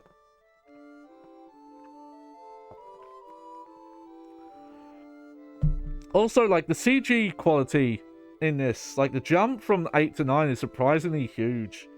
Like, 8 CG already looked pretty good. Final Fantasy VIII, I think, came out in 99. This was 2000. I think this was made by a slightly different team. I believe most of the Final Fantasy VII team made 9. Whereas the Final Fantasy VIII team, like, I think they were split up, and that's why they came out, like, kind of so quick to each other.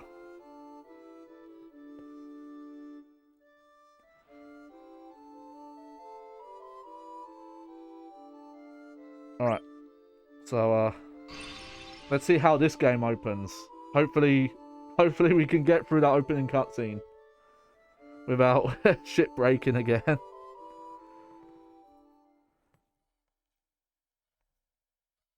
The Distance World concert I saw, they played a lot of music from 9. It was great. They did play. We didn't get to hear it. They played Laguna's theme from 8, orchestrated. It sounds amazing.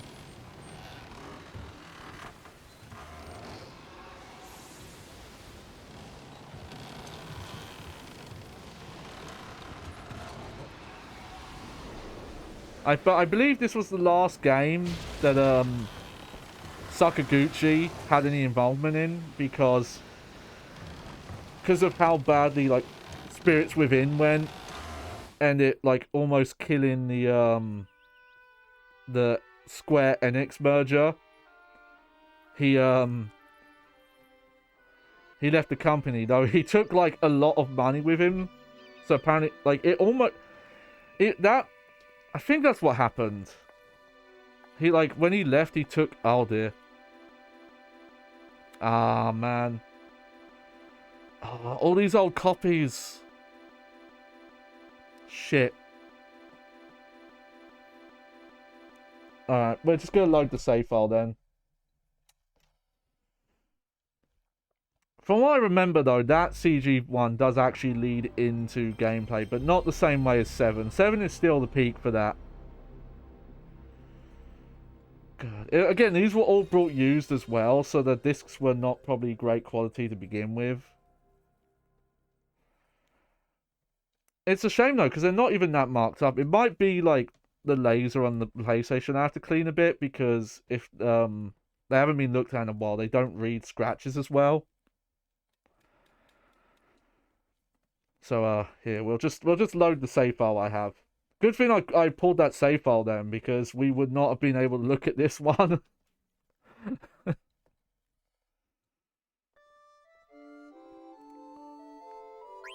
All right.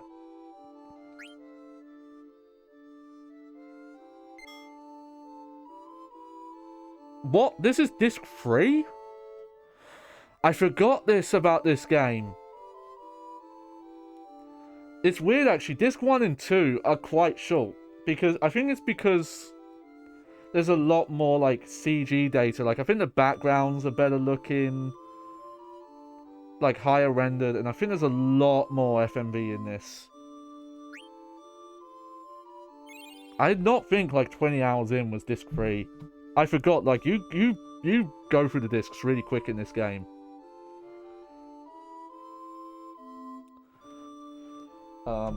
No, I can confirm that's not fast enough to get one of the ultimate weapons requires you to get to a certain boss in the game. I think in like under 15 hours or something crazy like that, which is like on the near the end of the game.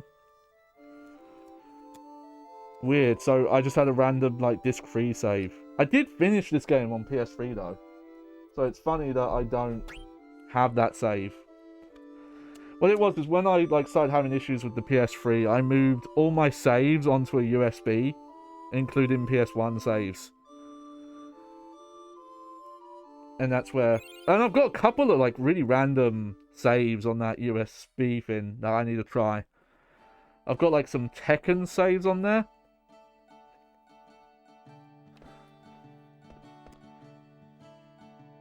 What is going on here?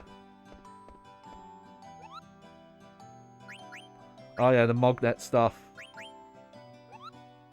Alright, well I don't have mail for you. Okay, I believe this is the part... Oh, I remember this, where... This is probably the weird thing. It's very Japanese, but like she has a crush on Zidane. Even though she's like a 5-year-old. Oh, Zidane is in town. Hey, game, thank you. Oh. Well, I don't know which way's town. She goes to that bird guy, and he helps write a letter. Oh, I can't hand this letter to Zidane. Where do you go anyway? I will say disc 1 does, like, right at the start. There is a bit where you're playing as VIII, and that's quite slow. You don't start there, but I think, like, after you do some stuff with Zidane, you swap to VIII.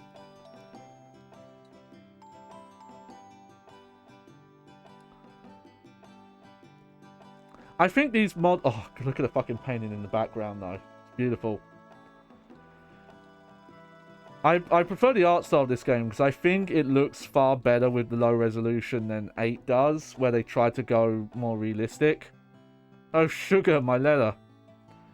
Hey, if you can't get me down, deliver that letter to Zidane, alright? Zidane? Yeah, no problem.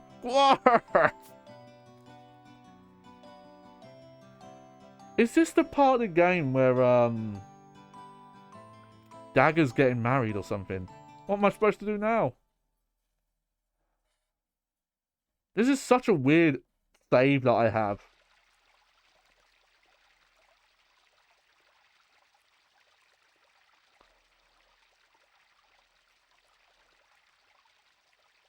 Hey, the bone ain't here. There's Steiner. Castle patrol completed. Huh? Why, if it isn't Baku, the leader of Tantalus. Who just called my name? Ah, shoot. Shall we capture him? No, he saved my life. You may go. I will handle this.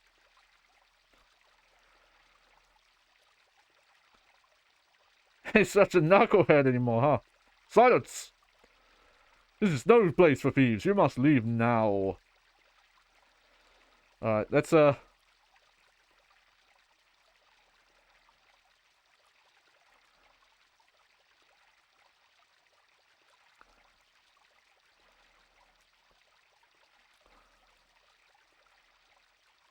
Oh, no, he dropped the letter.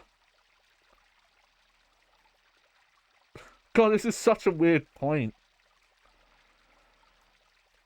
Oh, yeah, this is how Zidane ends up with, Oh, I forgot her name, but she's like one of the coolest characters, and you don't get to have her in your party outside of like one segment. Urgh. Oh, Rusty.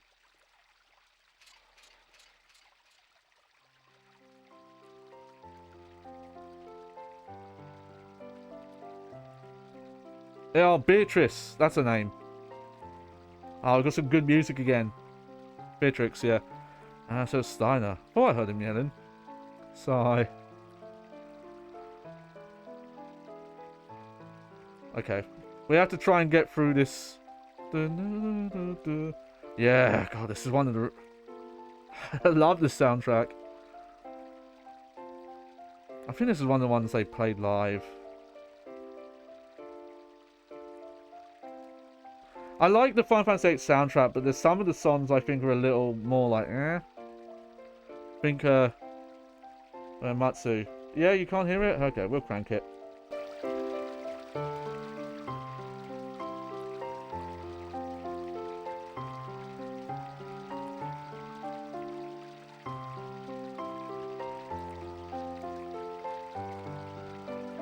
Right, me. Yep.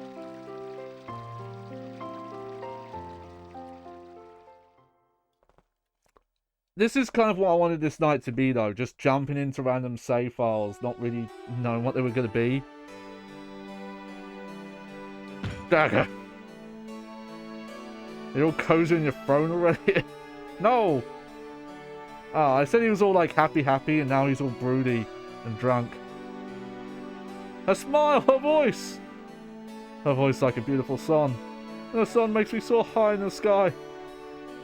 But now... You can still fly high, darling. Oh my. Zidane, you can really do it.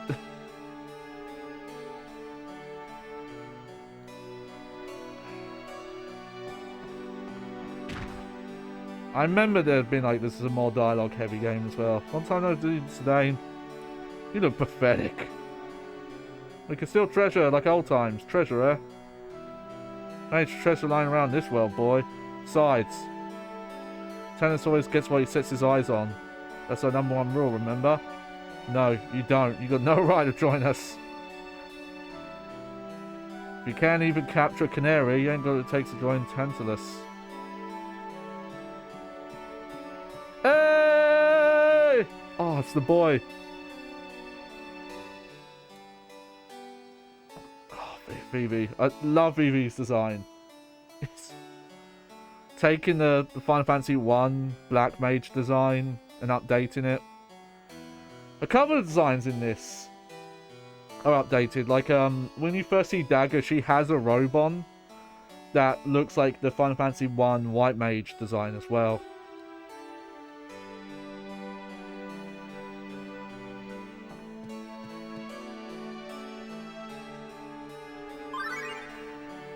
Oh yeah, the whole active time event. Yeah.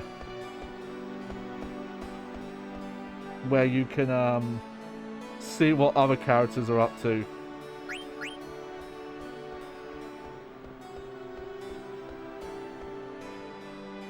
Let's see.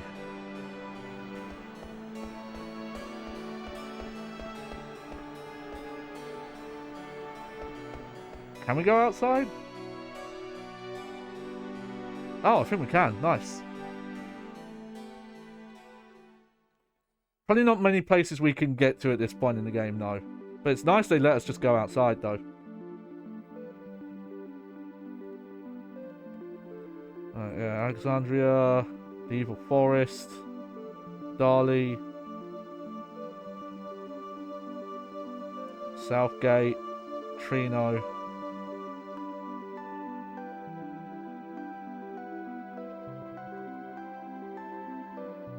Weird.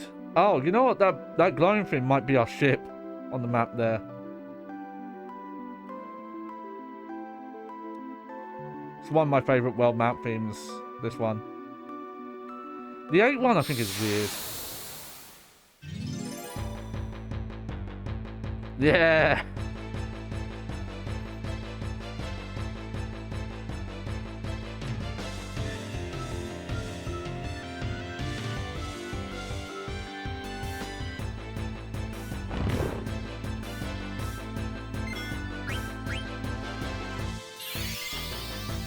Alright, focus. One up. Oh, now it's too loud. Now it's too loud. There we go.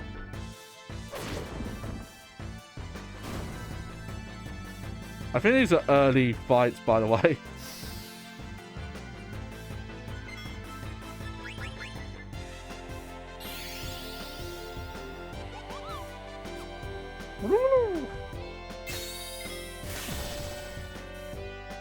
Oh no, he fell asleep.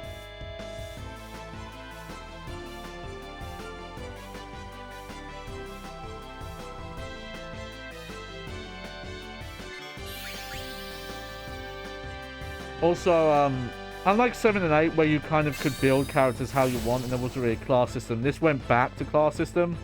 Oh, great. Alright. Yeah, this is the part of old Final Fantasy that does not hold up, is when you're both asleep and you just...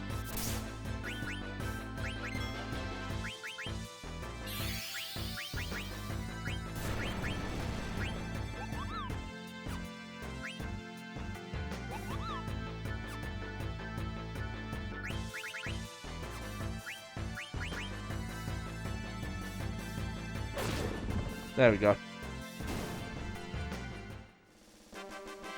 Yeah, it's like jobs or classes in this, but they're, you know, they're set to the character this time. Oh yeah, look at the amount of XP there.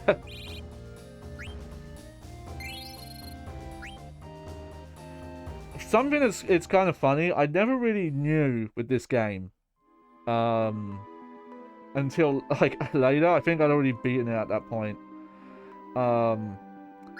So I don't know how it works in all the games, but it turns out what stats level up is dependent on what gear you have equipped. So if you equip gear that has like higher attack, you get more attack gain when you level up.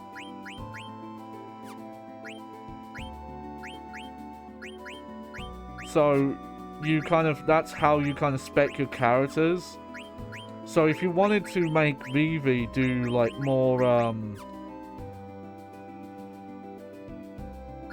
physical damage, you would equip stuff to him that had like higher attack stuff. No, I think the way I would play these is I would just kind of focus on teaching the characters stuff. This system I like. It's kind of like, I'm trying to think of the best way to describe it. It feels like a bit of a hybrid of the GF ability system mixed with the materia system. But you equip stuff and they'll have these abilities attached to them. And when you have that gear equipped, you get that ability. But once you level up it to this, you get to keep your ability even if you equip a different weapon. And then you have like so many slots that you can put stuff into. So it's a fun system. Alright, let's see. Where can we go to from here? I think we might be stuck up here. Looking at it.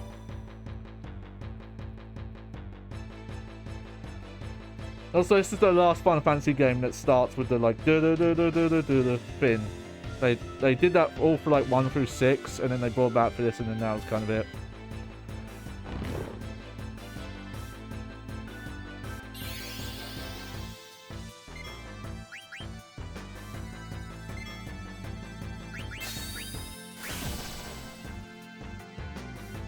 These guys aren't even that strong, it's just they keep casting fucking sleep.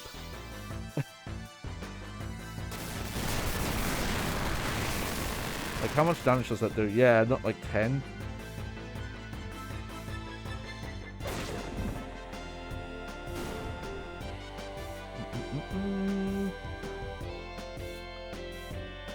Like, visually, this is the game to me I think that holds up the best out of the early Final Fantasies.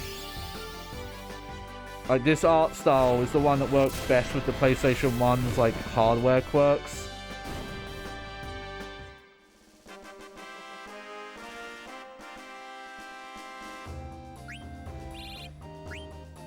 Yeah, this is definitely not a farming area. That's probably the main criticism with this game. Probably is like there's a lot of points where you're kind of just stuck into what you're doing. Ah, really? Again, another reason why playing the remasters with the fast forward stuff is better, because that encounter rate was crazy there. You'd think you'd get a lower encounter rate in an area with like these enemies being weaker, I don't know.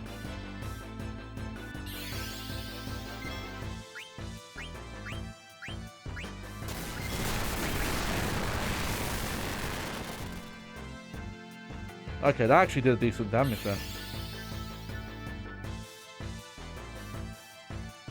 Look at these guys.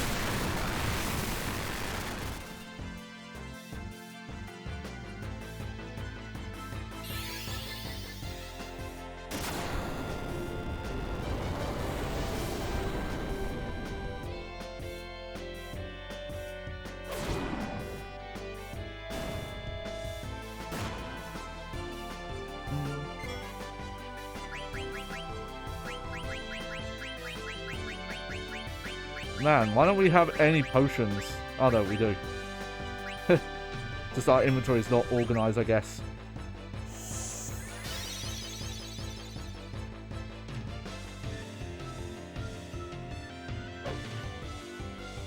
Wow. Guess these guys are tougher than the other ones.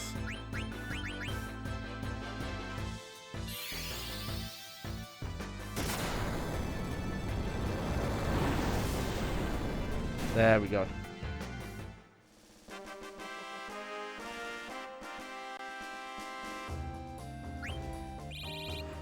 Trying to think what more we can kind of show off around this area. So this game has a different card game. It has Tetramaster, and I've never really figured out how to play it. It's kind of similar to Triple Triad, but it's more complicated as well. Yeah, you know what? I think we can't get out of this area without the airship.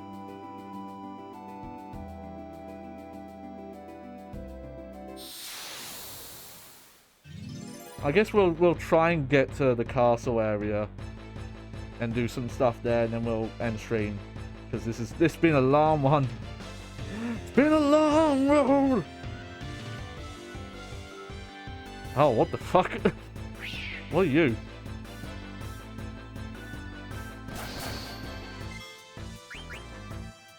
Funny enough, I think this might be right at the start of Disc 3, actually. Now that I'm, like, my memory's coming back to me, I think this coming back to Alexander is, like, the start of this disc.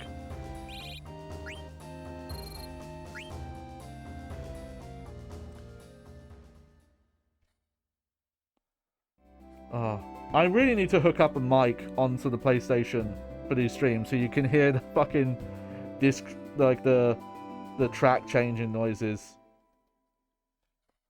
I feel like you're missing something. You're not getting the full effect.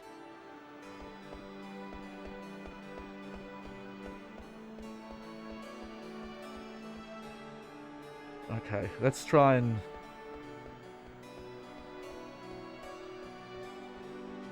actually get back to the castle bit.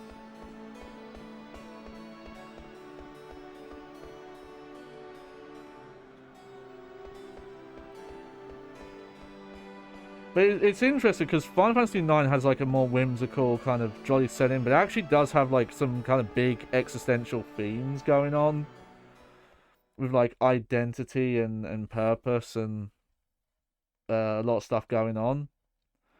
I think that's why I recommend it, because Lester Dane doesn't even stop by to say hello. Oh, Freya.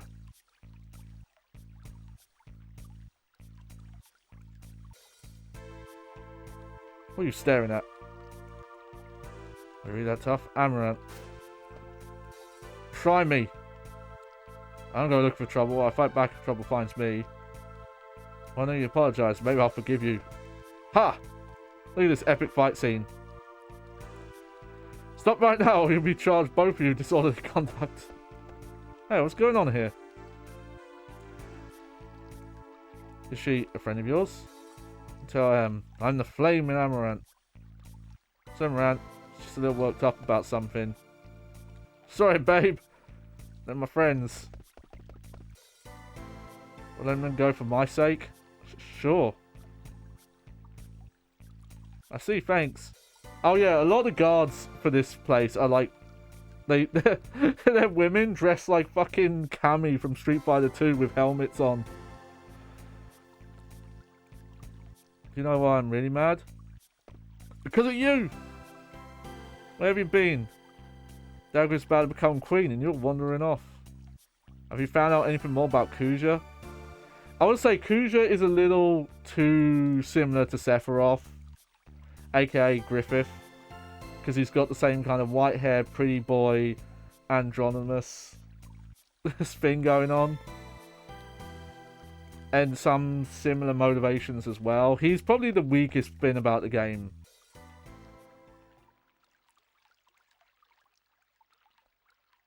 What can I do? God, yeah.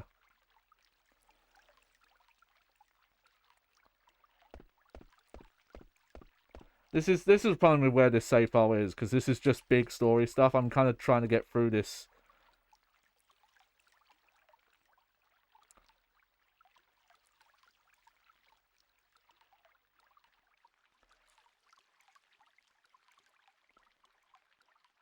I don't know what's just after this bit.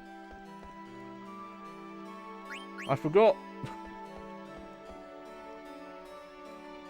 Go to the castle, yes.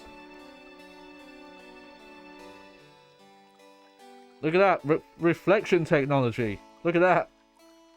Fucking PS1's amazing.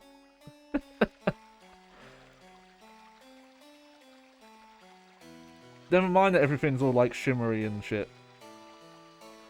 Yeah, I want to say these backgrounds aren't as compressed as they were in the other games. They don't, like, Final Fantasy VII looked more pixely than this. Ah, let go! Ouch. It's no way to treat a lady. Stop screaming, I'll throw you into the dungeons. What happened to Eiko? Oh, it's horrible. He called me a liar and a bad mouth and a brat. Yeah, hey kids. Yeah, Eiko. Eiko Carol Medane Sari. I've never heard of it. There's a science. What are you all doing here? It's a royal castle. You do not belong here. Hello, Mr. Steiner.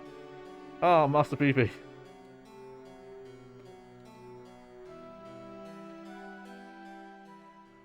Yeah, this might be too quiet of a moment to really show off this game. It's a shame I can't get the discs working very well.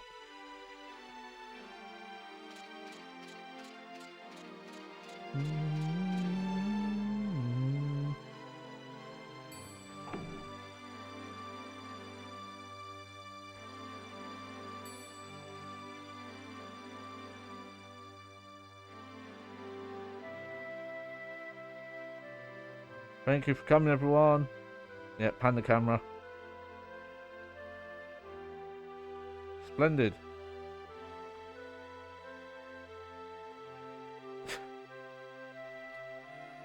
Oh, he's so shy. It's funny because with like women, he's like not actually that, like he's not emotionally invested in. He's able to flirt really easy, but because he like gets into Dagger, he actually can't. He loses all his confidence.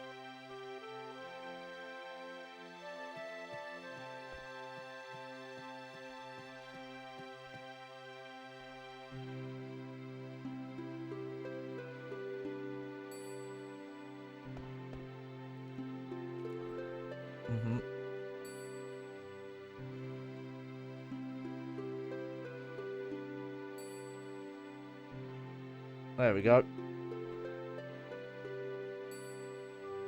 God, when you know the story, this all makes sense, but this is such a middle point where you don't know what's going on at all.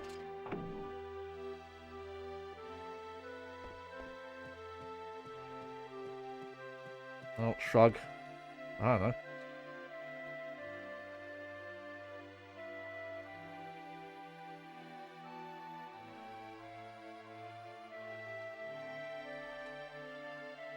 Do.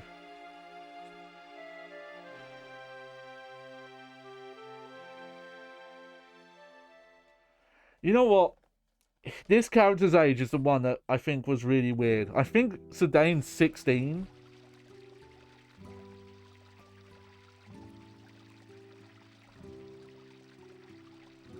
And it doesn't make sense because he's like a long-time rogue that has like all these kind of like love affairs and like women that he's like had flings with or has like passing fins. And then he's like, oh, he's 16. Also, once you find out like the full plot, it's just like, wait, how do they even know what his exact age is? But also, they never say it in-game. I always feel like they put the ages in the manuals wrong.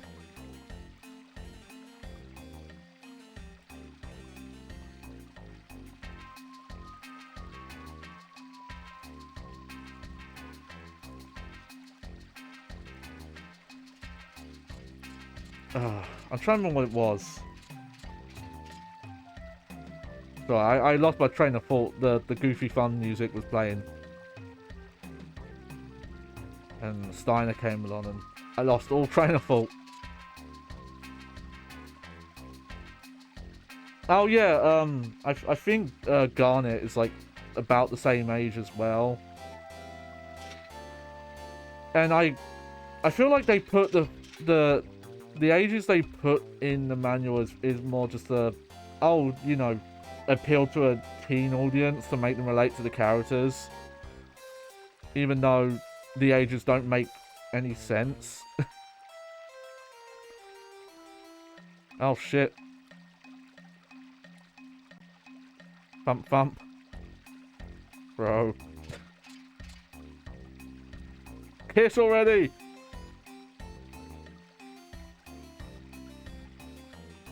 Oh, he's got a nosebleed. Oh no.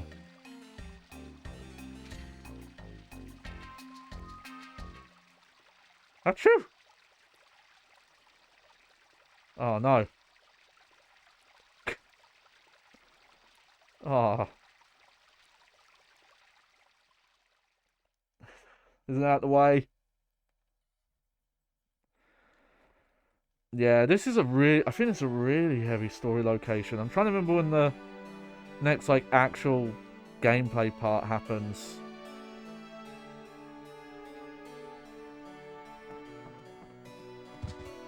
Ah!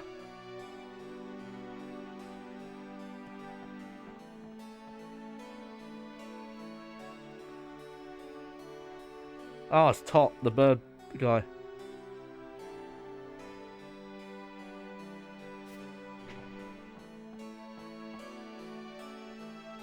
Oh, yeah, nerdy guy.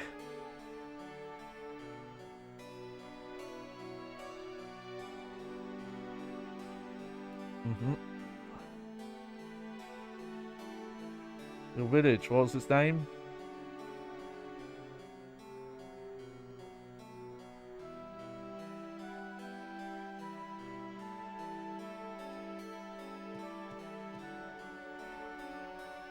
Oh, yeah, Trino.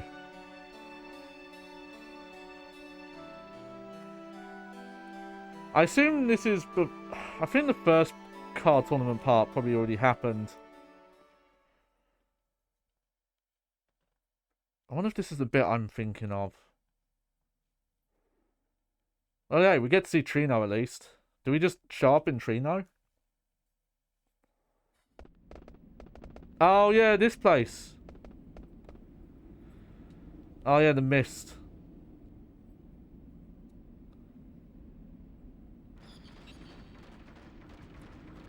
Oh yeah, here we go.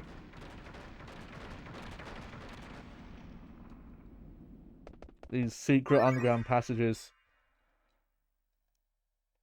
Uh-oh. Oh no, it's these guys. It's a weird look. It's mainly just getting to see random story stuff here. But mainly the start of the game is a lot like this as well. Yeah, the more I think about it, the more this is like a kind of an early attempt at what 10 would have been. It's weird to me how quickly these games used to come out, though. They must have had multiple developers working on them. Because, yeah, this was 2000, but then 10 was 2001, I think. Wasn't it until, like, 10 where they really started to slow down? Oh, dear. I think my disc is not going to load, so we might have to wrap things up. I think 12, because funny enough, 12 took a long time to come out, but I think it was meant to come out early. It was in development hell for a long time. I remember my PlayStation 2 magazine covered it, where the original director, like, quit the project because he was, like, too stressed out at some point. I remember as well, I think that magazine showed, like, an early, oh, here's a pre-rendered image that's gonna be what Final Fantasy 13 is, and it's got nothing to do with the final game. It's just like a lady in a field of flowers. Ah, that's a shame. Yeah, it's trying. The PlayStation's trying. Yeah, it's a shame. This is my fault though. I wish my discs were in better quality, but a lot of these were like shared with family members, and they've been around for so long. It's the problem with oh disc like disc-based content now. Especially CD stuff. Like, it doesn't take a lot to damage a CD to make it unreadable.